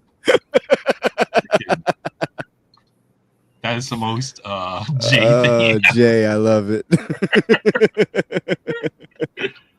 Welcome back, Jay. Yes, I collect. I agree 100%. It is. I mean, there's valid reasons to do it. To have a third party define the grade for some other if you're going to do a transaction or whatever. I think giving a number grade to a card doesn't make sense. I think authenticating cards, I think talking about evidence of trimming makes sense. I think about authenticating autographs makes sense. Stuff like that. I understand why they did it originally, because the purchasing on the internet was blowing up basically when graded cards started coming up, and people not seeing the cards that they're purchasing needed a way to be able to verify what they're actually buying. But in the 25 years since, it's changed into something completely different. Oh yeah, definitely something completely different. Sorry, I forgot to put these on, man. Anyway, I'm gonna stay in the chat, but I gotta step away. I'm starting to fall asleep. I don't want to fall asleep on thanks, camera. So no worries. All right. This is Take care, fun, Tony. everybody. Take care. I'll see y'all next week. Have fun, man. Yeah. So we did not pull the what are we looking for? We didn't pull a Nico Hoerner Bowman first, but we did get a Ian Happ Bowman first. Ian Happ's okay. So I definitely see both Hoerner and Happ play today. And we got a Dansby Swanson Bowman first. I do. Oh, that's Swanson. Who's Swanson with in there? That's right. He's in the Diamondbacks right there. Yep, that's what I thought. Who's he with now? And I got to see him swing the bat today. He cannot put the bat to the ball. Taylor Ward Bowman first. I got a question about today's game for you. Tyler Stephenson. Go for it. Do you realize today Walker was Jeremiah Jackson's major league debut, and he got his first major league hit at the game you were at? Yeah. Check this one out. I got a Cubs, or I got a Chicago not a Cubs, but a Chicago legend. I got a really nice card. Where did my mouse go? What the hell? I think you're frozen, Aaron. Yeah, I am frozen. Hold on. He's moving up in the corner, man. I know. It's like my mouse cursor disappeared. Sorry, y'all. I went bar hopping tonight. Yeah. He only has 2. Oh, my friend is embarrassed. He only has 2. Because I was pointing Ryan out to her. I'm like, this is There Ryan. you go. She poked her face into my phone right as Aaron switched, and all I got was a shot of her. I was actually talking to her about that card and Ryan. Oh, Minoso, Mini Minoso. Yeah. I was telling her 5 decades of playing and all that other stuff.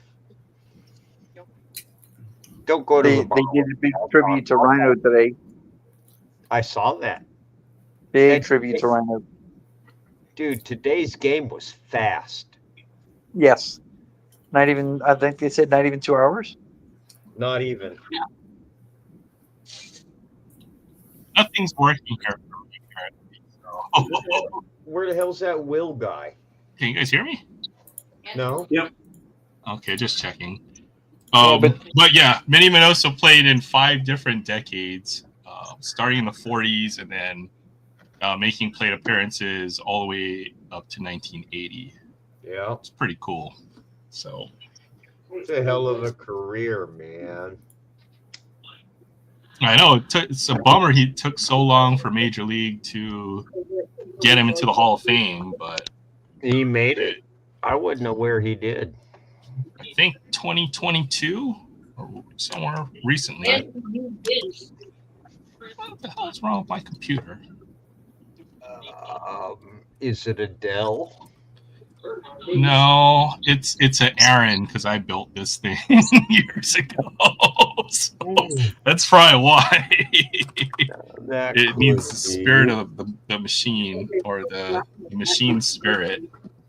But something's wrong with the USB port here. It's just having some issues. All right, hopefully we're through technical difficulties. At bar number 2 today. How was your date tonight with the lady there? First of all, you embarrassed the crap out of her, Aaron. No, I didn't. Yes, you did, because I said, look at my phone. This is Ryan. And as soon as she popped her face into that, you switched to me holding the beer up, and all you got was a face full of her. My bad. I'm sorry. Embarrassed the crap out of her. Nah, okay. Well, tell her I'll edit it out of the videos just to protect for privacy's sake. I'll go back later on. Cut it out. Yeah. She was like, "What?" I will. I'll do that. I'm sorry. My bad. I should have thought about that a little bit. No, so. I should. I was several beers into it when I pointed him out, and I had already switched onto the camera, so I was just going to show you the beer and click off. Because I was. It's like I'm always trying to change the view for the folks in the peanut gallery. I screwed up. My bad. I personally thought it was funny, and I'm willing to take entire blame for that. That's not a problem. No, I'll go back and cut it out later on. You can tell her that. I should be a little bit more thoughtful. I'll tell her, and she'll appreciate it. But you're not the one in trouble. Okay, all right, I got you. Hey, what's up, Jim? This guy is. The beer looked good though. You looks like you had like the little goblet that you were holding, like your. Oh my God, that was bar number 2, and we stepped outside for a cigarette, and the little motherfucker I fired from 3 fucking previous jobs tells the freaking people I'm doing a dine and dash. Oh yeah, that must have been fun. Oh my God, there was almost a bar fight. Brought out the inner Marine in you? I'd have been the first one swinging, bitches. Because it pissed me off. It embarrassed my friend. And that was not cool. Yeah, what a punk. That's definitely not cool. Oh yeah. Well, the funny thing is, she went up and confronted him, and he folded like a cheap suit, man. Sounds like we ruined your night, but made it more interesting at the same time. No, you guys did not. No, not one bit did any one of you guys ruin my night. That's right. Not if anybody's going to ruin your night, it's going to be you. Yes. And I'm good at that. I'm glad you got a good time. But it's okay, man. I'm many beers into it, and a few slippery nipples, and a Reuben sandwich. At least you got a good sandwich. Reuben is a good choice. That's like my third favorite. French fries and some sort of taco and some sort of something else that had crab on it. Oh, you ate good tonight then. Dang. Oh my God. But to me it was all about spending time with my lady friend, because that's my buddy. That's awesome. That's not the cookie lady, is it? No, that's Purdy Lady. Ah, okay. No, I thought this was the cookie lady the whole time. Told you, Jay's got game. So I see that. You know, Jay has game up until the point of, oh, you're messing with her, so you're not going to mess with me. While the other one says, you're messing with her, so you're not going to mess with me. I don't necessarily call that game. I could get the ladies, and then they realize I got all kinds of other lady friends, and like, oh, you're messing with all of them, so you're not touching me. I see. So you got women problems. Better to have problems than no problems, right? Me, really? Really? I don't like getting in trouble for hoo-ha I'm not getting. There you go.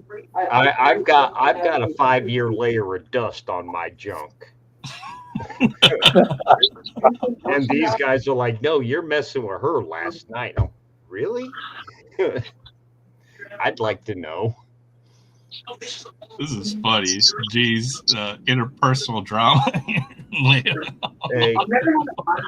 Hey, Jay's hammered. And all I got to tell you is Purdy Lady is exactly that. She is both purdy and she is very ladylike. There you go. Very ladylike. You gotta have friends like that too. Oh yeah. Oh yeah. And she's the one that'll pull out the drunk in me. She'd be like, let's go have a drink. I'd be like, okay. That sounds like a good time. So glad you're having a good time out there tonight. Her's my buddy, man. I go upstairs to her place every morning and get my ass kicked by her little baby kitty.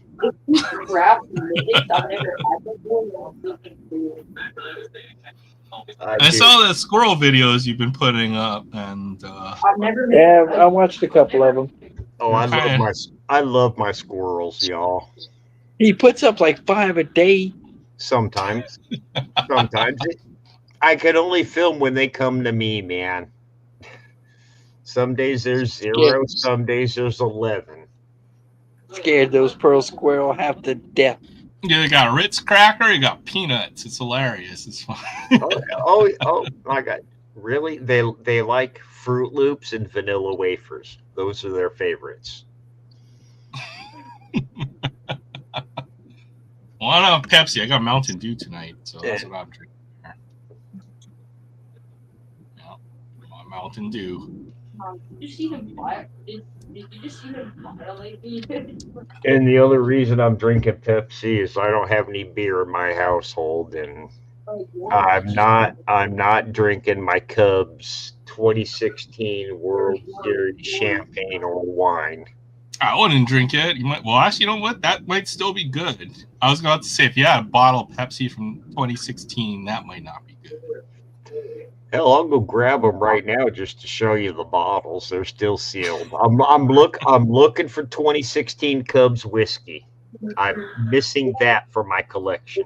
Oh, look that up after. It looks like Yankees, Marlins walked them off, I think.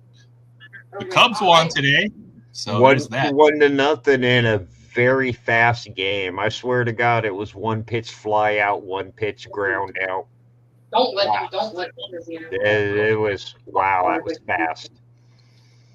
Yeah, Troy said he was at that game, so there's that. Yeah, I was looking for Troy. I was looking for Matt. I was looking for Adam's card closet. Where were you Matt, at, from what I heard, Matty and Adam were seats on the first base side. Yes. And I was sitting out in the bleachers. Like, usually have the time in the game. I want to see how long this game was. As a matter of fact, quick. Game time, 1 hour 49. Yeah, Holy it was less than cow. 2 hours.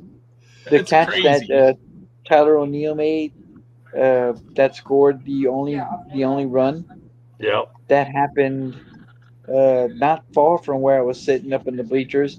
So when the camera came back that way, I should be just out of frame. Maybe I might be in it, but if anything, probably just out.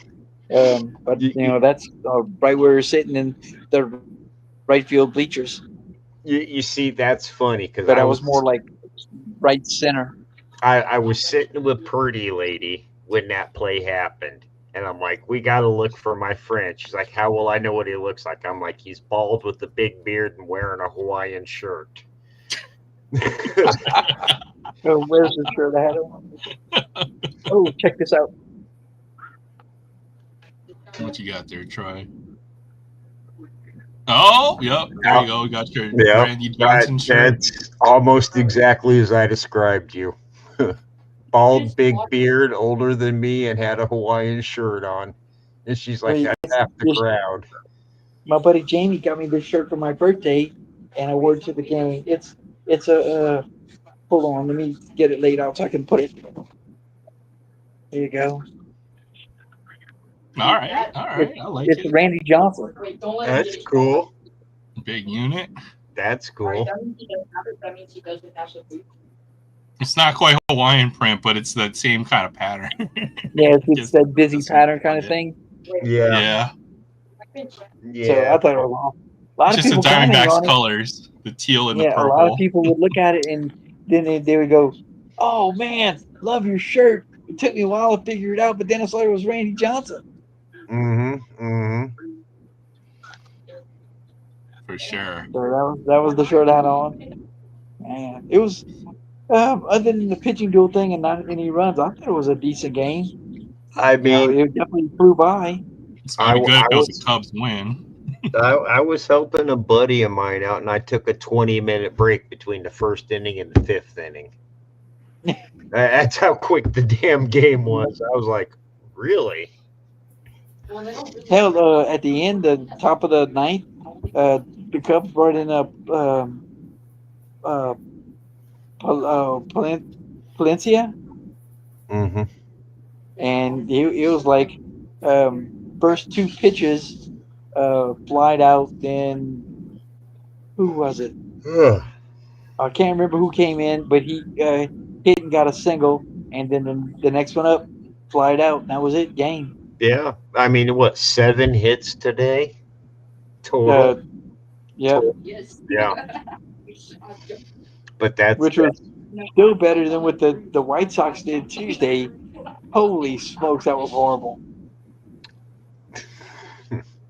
I'm gonna look back for the box on that game. So I was actually hoping to talk to you in between games, so I could tell you the differences between White Sox Stadium and Wrigley Field. And I was going to warn you not to be scared because when you walk in, you were actually going to see people. Well, the White Sox game had a lot more people than I thought would be there. They still had a pretty good amount. Of course, the upper deck, the very upper deck, was pretty much empty, but the main seating around the field, it was pretty full. Now, it says attendance for that game was 20,000, so yeah, seems like a decent crowd for a day game. Wow, they must be here to see the Phillies. Yeah. It was a 6-3 game, and I see what you mean. The White Sox didn't score their 3 runs until the 9th inning. Yeah, until the 9th. What up, Ryan? How's my crown look, bud?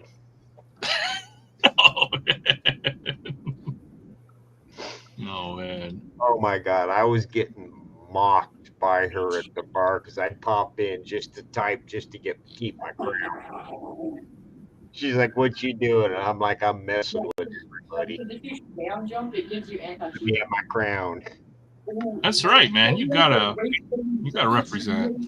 I got to defend it, man. This rivalry is hilarious. I think even Barry's popping in to try to steal that crown from you guys. Oh. Well, the crown's on my head. Maybe it's the head that wears the crown, so you gotta watch out. Right here. Looks like a moose, the bullhorn, moose horns or something. Hey, I'm Norwegian, man. We wear horns for crowns. That's right. All right, well, It's coming up on 1 a.m. here. I'm gonna have to shut it down so I can get up in the morning and go check this show out. All right, Troy. Thanks for popping in. Have a Yeah. good time at the National. Yeah, one quick Thanks, question. I How's the appreciate it. show going? I haven't seen Wait, what? on it. What do you say? How's the show going? I ain't seen crap on it. I think what's his name? Oh golly, I can't remember his name now. Junkyard, Junkwax Hero. He's posted something from directly from the floor. I think Moynihan's posted something directly from the floor. Sammy has. So a few people have posted from the floor. Um, One of the things I did notice, and it was only because Wednesday, I think Wednesday afternoon, um, some two guys were looking for uh, um, it's Hall G, yeah, Hall G, where there was another set of dealers, and the only reason I came upon it is because I ended up having to go around a bunch of stuff to get to the lobby, but this Hall G was set up way out to the side, away from the main concourse, the main lobby. Um, and the main training halls and everything. And like, if I was a dealer and paid for a dealer booth, and then they put me out where this Hall G was, where these other guys are set up, I'd want a discount because it was way off. And unless you were somebody there following the interactive map on your phone to go or looking for a specific booth, and for whatever reason that booth was put out where G was, you weren't going there. There's more than enough to look in the two main hall areas with all the tables where you're never going to go look for those other guys. Maybe you would get a Yeah. discount, or I don't know how that works, but dang, Yeah. that sucks. Yeah, basically you'd be paying premium table space for a spot where they put you out in the backyard. The kitty table. Pretty much. I look for them. But tomorrow, hopefully, it goes good. I get it, and I can pick up a few cards. Um, the like I said, those vintage athletics cards. 'Cause I think that's what I'm going to concentrate on the most. A few more of those. I got a few Philadelphia Athletics cards in my collection. Yeah. And then also brought in my 68 playlist because you never mentioned anything as far as getting any for us to do any trading. See, I was gonna do that, dude. I was gonna let you get them and then trade with you, but yeah, I have this problem. I'm broke. I'm poor.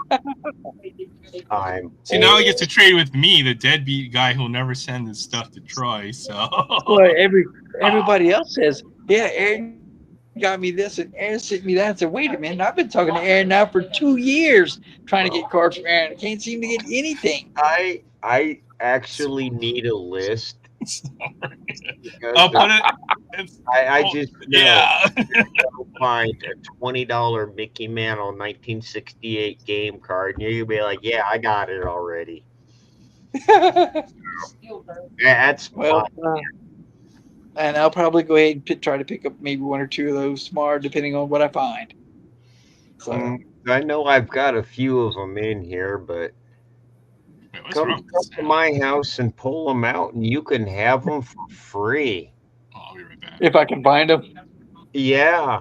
All you got to do is dig through my cards, and don't ask me questions like why are these 2025 mixed with the 1908s. Just don't ask me that question, because I will look to you and say I have no clue. Aaron, did you just boot yourself? Because for a while it was only the three of us and you weren't there. God, what a nerd, man. He kicks himself out. It's his show. Hey, man, that's how it goes. Oh. So, and I know that once Aaron starts sending cards over here, I'm going to just go ahead and send him, 3 or 4 vintage cards and say, is that going to cover it? Probably, yeah, because you'll be doing me a favor by helping me get rid of some cards. You see, I'm just as bad as Aaron, because I've still got this sitting up here ready to mail to him. Okay, I will. I've got a few cards for you too, Jay. So Yeah. I've got to get these out to you. Hey, I get it, man. I'm a the pile king here. of mailing real slow, so So I this- understand. I'll send you some postage to help you cover the No, stuff. The it's shipping. not about postage. It's about every bit of lazy that's attached to my ass. Oh, so you have the same problems that I do, huh? When it comes to this, because that's my problem. My dad said that's you got TB. That's We when the got lid maybe there'll be the something in this iron pile blood to turns the lid, motivate yeah. you. What do you have that? What was that? Was what? No, not that one. A couple cards beyond it. That one.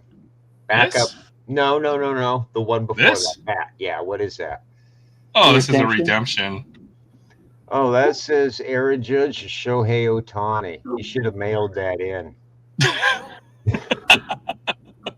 I scratched it off. I put the code online. So yeah.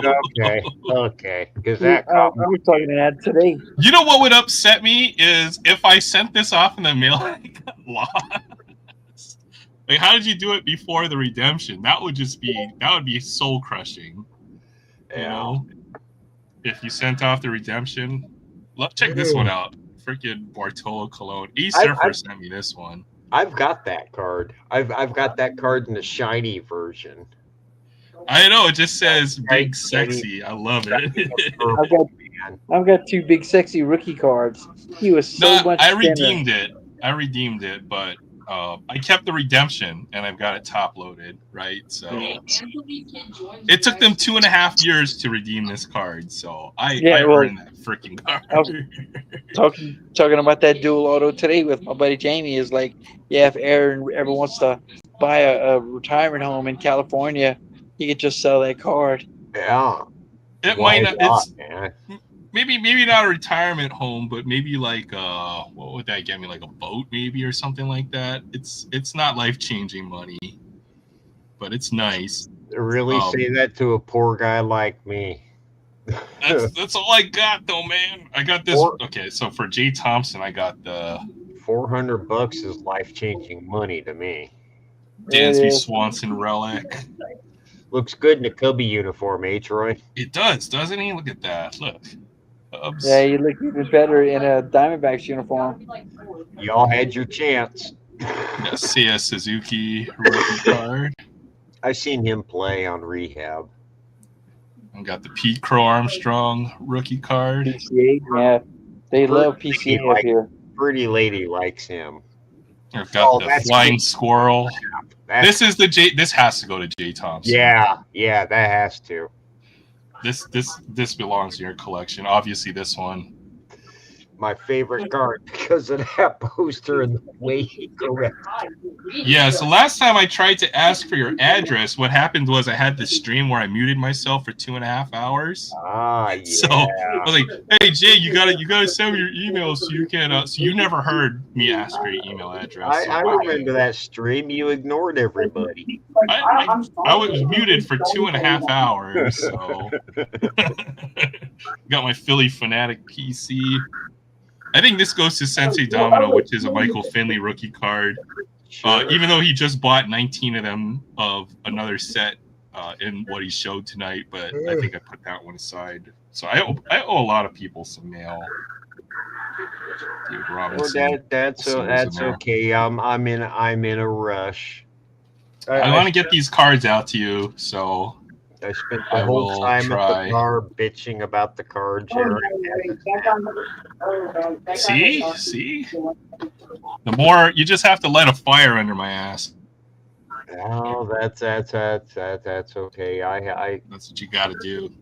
Yeah, I had a few drinks, so there's a fire under mine right now.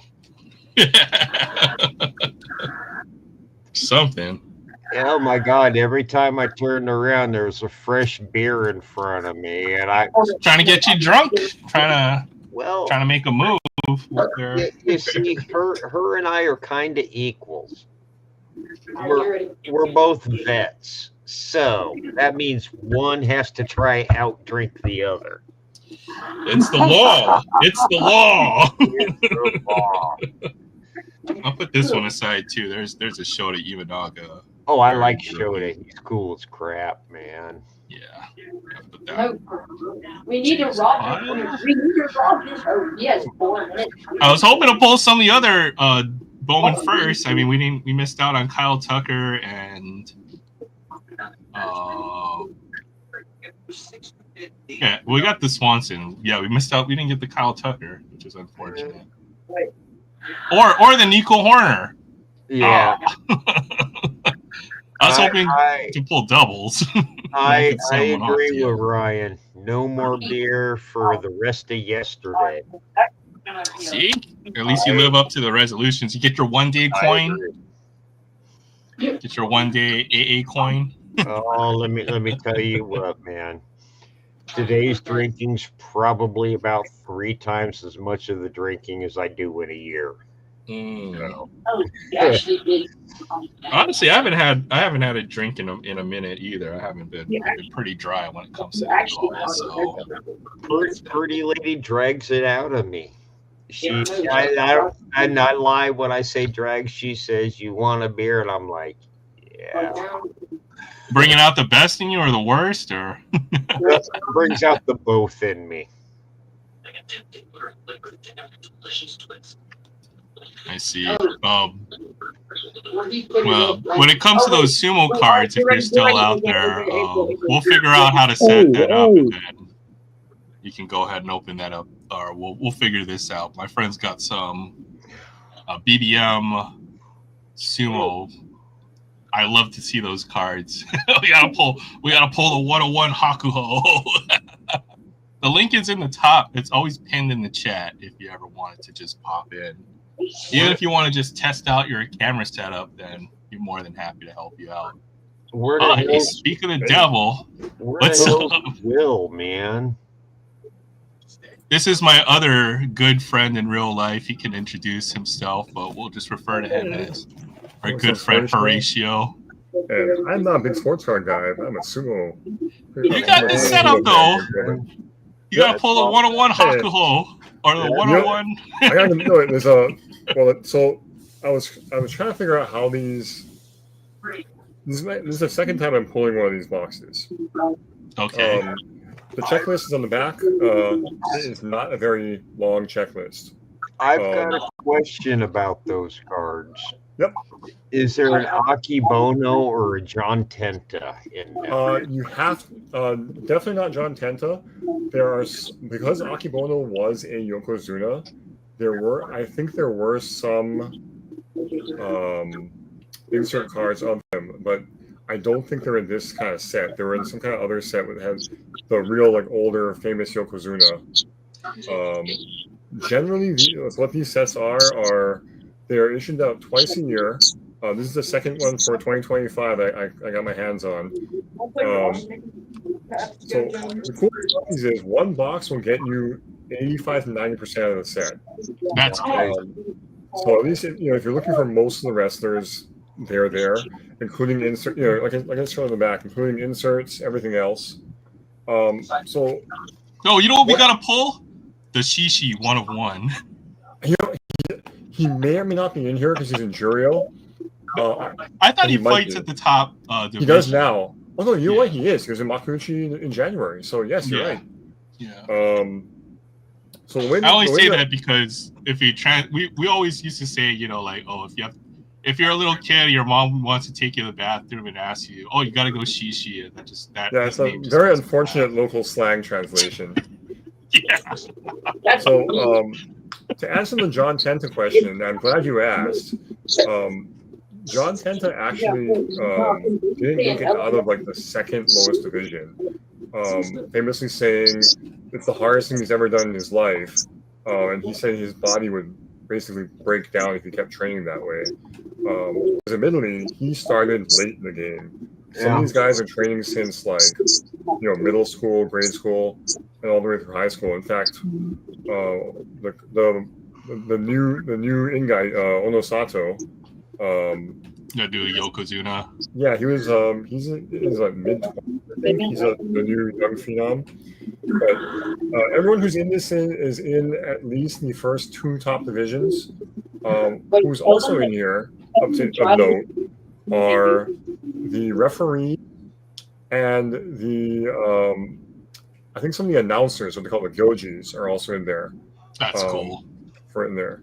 So if you're unfamiliar with sumo, everyone takes a ring name, just like professional wrestling, right? They all adopt a ring name.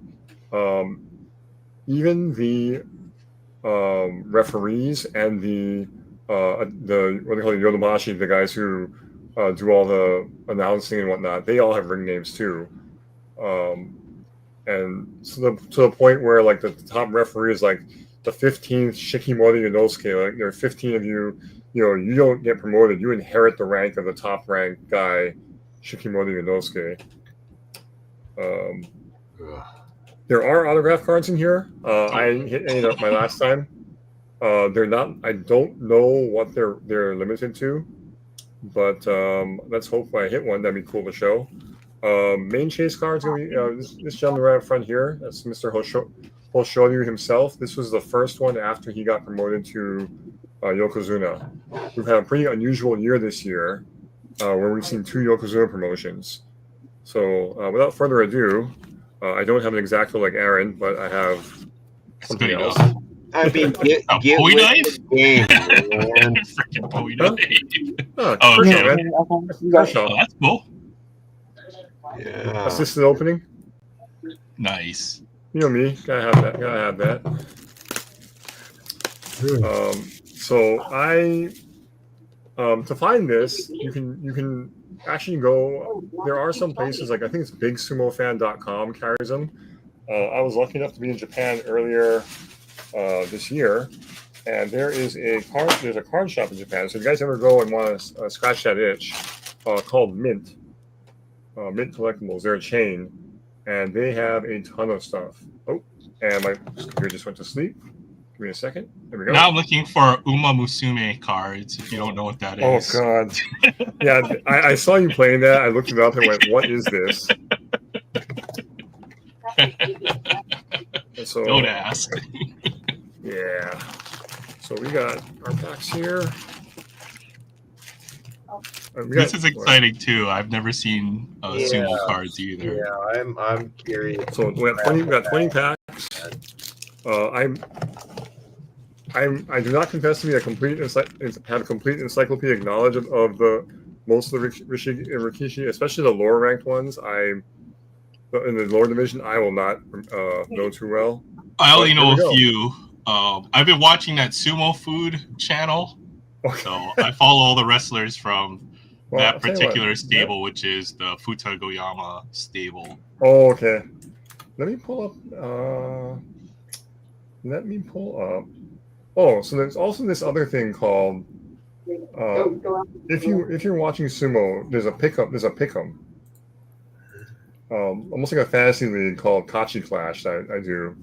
So let me go pull up the records for these guys, and these are the top division guys. We'll see where they landed in the last tournament. Yeah, because the top division is what, like 30 wrestlers or so, I want to say? 40. 17, 34, 35. Something like that. So right that, off the bat, we have Mr. Actually, I'm backwards.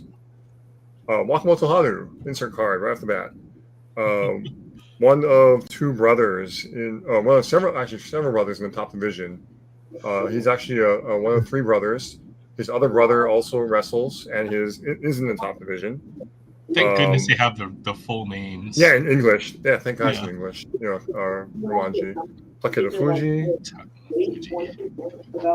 Who didn't have a great last tournament. They had high hopes for him, but he ran to the wall last tournament.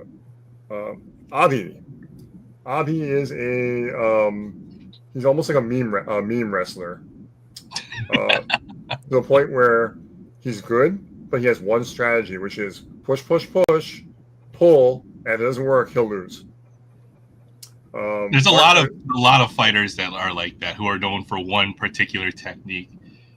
You should go look at every different technique. There's like 70 or 80 different ways that they can win. There's a different name for each one.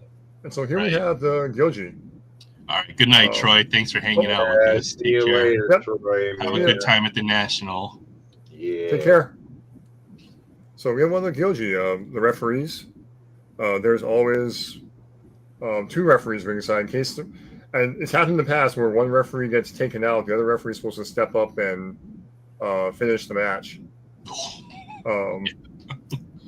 Now, there are judges on ringside, and they can reverse this decision, and it happens occasionally.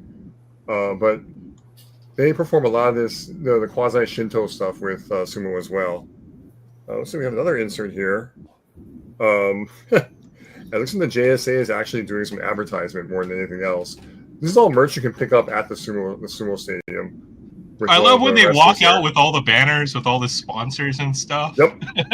And I always see the one for the Chazuke. It looks like I have some kind of parallel, little parallel here. This is Wakataka Kage, and that is his ring name. The brother of the first, the higher ranked brother of the one I showed you earlier. He's the youngest of the pair. I can't read any of that because I'm a bad Japanese and can't speak. I can't read or write my own language. But you need the Google Lens; it'll translate it for you. You know, that's what I do in Japan. Not gonna lie. If you need penny sleeves, I bought a whole case of 10,000. So come by my I place. I might take you up on that. I'll throw you like 1,000 of them. Endo, is a Japanese fan favorite. He's about to fall out of the top division. Unfortunately, he was at one point favored to be the so-called next Yokozuna, but he kind of just hit the wall halfway up the ladder and couldn't make it. Chuda no Umi, kind of a newcomer to the top division, been kind of middling up and down. Is that a Greg out here? Hey, maybe. Mr. Silvas. So I got Takanosho. Probably the best smile in sumo, man. Come on. That is cool. I like that insert set. He has the best smile in there. sumo. There's no doubt about that. Is it singing karaoke there? Yes, they do this weird Balkan kind. So Takayasu, half Filipino, half Japanese sumo wrestler. One of my favorites. He's gotten runner-up. I think he's never won a championship, but he's gotten runner-up he's double digits now. It breaks my heart every time. This is, I forgot one thing, but that's obviously one of their mascots. This is Al-Nishiki. I believe he's what is he? He's a foreign wrestler. Ukrainian. It's Georgian or Ukrainian, I think. And this is one of those, as you can see the kind of stars in my light here. That's a parallel. Nice. Yeah. So he is one of the rising stars of the sumo game. A lot of people are favoring him to be one of the next Ozeki. I think he was in the running for the tournament champion this last show until very late. So usually you need to have about 11 or 12 wins to get close. Yeah, he's gonna be one to watch. I think that's where he finished. Kishima, he's a former Ozeki. He got hurt. He's trying to work his way back up. Nice guy. Good sumo. Again, another Wakataka Kage, kind of an alternate look card we have. This is the non-parallel version of that card we saw from Anishiki earlier. Hiroju, middling. Asakonyu, another new promotion. The other mascot of the JSA. Nishikigi, who we got a little parallel here going on here. Seems like he got one per pack. He is, that's what it's looking like. He is kind of blind as a bat outside the ring. Hence, when you see him wearing glasses there, but he can't wear them. For whatever reason, these guys don't wear contacts. And you'll see them in the match squinting. I cannot tear these. It's great. Interesting. That's why he'll show you. He always looks like he's doing this real fierce stare down look when he's admitted that he can't see beyond the opponent, so he's squinting to actually see them rather than trying to be fierce and intimidating. Hey, Oho. Oho has potential, inconsistent, up and down. Sanda Umi, I have him as my pick'em this last one. All I'm going to say is never again. Onosato, our new Yokozuna. He was still Nozeki during this one, but he is now Yokozuna. So he's been promoted from champion to grand champion. We have Hoshoryu. This is a picture from his Ozeki promotion. It's a kind of an insert. He is also one of the Yokozuna. Nishikigi again. He's a long time guy in the top division. Top division. Yep. And Kimboza is our little alternate here. Yeah, the most for the longest time, the Mongol wrestlers have dominated. Oh, they're still carried up to the point where they have a limitation on how many each stable is allowed to have. One foreigner, you can have one. That was actually that's known as the Hawaii rule, actually. Officially. It is. There's so many good foreigners in the top division, though. That's the thing. So. We got Shona Umi. Sanui, who we just saw earlier, like I said, never again. The guy's been a long time wrestler, but he's on his decline, unfortunately. Ichi Yamamoto, who was in the running, this was their front runner until the last few days of the last tournament, and he just couldn't do it. Futokoyama, right? You said was the stable you were watching, right? Yeah. This is a stable master with his cat. That's cool. Makayasu again. And there he is, the man himself, Aaron. There's Shishi. Yeah. There you go. I forgot what country. I think he's Ukrainian as well. I think he's Ukrainian as well. Yeah. Well, before you open the next pack, man, I got to go pass out, man. Oh, hey, don't blame me at all. Take care, Jay. I know you said it was 1 o'clock there like an hour ago, so I don't blame you. Yeah, well, I've been drinking all day, so. Oh, man. You have a good one. I already did, man. I'm going to go pass out and hope the hangover don't kill me. Have a glass of water before you pass out. I will try. Have a good night. Yeah, y'all have fun, man. See you, Jerry. All right. Let's see what. Small packs is what, 8 cards? I think 8 cards a pack. Seems like they give you a good number of packs in there, though. But again, the good part is, like I said, I'm getting the whole also close to the whole set. This last time. Tommy Fuji, another kind of I still consider him an up and comer. Abi with again, if you look at him, I don't think, dude, this guy's a meme wrestler. Try to just watch his. He's the reason why they banned social media for wrestlers. I'm not kidding. No, I absolutely mean it. He was pulling in air quotes, "It's just a prank, bro," kind of prank, and got basically all wrestlers banned from social media. Yeah, it's that way just because sumo is such a traditional sport as a national sport. They then interviewed. He had to go through a social media awareness class. They interviewed him while leaving it, and he said he fell asleep during the class.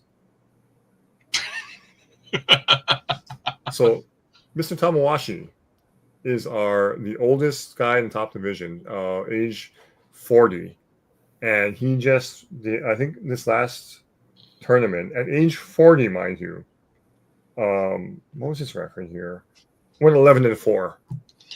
Wow, that's actually kind of amazing. So, sumo has like 7 different divisions, and it's almost like minor league baseball in a lot of ways where, up until you reach the top 2 divisions, you're not even considered a professional wrestler. You don't get a pension. Yep. Sekitoni is the term for the salaried wrestlers. Salaried wrestlers, yeah. So, these guys, they have to prove themselves within a few years. Otherwise, their time with their stable, where they train with the stable, runs out. They'll go and find new prospects. So it's kind of interesting. So, this is a throwback card. This is I know you guys are asking about other Yokozuna. This is the Terunofuji, who was known to the West as the Kaiju. That's his I believe it's his rookie. It's equivalent of a rookie. Yeah, it's like a rookie card, I guess you could Reprint, call it. basically, or Yeah, he's a new. This is his picture when he was first brought into sumo. Oh, okay. Like camera can focus. So they all think these pictures and they borrow these mawashis, these queso mawashis from their stable master because they don't have no support group for it yet. Tamawashi again, doing some crafts because why not? Gonoyama, another up and comer who's kind of got installed as of late, but he can still bring it. It's just inconsistent.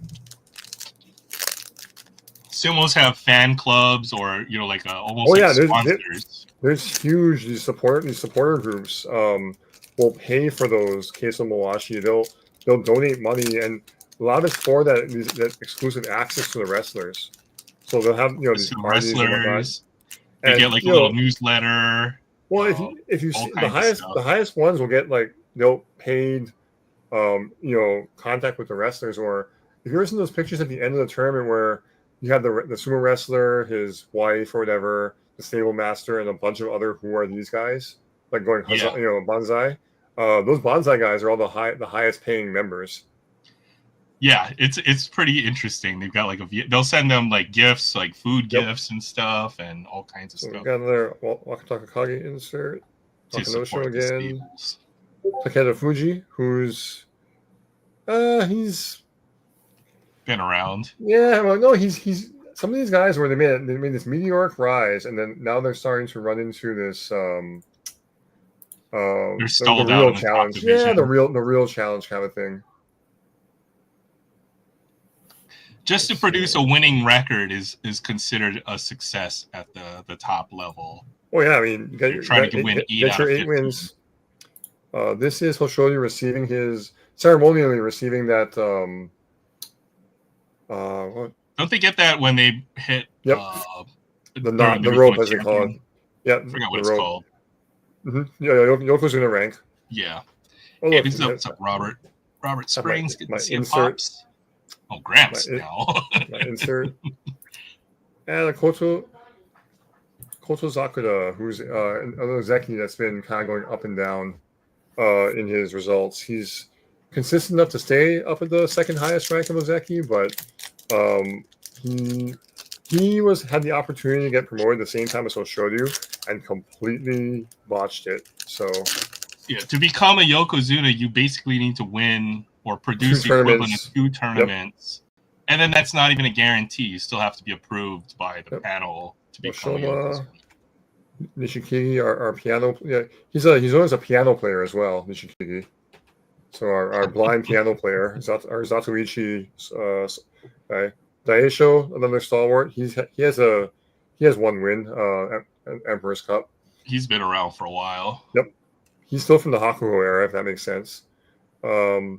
Meisei, another same category. He's from the so-called Hakuho era, where he fought the man himself. Okay, Shikimori Inosuke. This is the highest ranked. The name is transferred to every Gyoji after that, but he's the highest ranked Gyoji. It's like Shikimori Inosuke, and I forgot the other one's name. But they're the 2 highest ranked referees. So they'll referee all the matches with the Ozeki, the Yokozuna, and the other guys. This is Haku Oho. His name sounds like Hakuho because it was picked by Hakuho before his retirement from the JSA. This guy is still in sumo. He was a collegiate Yokozuna to my recollection. And he lit the world on fire when his first outing in the top division, but then had a lingering shoulder injury that sidelined him. Injuries get these guys a lot. So I got an undrafted player asking me this. This is the box it came from, and here is our complete set right here. You see all the check boxes. The great part is about 3/4 of this is in. If my camera would ever focus, 3/4 of it is in here. So we're gonna get most of the set, thankfully. It's And if about we're a lucky, 60 card base set. yeah, if we're lucky, maybe an auto, but who knows? Autograph. Ryuden, you know, he's doing just enough to stay in the top division, but he's definitely on his decline. Shirokuma holding a Banzuke, showing his he's pointing at his name on the promotion list. I'm guessing it's when he got promoted to Makunuchi top division. Yeah, so that's basically the rankings of all the wrestlers. It's printed out in that format, and he's pointing at where his name is. That's pretty cool. I like that. Yeah, I mean this box contains. I pulled another box in these last year before, and I was only missing a few handful. Toki Hayate, working his way up, not doing that bad. Again, the kaiju himself, Terano Fuji. So I think this was done before he retired.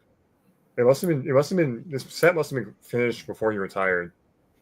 But then, you know, one of his many Emperor Cup wins, and him with the press, the kaiju himself, another Takanosho.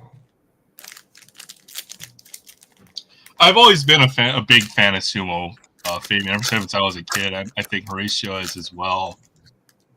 In the last racing that I care to share with everybody, but that's another story. Oh man. Shioshoma, he's on his way.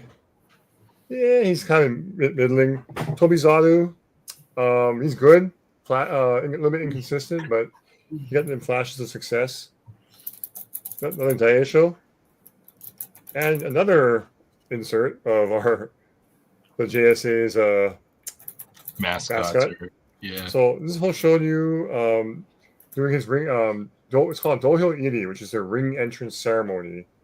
I think what's called. There's two different styles of it. His is at Hidanui, Unryu, or I think he was Unryu. Anyway, this is most likely at Meiji Shrine when he first got his first air quotes appearance as a Yokozuna to the public.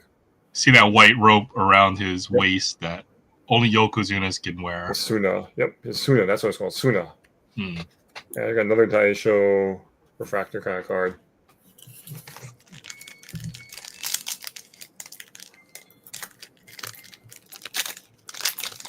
Moving right along.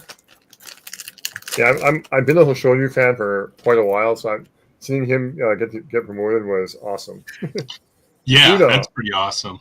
Uda is another fan favorite. If you're ever interested in watching crazy sumo, just go on YouTube and look up Uda Sumo. He never quits. He will try all kinds of techniques. He'll roll people over his body. He'll do all kinds of stuff. He is awesome to watch, and yeah, the guy, another guy with $1 million smile. One of the more entertaining wrestlers. Oh yeah, absolutely. So we got another Kirishima here. That color is different. Is I'm guessing it's an alt. I haven't seen. That's the first one I've seen. So could be a thing. Maybe on the back. I don't think. I don't believe these are individually numbered. So I'm gonna go look up this set to see if I can find this. Another got Shishi smile card. that will never get old. It's never gonna get old. Never get old. Tomoe Kaze, who's up and down. Mitaki Yumi, who is I don't get this guy. He's another Filipino-Japanese sumo wrestler. He's won 4 championships, but cannot stay at Ozeki because he's not consistent enough. He'll light the world on fire some tournaments and then completely collapse the rest of them. And we have a Nishiki Fuji refractor. I think when he was at the rank of Sekiwake, because I think he holds the record for staying at the rank of Sekiwake some of the longest, because he could not get the 33 wins required to over 3 tournaments to get promoted to Ozeki. So the announcers like to call him the Seki Wacky because he couldn't do it. Interesting pun there. And that's like the lowest rank of champion there. Yep. So we got Mr. Tobizaru, Shirokuma, who I think this guy might have fallen back down to jury already. Kind of a one-hit wonder. He might be back, but it's a real sink or swim thing. Once you get promoted from the second lowest division to the top, either a lot of guys will either set the world on fire or they'll just get blasted. It's a whole different world. Shishi again.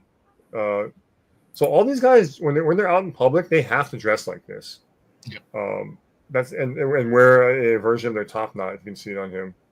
That's expected. It's tradition, and they've gotten in trouble for not doing this. So, of course, there's some female one because why not? Mascot. Most Japanese thing ever is to have a mascot like that. Yep. So I guess if they're doing an animal theme one, which is my favorite. Hamsters, guinea pigs. Guinea pigs, yeah. So cool. Hey, I'm down. It goes into the nabe after they're done. And then Abi.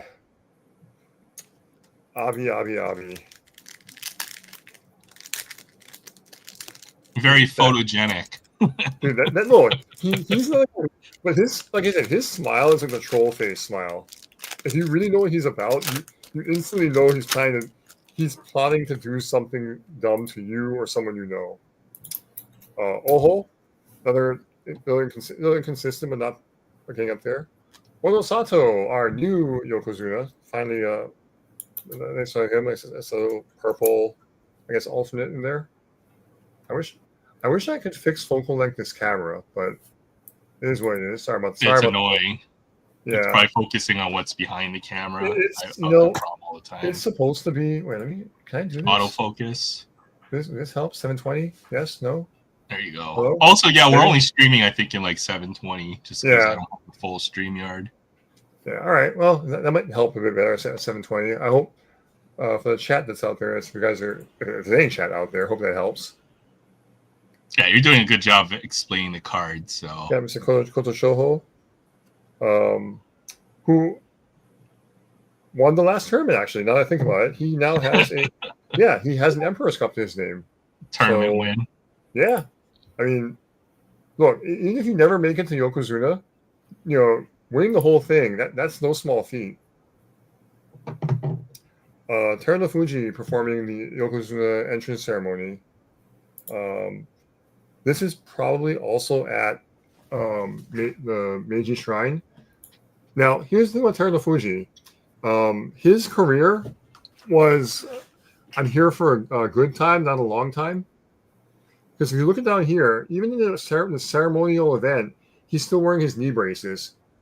He suffered a catastrophic knee injury when he was in Ozeki, so second to the Yokozuna, and dropped all the way down to the second lowest division, fought his way all the way back up, and regained Yokozuna, and had a pretty successful career after that. But his knees were completely hosed. So once you saw him start missing tournaments, that means his knees were dead, and that's why he retired. Because they were saying if you don't stop now, you're not going to be able to walk in the next 10 years. So, you got to prioritize yourself, right? Sure. Again, we have the main card. Let's now have a refractor of Shirokuma showing his Banzuke record. Yeah, these guys fight 15 bouts in 15 days. There's no days off in sumo. It's crazy. If you are injured, there's no, I'm going to skip this tournament. You're going to get demoted. Yeah. And going 0-15 means you will plummet off the Banzuke. Here's another guy that frustrates me as a fan, and this is Shodai, because he has all the tools, all the skills, but sometimes he just quits too early. And he has an Emperor's Cup to his name. He was an Ozeki, and his mental game just completely, for whatever reason, shut down in him, and he dropped very low on the Banzuke. He's in the second. I think he's in the bottom bracket now. He's last tournament. He's Magashita 13 out of 17. He was 13 West, which is so there's 17 levels of Magashita, which is a rank and filers. one east and west. That's what 34 34 guys. top And division. then in the upper ranks, there's a minimum of 2 komosubi, 2 sekewake, and 2 ozeki. There are no requirements for maximum for these guys, but there have to be ozeki, there have to be komosubi and sekewake. Yokozuna is not required. There's So some times where there may be 0 yokozunas, or there Yep. could be up to 3. I would say is the most you could have. Well, here's the funny part is that if there's, let's say that there's only 1 yokozuna, there's only one ozeki. The yokozuna's title for the next tournament will be yokozuna dash ozeki, because it's they're ozeki first, and I guess the yokozuna is second. All these weird things I'm catching off of watching these the sumo YouTube videos. So I was the ranking is complicated, just like everything. Well, it's also arbitrary. It's just a committee of guys going, "Hey, he did good, he did bad." It's not like an ELO system or anything like that. So yeah, it's all arbitrary. There's a committee, and they just decide your fate. Ranking. So I got another dupe of Mr. Tanafuji in his debut. Shikimoto Inosuke again. Oshoma. Oshoma's getting up there. The rankings will change throughout the tournament as well, right? Like if a Jurio or second division does well, they'll fight against. What that is, the reason the Jurio guys will move up is if there's an injury. Oh, okay. I see. So they have to even it out. They'll move somebody up and go, "Hey, guess what? You're gonna fight above your grade, but it's gonna count towards your record. So good luck." But they usually pull the guys from the top of the second division. Right? Yeah, so it's like, well, you're gonna have to be fighting these guys soon anyway. So here you go. Those 2 divisions usually fight 15, and the other lower divisions will fight 7. Yes, Jurio and Makuuchi, which are the top 2. Yeah, the full 15. Hoshoryu, this is probably in his one of the celebration parades for his Yokozuna. Mr. Takanosho again. This is Futogoyama Urakata with their cat. Again, I think he's famous now because of that YouTube channel. That's a big following. Tanafuji with one of his, I'm guessing room numeral 5, so maybe it's his 5th tournament win. And Wakamoto Haru. Another stable started doing that. They've got, I think that's the Onosato's stable, so you can see the insides of how that. Oh yeah, if I understand the football college ranking a division, I can understand a sumo ranking. No one's going to ever understand that thing. Man. Nobody understands college football ranking. Yep. How does a BCS work? Nobody knows. Oh God. Tozaru, Nishiki, another green alternate. We got Daisho this time. Terafuji with another win. We're getting dupes. I'm saying the dupes, Mr. Tamawashi and Midori Fuji, who is again, he has 1 out of every 3. I'd say he'll do a real strong one, but not his consistency. Unfortunately, isn't there. Aonishiki again. He's going to be in Sanyaku next tournament, which is the top 3. Probably at Komosubi. So he well deserved. Oshoma, who was at Komosubi, he's going to be falling out of it. Tamawashi again, are the so-called sumo iron. I'm going to knock on wood so you guys can all see it. He has the current highest consistently. He does a consistency streak going to where he hasn't missed a match in like the last 8 years, I think. That's crazy. And in a world where people get hurt all the time or drop out of the division, he's still tanking it. Hoshoryu getting his Suna again, and Ichiyamamoto, who was close to a tournament win before but could not carry it, unfortunately. I did notice in this particular set, there are more inserts for the wrestlers, and they actually omitted the Gyoji. They omitted most of the Gyoji and the attendance. I think I kind of missed that. I know a lot of people want the wrestlers, but I think it's just neat to have those other guys get recognized too, because they're doing a job on the side.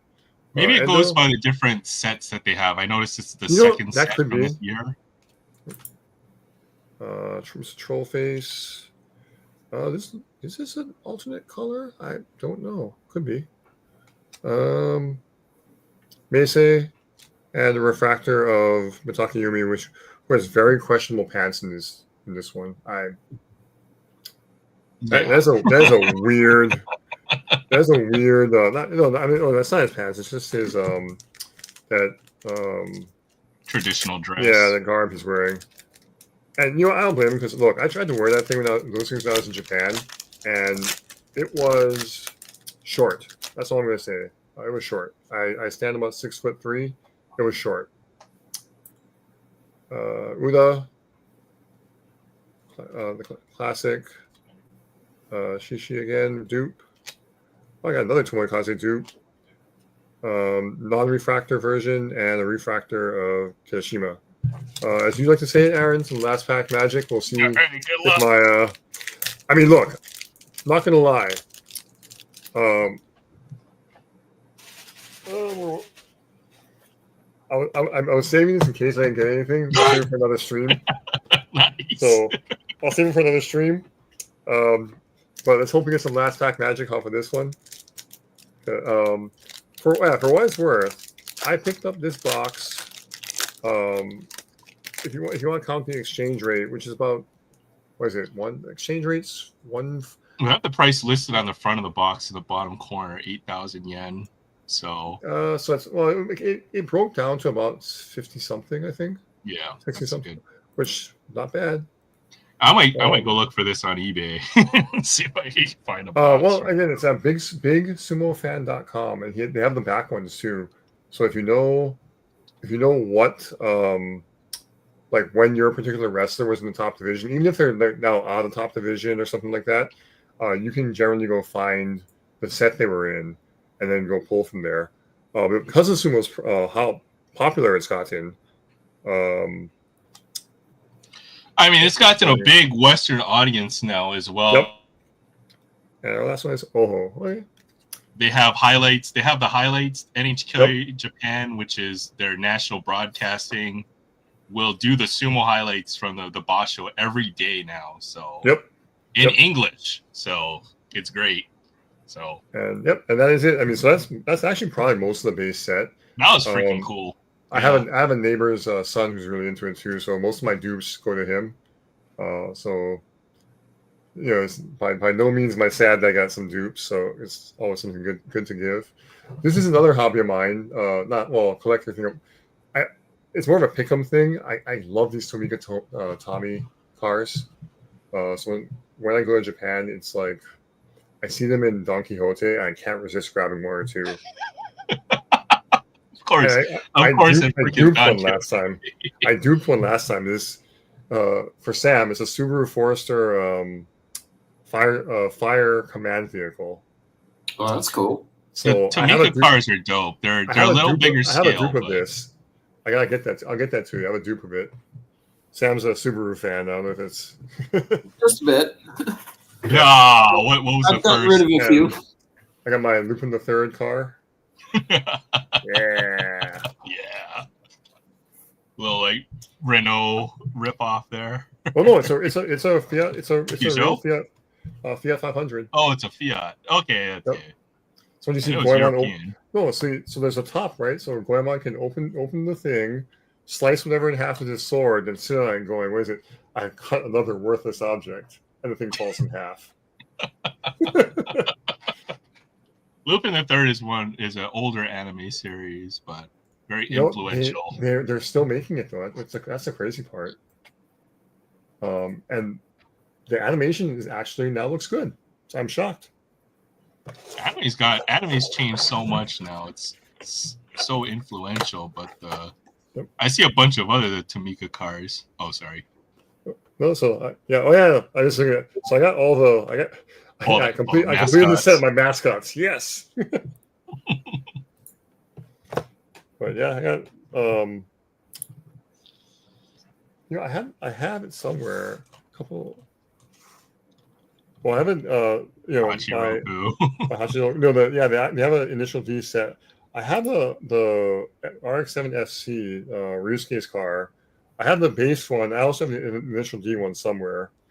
The rest are all like I have a weird fascination with the Toyota Crown and police cars, so this was a no-brainer. I love that car. Yeah, the Toyota Crown. It's like they have certain higher end sedans, right? Yep. Do those become Lexicas in the States, or don't? what's well, the the deal? Japanese Crown, as we know it, doesn't exist in America. Correct me if I'm wrong, Sam. You know JDM to a bit. A Subaru police car. You don't mess with the police cars in Japan because they drive faster. Like freaking, got some nice cars. Yeah, a couple of others. Again, Subarus I collect. Old WRXs in the Type R's STI. Yeah, so if I see these, I'm a sucker for them. I will definitely grab them. And then this was actually an Akihabara find for like a couple of, like I think I paid $5 for this at it was resealed at a bargain bin in Akihabara. I couldn't resist. That's a cool die cast. I like that. The detail on these are really nice too. Yep. So yes, I really like them. Sweet. Yep, that's what I got. I mean, if I can, I know my schedule's pretty busy, so. But if I can make it again to one of these, I'll have a crack at the other pack. I want to go for the auto hunt. Yeah, you know what? I mean, it's not even necessarily just cards or whatever, but we talk about anything. We could talk about video games for a whole stream or whatever topic you have in mind. You know what I mean? So I'm just happy to have you on the show for the first time. It's freaking awesome. Yeah, hey, glad to be here. Hey, like I said, I felt that. I was like, look, man, I'm telling Aaron I'm gonna come on, and I've never, I'm always busy every Friday, this and that. I'm finally home, home early today. I gotta jump on, just go for it.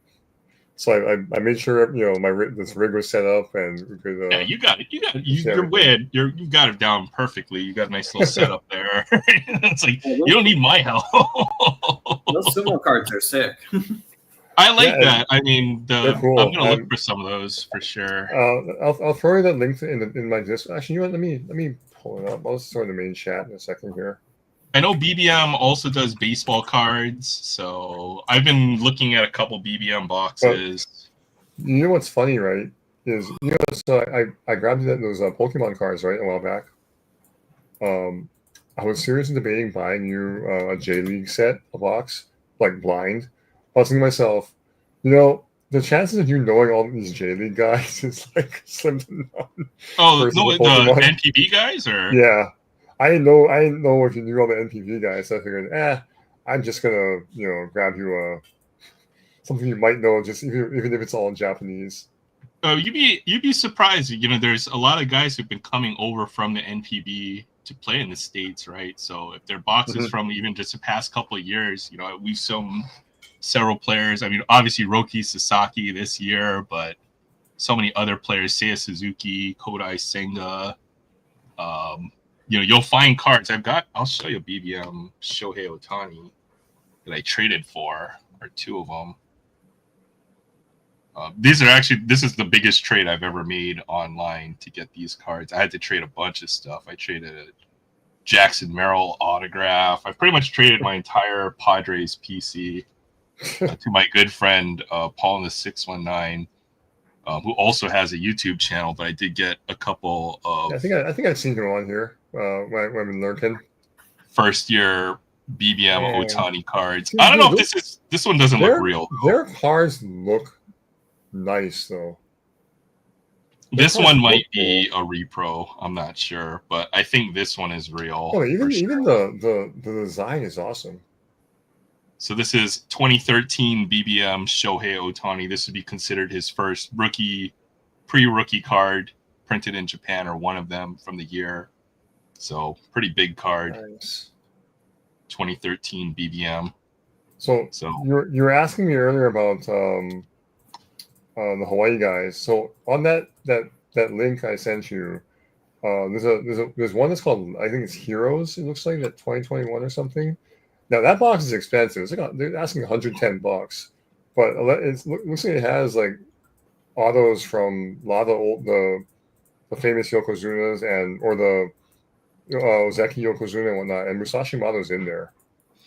Well, you know what they do? So for the fan clubs, they basically will print out, like they'll get their handprint and put it in ink, and they'll autograph it in Japanese.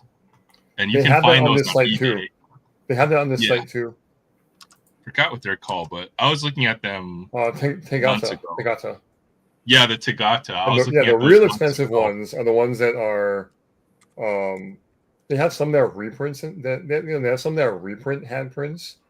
That are signed, and then they have others that are actual. It's really the wrestler's handprint. I mean, but these are almost reasonable because of sports card collecting world, right? We're talking like a box might be hundreds of dollars or thousands of dollars. Right. But I'm doing this on a budget, man. I know something like this right here. I don't know if you can see the screen, but you can get.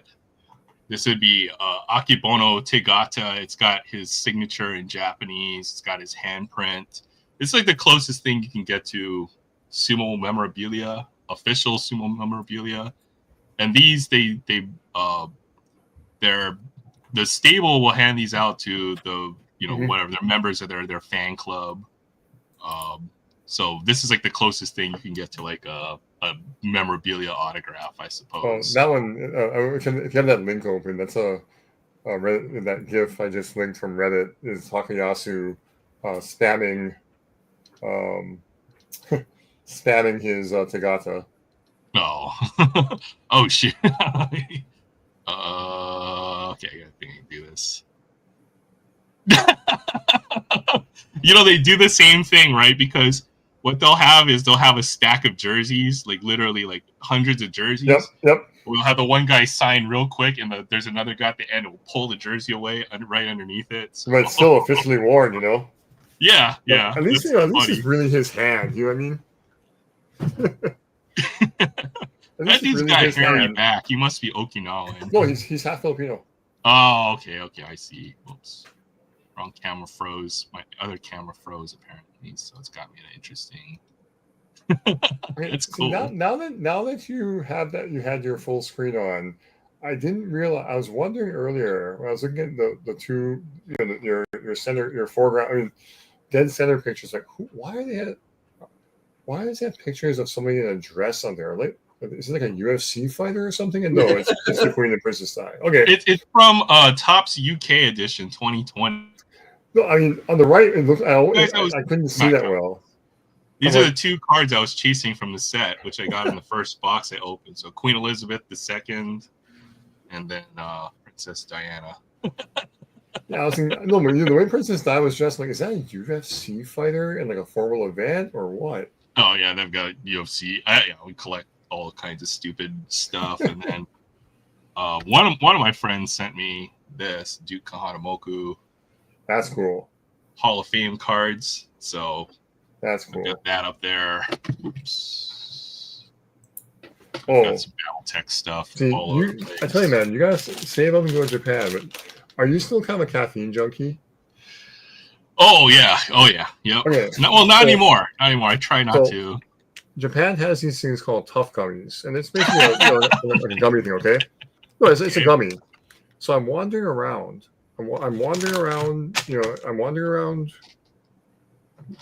with the family, and I look in this drugstore, and then this other one called Tough Gummy Pro on the rack. I'm like, what does what's this pro? The inquiring mind has to know, what is pro? What what is a professional gummy, right? So I turned it over, and of course it's all in Japanese. I'm looking, I Google Translate. This thing is caffeinated. This thing has 142 milligrams of caffeine in it. Oh which is crap! That's like 2 cups of coffee. That's the low end monster, man. Yeah, It's just yeah. a small little gummy thing you suck on for a while. And so just eat the whole bag. I mean, that would be a very poor choice. Why are your head shaking? that would be a very, very poor life choice. So I stuck to this one. You can tell is more full than this one for very good reasons. That's cool. Caffeinated. But yeah, it's interesting. The interesting things you find just wandering around Japan. I love how your train of reasoning. What is a professional pro level? Yeah, I mean, it's a legitimate question. What makes this air quotes professional gummy? I look for stuff like this at Don Quixote. I haven't seen it here yet, and I brought some for my coworkers because I had to go think of some dumb omiyage. And the problem is that there's so many things from Japan that are coming to America. You gotta find something unique. So I showed them that. I said, "Hey, look, it's caffeinated. I didn't want to surprise them or anything like that. I said, look, it's caffeinated. Don't take more than like 2 or 3, all right, per day." Empty bag. Yeah, it's like, well, I warned you. And it's funny is my boss is like a runner, so he's like, "Oh, this is perfect for running." I'm like, "Great." You're probably the most professional use of it versus any of us.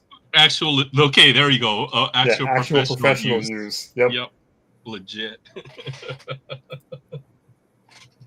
Oh man. Well, when's the next time you're planning on going to Japan? Maybe we can try to plan a trip. I'm hoping for I usually go during the summer with the family, but one of these years I'm gonna see if I can leave the kids with mom and dad and just go with the better half. And hey, the more the merrier. The more the merrier, as long as it doesn't end up like our last time in Vegas. Yeah, that's not happening. Yep. I've been looking for different destinations if I ever plan the trip in Japan, but there's too many cool things that you'll find out there, right? You'll always want. That's the thing about going there is you'll always want more.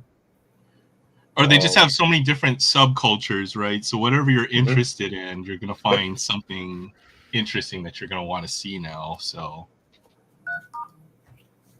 Even in cities that aren't necessarily like tourist attractions, they have tourist attractions everywhere. Well, yeah, so. I mean, there's something for everyone. Like, if you go, and I'm still trying to do this myself, I've been trying to catch a J-League game, a baseball game, because I've heard it's just crazy. I do want to go to a NPB game for sure at some point. And I was trying to go to a Yomiuri Giants game, and they were just sold out, unfortunately. I mean, it's actually hard to get tickets for that, and as a foreigner to get a ticket, it's even harder. I got this for my old roommate in the mainland. That's cool. I still gotta get this to him as a birthday gift because he's a New York Giants fan. So I thought this would be a fun thing. I thought you were going to say San Francisco Giants because the Yomiuri Giants patterned it after the San Francisco. Not New York, but yeah, San Fran. See, my baseball. It's late. I'm sorry, but yeah, he's a San Francisco Giants fan. That's cool. That's cool. Yeah, so it is neat how a lot of them are. A few of them are patterned after some of the American teams. The Dragons would be like the Dodgers. There's I think like 5 or 6 different teams that are basically they look like they're major league teams, but they're Japanese, I guess. Well, I mean, it's interesting that a lot of them are there. It's funny how the sponsorship works because Yomiuri is a media company. Yep, the Lot Chiba Dragons. Lot is like one of the biggest food conglomerates in Japan. SoftBank, obviously one of the biggest investment banks in the world. I'm trying to think who else has sponsor. Who is the carp? The carp. Hiroshima, Tokyo, or carp Hiroshima. I forgot who their sponsor was. Because we stopped in Hiroshima at one point, and there was this carp gear everywhere. Like, wow. I guess lo and behold, the stadium was right around the corner from the station, so that explained that. But yeah, there was carp gear everywhere. Oryx is another Japanese company. I'm gonna go look up the NBA. Yeah, well, that's traditional everywhere around the world, right? So even football teams have a main sponsor, and they're not wearing the logo of their team. It's always like a sponsor, right? So biggest football companies are owned by all the UAE princes, so they always have. It's really surprising that America, of all places, has not really adopted that. They've tried, and there's a big pushback. So now you'll see NBA jerseys with like the Rakuten I've seen, the patches. Rakuten, for the Rockets, and I think it was funny when the Lakers were wearing Wish Wish logos on their jerseys. But man, the jokes write themselves. It pretty much do. It's hilarious. It's Wish Lakers, but that's pretty common everywhere except for America. Even the names of the teams too. I think it's quite common. Yeah, you have to go watch. What was that movie with Tom Selleck in it? Where I think it's called not Major League, but where he goes and plays baseball in Japan. Mr. Something, right? Yeah, Mr. Baseball, I think is what it is. Yeah, something like that. He's like, "Oh yeah, you're going to the Dodgers." It's like, "Oh yeah, okay," and then he finds out it's like for the in Japan. Well, isn't that the meme joke that a lot of these guys will say, where it's like, or especially for like professional basketball, get ready to learn Chinese, so and so. Oh yeah, when they get shipped off to the Chinese league. I know it's in Major League too, where he's like, "Oh yeah, we traded for somebody from the Giants," and he's like, "Oh," and they named a player from the MLB team. He's like, "Oh, not those Giants."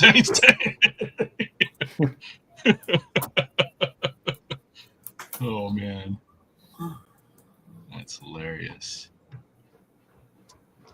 I'm definitely gonna hit up Japan. I know you've got to catch me like at a pachinko machine with a cigarette. Or even if you want to like go solo traveling, the rates right now are killer. What is the exchange rates like? Oh, I mean, both. Yeah, I think it's the rate, but like even the flights right now, like they have flights to Tokyo from here. I think 517 round trip. Oh wow, 7-8 days, which is. I think that's the cheapest. Is that I've been tracking this for a while. I think that's the cheapest I've seen it since. I mean, period. Like since COVID. Period. Which is nuts. I know there were some good flights, even to the mainland. Mm-hmm. So it's not a bad time to travel. Well, one of the catches is that if in some cases you're better off flying like Hawaiian, for the fact that they won't bait and switch you on the pricing. Wait, what the? No. I flew JAL once. It was really nice, though. Wow. Sam might appreciate this too because I know he flies every so often. Hey, Sam. Mm-hmm. Have you seen the prices to Tokyo lately from here? I have not. It's $504 right now. On Hawaiian? Yeah. Damn. Okay. That is the absolute lowest I've ever seen it. Holy hell. It is also August, so it's going to be like 90 degrees with 90%. Oh no, this is if you're booking for January. Oh wow. Like January, February through March. I would love to break, check, of course, but dang. Tokyo Auto Salon. That'd be awesome. Man, all I see from those like Tokyo Auto Salon is it goes, "Oh look, here's the Subaru they'll never bring to America. We're going to show off the new Look at the version Subaru I can buy in 25 years." God. Yeah, well, yeah, you have to wait 25 years where you can import it. But you can dream, right? I'm never getting that Lavorg. I'm never getting that Lavorg. That makes me sad. What is that? So imagine an Outback with a WRX. Everything forward of the the firewall is a WRX. Oh wow. That's the best way I can put it. I mean, Sam, you tell me if that's different, but that's the best way I can put it. Yeah, it's like think like It's the the Legacy ultimate dad wagon. only with the WRX front end. Yeah, it's the ultimate dad wagon. I mean, this might be the last time you can get a performance internal combustion engine car with like the next 15 or 20 years. So Again, drafted. Take care. Thanks for joining. it's now or never, boys. All right, Fabian, take care. Take care of the garden. I hope all the chickens are doing well. Hope you're getting good stuff from the garden. A game you might like on the phone that I've been playing lately. Oh God. It's called Sky Cards. I've never heard of it. I've been too busy playing Uma Musume Pretty Derby. So it's a plane. Or it basically it runs off of Flight Radar 24, and you get pictures of flights that come in and out. It doesn't. You don't like have to go outside and actually take a picture, but it's like capture a bullseye kind of the plane as it flies by. Oh, cool! It's like an alternate reality kind of game. Yeah, it's kind of think of it like Pokemon Go. Yeah, that's the first thing that came to mind. Only airplanes. I don't want to do that, Sam, because my personality is such where it'll become a problem. Addictive personality. Well, with aviation and phone game and aviation. I have too many hobbies as it is. Well, it's funny you should mention flight radars. I just got my feeder back up, so I'm feeding again. What is that? So you know that site Flight Radar 24? Oh, okay. Oh, you're doing audio feed again? Oh, I'm tracking. I'm doing the tracking feeding. Oh. So like all those planes you see that pop up on those radar tracking sites, a lot of them are enthusiasts hosting like off a Raspberry Pi or something, antennas of all various sizes to listen for the transponder of these planes. Yep. And the incentive for me is I get a free business class subscription to Flight Radar for just doing feeding, and it slightly improves the coverage in my area. Oh, that's cool. In reality, all the coverage that we see from Flight Radar, well, like 90% of what Sam's looking at, most of that's from Maui. Really? The coverage.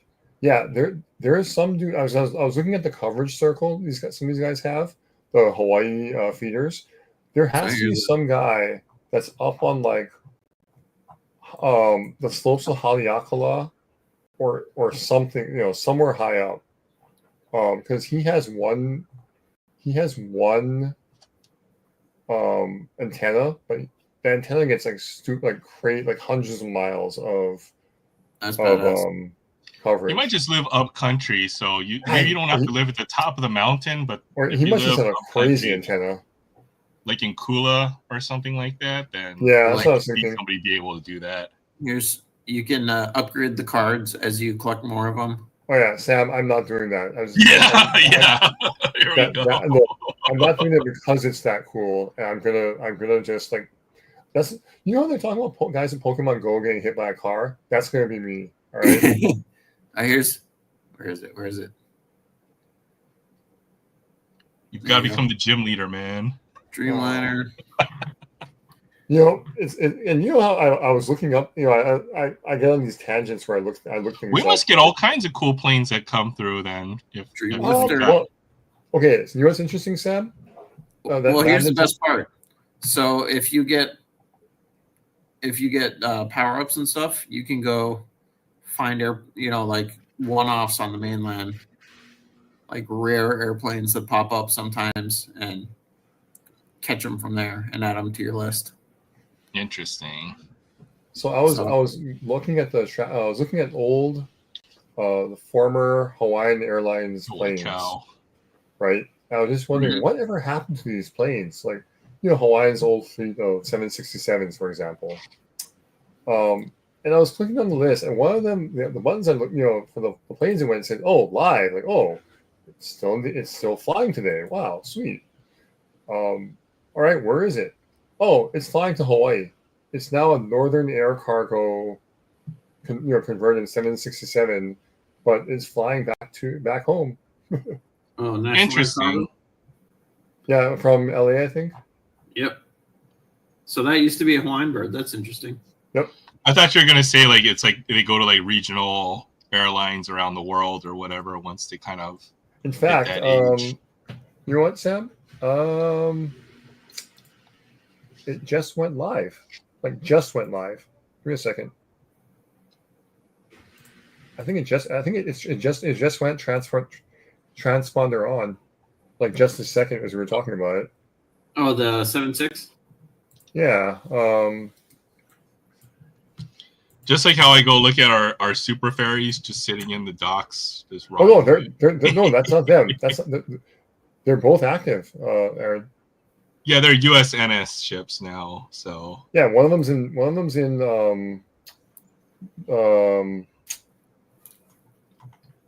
like Maine. It's a ferry. Well, at least it's getting used somewhere around the world. Yeah. It's November 567 November Charlie. Let me take a look.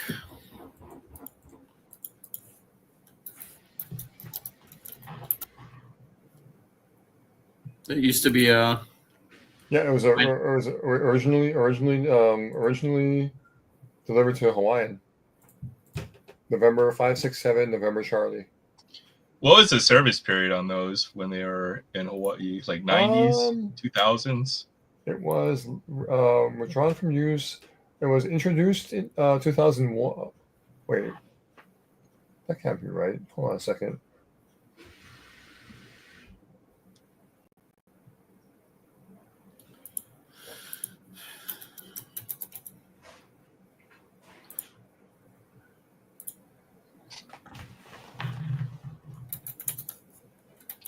The Planeswatter's records on this thing are not correct. I can tell that much.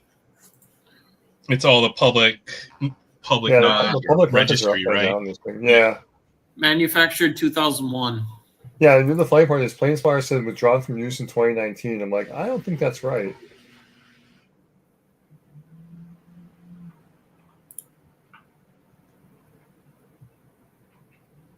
That'd be cool to own a plane at some point. Too bad I don't know how to fly it. That's the only problem. I'm too scared I will do something dumb and die.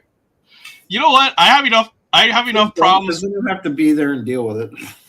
I have enough problems flying a plane in a flight simulator. So yeah, we're never flying a real plane in real life. Yeah, I think spent some time in Russia, and then the freighter conversion. Not too long after. It's more cost effective to convert airliners to freighters than it is to build brand new freighters. Yep. Have you seen the price on a plane? They're expensive now. Like it's just like cars. Like you can't get a car for under 20 grand now. Yeah, this delivery date is. Yeah. Oh well, weird. Oh no, wait. Okay, no, my math is wrong. So, Hawaiian got about 18 years out of it. It's not bad. I mean, they get a lot of those planes get a lot of use when they're here. I mean, they're like short haul flights, like 30 minutes, 1 hour. Oh no, the 767 that they were using that for like Vegas, to the mainland or Sacramento, yeah. Oh, okay. I might have flown on one of those. That's right. The 767 is a bigger plane. Yep.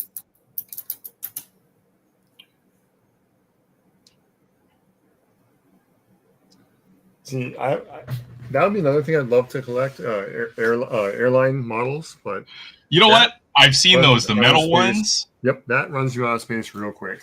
I've got a couple. Let me see if I can get at them. The problem with those is that when you start collecting those, you want them in all the different liveries. Yep. So it is very space consuming. Like you would want a JAL. Well, I want the old Hawaiian. I want a 737-200 in the old Hawaiian Funbird livery. That's what I want. Yeah. To me, that's the ultimate classic. Which one? A Hawaiian 737-200 in the Funbird livery. Hawaii never had 737s. I mean, Aloha. Excuse me. I'm sorry.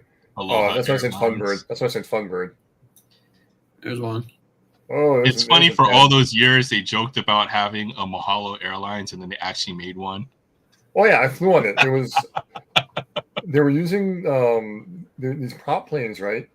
And because those prop planes are kind of low, they ride lower when they land. Right. What I didn't expect is my parents, they were offering like super discount flights, and of course it's small kind of kid days, right? So fly mom and dad out. It shakes you crazy laterally, left and right. I mean, you go crazy left and right, shaking around after you land and then roll out. You just the vibration from the props, or no, man, it's just like it's unstable, I guess. Well, that's comforting. Here's an old one. Let's see this. Oh, yep, that's the old Hawaiian DC-10. That's cool. So the silver ones were actually old American Airlines birds, and they didn't bother to paint them. They just slapped the Hawaiian logo on it.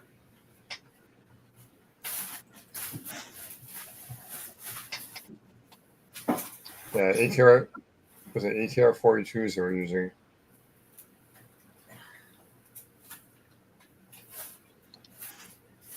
I bought this one when I was up in Reno.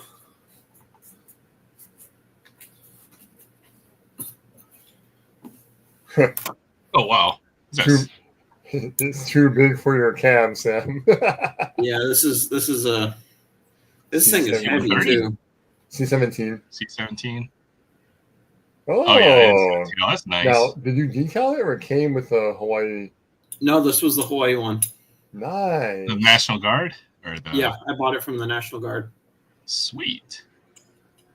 So you can have the ramp. You can see the ramp in the back. You know, there's a KC-135 in the National Museum of the United States Air Force from Hawaii. Really? Yep.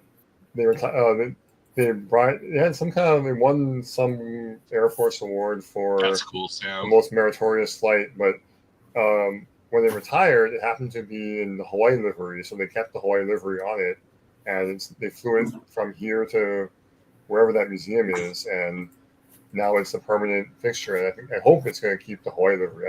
That's neat. Well, I mean, when it comes to the military, Hawaii's not a small deal. We are Pacific headquarters, so the entire Indo-PACOM headquarters. Yep. So we have tens of thousands of personnel. We have military bases of all branches here. It's the headquarters of PAC Fleet. So yeah, well, that's the one I recognize the most nowadays. Yep, there's a 330. Yeah, these are the 330s. So apparently, Alaska optioned the rest of Hawaiian's Dreamliner orders. Oh yeah. But some of them are going to come in Alaska livery. Interesting. If the merger goes through. Well, no, it's not. I mean, but if the source I'm reading is to be believed.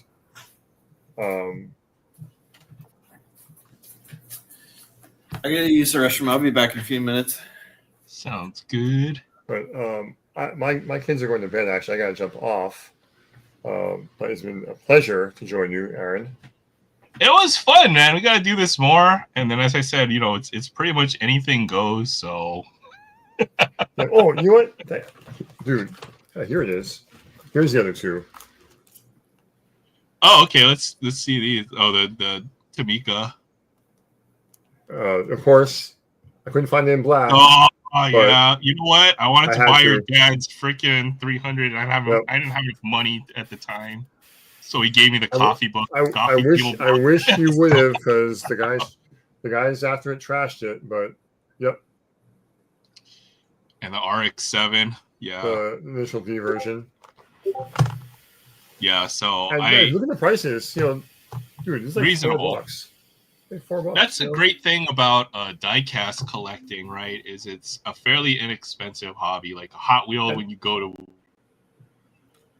Yep. So these have nice detail for $5. These are high quality for that $4 even. Yeah, a great deal. Have you looked these up on eBay or started? No, I these are my collection, man. Once I start down that road, I mean, to like if you wanted to increase your collection without having no. Like I said, that's a slippery slope, as we call I don't want to give you bad ideas and all, but that, my friend, is a slippery slope. What statue is that in the back that you got there? Is that a statue? That's just my Oh, okay. My microwave. I do have this. Of course. That is a Crane game exclusive. Lupin the Third. I have that, and I have a Zenigata figure. They were both Crane game exclusives. When I was in Japan, I looked on eBay. The going rate was $35 US. I spent 10 to get them out. I spent 10 each to get them out thereabout on average. So I consider that a win. Yo, see what you went to go play all the Crane games in the arcade, and the very first time we went, I pulled a. You gotta be a pro at that, though, right? I mean, I kind of got lucky, and I had to really figure out how it worked, because I didn't have like YouTube. I didn't even think of using like YouTube to guide me or anything. But it's like almost like a logic problem. So I thought, if I move it this way, this and that, and I got lucky enough to get both of them for basically $20, which is way cheaper than. Oh, that's awesome. Yeah, anything I'd have to spend otherwise. And because Lupin the Third there's no current series right now. Unfortunately, I haven't. I checked every single arcade I checked. They're not stocking them, so it's too bad. But at least I got what I got. So. Yeah, you've got to find the machine with. They always have all the different. There's so many different anime series too now. So. Well, I mean, almost everything that is at the behest of my oldest one. We went to a lot of the arcades, and quite a few of the stocking is the same. It's all like right now it's like Demon Hunter, this and that. It's the most popular current series shows that are always going. I see.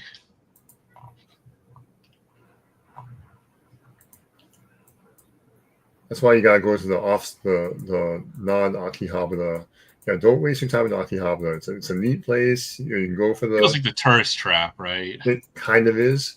The real place is Nakano Broadway. That's the more old school stuff is. Oh, okay. I kind of want to go hunting for some certain items in Japan.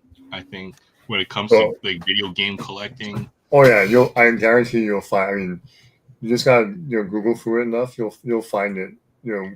Within an hour's travel to Tokyo, you'll find it.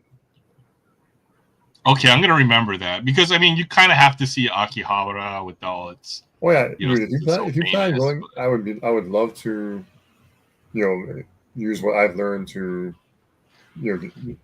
show you the way, I guess.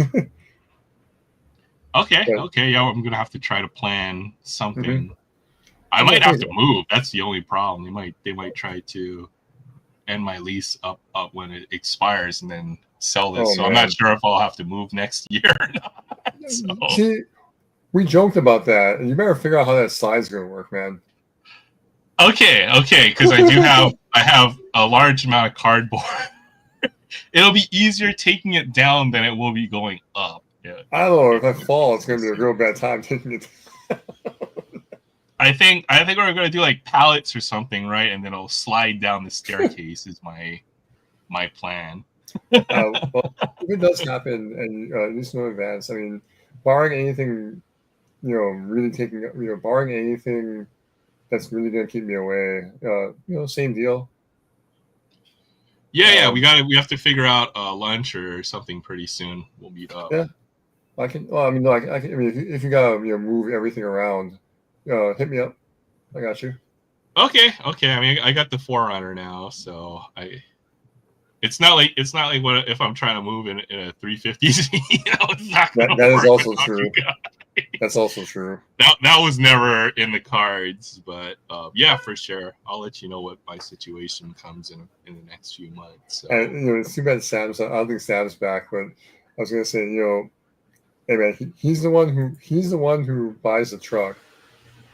So you can't be upset when people ask you to borrow said truck. Yeah. Fortunately, I've kept that in mind. So everything I've got, it will break down real easy for a move. So well, I joked to Sam that my rental fee is gonna be either a case of soda or a tray of steaks. I mean, depending which one I find first. Steam? Do you accept Steam gift card?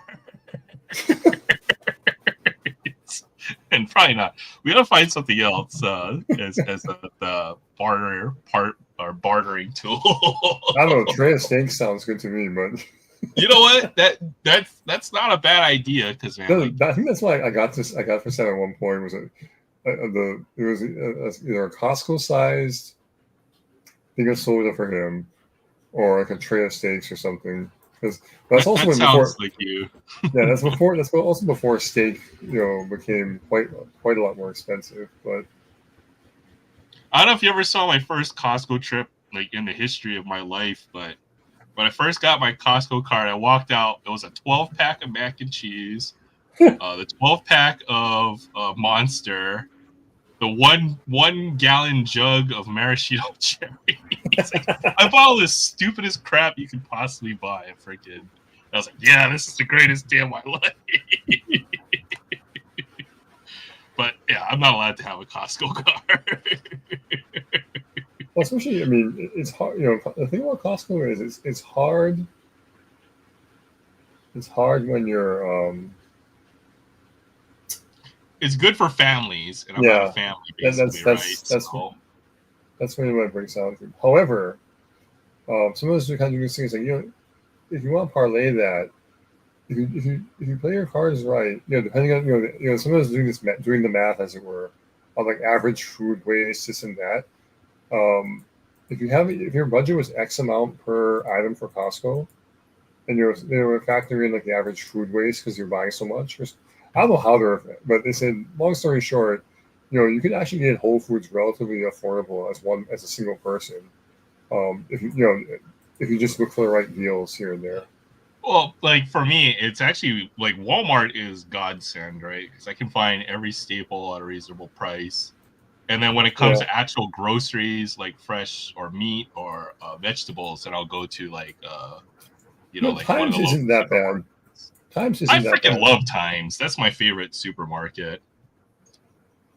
Times or Foodland. I love Times. They got I'm closer to the Foodland than Times. I go to Times. I end up in Times more often than not. I think I like them better. They've got a good selection of all kinds of different items, and if you realize the pattern of how they discount certain things, like you'll know in like 4 weeks or whatever that you can buy however much of this item that you need for the next month. And their prices end up being very comparable or better than Walmart or some of the bigger stores. So you can get good deals at Times or even supermarkets. Like, what the hell did I buy yesterday? I bought 2 pounds of pork chops, which I'll have that. And then I bought some frozen stuff, but it was like $30. It's cheaper than Walmart. You buy certain items on sale, so you just have to comparison shop and then buy stuff that's on special, I think. Yep. That is how. Freaking can't afford ribeyes anymore. $18 or not even more now. I was like, holy cow. $21 a pound for steak. It's like a pack of cards. Can't do that. No, I'm just kidding. Yeah. Definitely expensive out here. Yeah. But yeah, and we were checking the kiddos, and I will catch you. Yeah, I will catch you around. Mondays, All right, man. Mondays Take care. and Fridays are probably the best days for lunch, so figure it out. Okay, yeah. Instead of Discord, I'll try to text you or something. That might be the better way. Because, like, okay, so I'm on this computer now, but I may not check this computer until next week Friday. So, Before you go, we got to do a dinner sometime. you know what? We should do that. Maybe the three of us. Oh, you know what we should do is, well, we have to find something that agrees with everyone's diet. So I was thinking we have to do the Korean death buffet. Oh God. Maybe we'll go hit a Gen or something like that. Sidorak Gen, one of those. Yeah. Oh, so yeah, Sidorak or something like that. You're gonna fast. You do your usual fast before you go. I can't. Okay, I'm the buffet champion, but man, I don't do that no more. What was it? We went to yakiniku, a $20 yakiniku place. Oh yeah, I need breakfast or I need a light dinner last night. I'm like, okay, yeah. That was when I was still a poor college student. Okay, so it was a difference between like yeah, basically that was my meal until my next paycheck for groceries or something like that. Only Calvi. You skip out on the rice and then you just go all out on the just nothing all the assorted meats. Yeah. That's the secret to any buffet. Remember we went to what was it, the MGM buffet, the MGM Grand? Yep. I think I had like 4 pieces of prime rib, and then like at least 3 plates of food there. But we ate so much that the next night I think we puked it all up. It was horrible. I ate a lot of bacon. I remember that. it was a breakfast buffet, but they had prime rib. So it's like yeah. I haven't been back to Vegas, but it's probably somewhere that's off my list of destinations right now. Well, for the same price right now, you can end up in Japan. So there's that. Yeah, and Japan's got freaking pachinko parlors and you can eat good for not too much money. Yeah, I've seen a lot of travel or food vlogs from Japan, and it's like the food prices are pretty good there. Yep. When you eat out, so wouldn't have that problem. All right, I'll think about this. We got to have a Japan trip or something. Yep, we'll figure it out. All right, gents, you have a good evening. You too. All right, take care. All right, what are we at? 5 hours? Probably shut it down pretty soon. You got anything else you're planning on showing or opening? What did I get? Anything else? Did I show my my demigod pack? Oh no! Well, yeah, I think you did last week, but I mean, that doesn't hurt to show it again. If you still got it. I've been opening a lot of Pokemon. Oh boy. Okay, yeah, I can see. Yeah. Well, I mean, you hit the biggest card twice. The Umbreon EX in English and Japanese, Leafeon in English, Japanese, Jolteon, the Eevee on the fruit tray. But this one is the that's the ETB promo, and then the other is the actual pack pulled, right?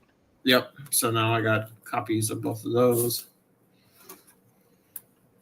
And then I don't know which one this is, but that's another. Wobbuffet's got it. I like that. That's cool. Oh yeah. Rotom, Eevee, Miraidon. Oh, nice. Charizard, Terra. Roaring Moon. Roaring Moon had a lot of hype. Isn't that still a big one in the set? Drake May. How did that get there? Oh. Drake May. I choose you. What else have you been opening? Oh, look at this random Sapphire Drake May rookie card. Iron Valiant, Yona. Oh, the Alakazam. That was a nice one from SIR, Alakazam. Houndoom. Giovanni.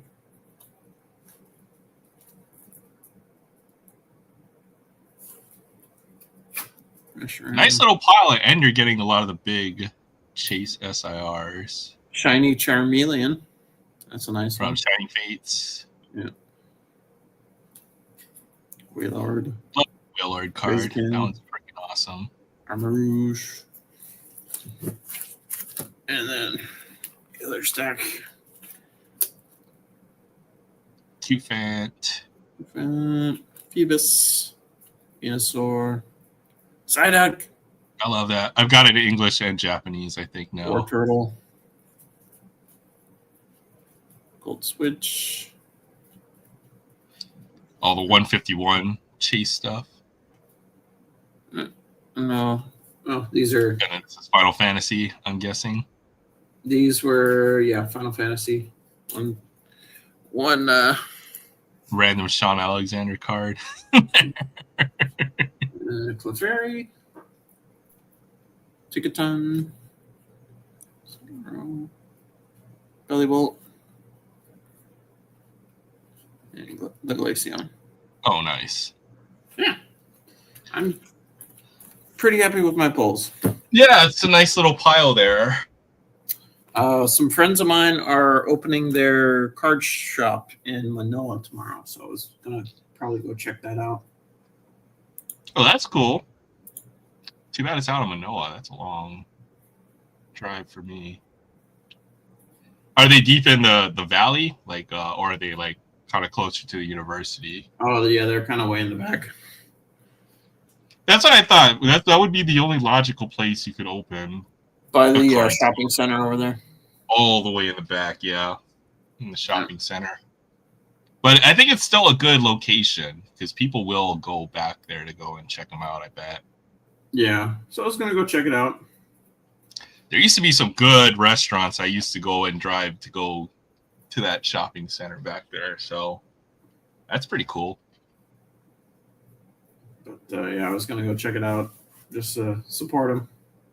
Is that their grand opening or soft opening or? Grand opening. Nice. Yeah, you got to go check it out. But good to know. What's the name of the store? Aloha Mart. Aloha Mart?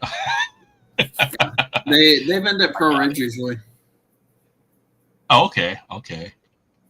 So Alola is the region in the Pokemon world that's based on Hawaii, basically. Yep. So I like it. If I'm ever in the area, I'll check it out. But that's cool. Yeah, so I was going to bring the stack tomorrow and I don't know, maybe do some trading, maybe do wheel and deal. Yeah, we'll see. I'm going to go through. Not a bad idea. You have in mind some of the cards that you're looking for? Honestly, I'm going to be looking for more sealed stuff. That's probably smart. I've been trying to stock up as much as I can. I've been selling more shoes. I've been buying more. Just doing what I can, buying more sealed and trying to pare down the sneaker collection. Yeah, that's a good idea. I might hit you up on sneakers. Not sure what you have, but I might be interested in purchasing a couple pairs. I got a lot. I don't know the first thing about sneakers, though. That's my only problem. So, but I imagine you have all higher demand ones. Here's the beauty. You don't need to. You just find something you like, and that's all that matters. That's what I was thinking. I just, it's always been about what you like, not necessarily what is deemed the most valuable or collectibles, so to speak. Who cares what's most popular? Who cares what's, the one thing I've been interested in doing with the Pokemon stuff is I've seen a lot of people do specific Pokemon collections where they try and grab every single card of that one. And that is a little more intriguing to me because it's different, I I think that's the best way to do it. If there's certain Pokemon that you have an attachment to, it's a lot cheaper. Yeah. It's just like sports cards. As long as you don't collect Michael Jordan, LeBron James, I was gonna say Patrick cheaper. Mahomes.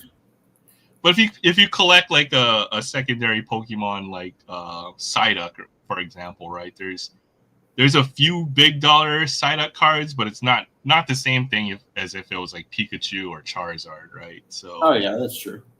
That's the way. Yeah.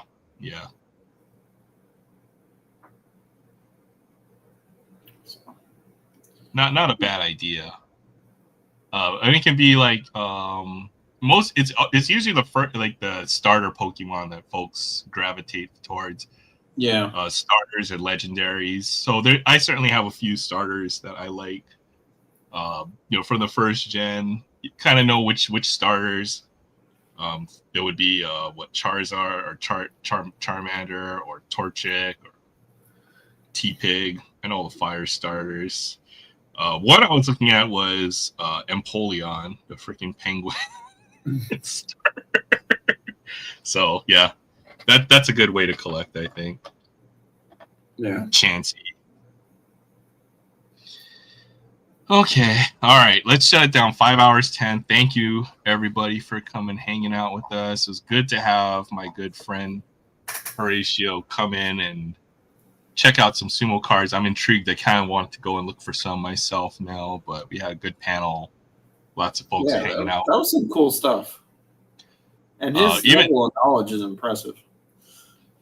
Oh yeah, he's on another level. Like I understand the sport and I kind of know what's going on, but I know he follows the tournaments and he'll watch every night. So I get to watch it maybe a couple nights during when they have.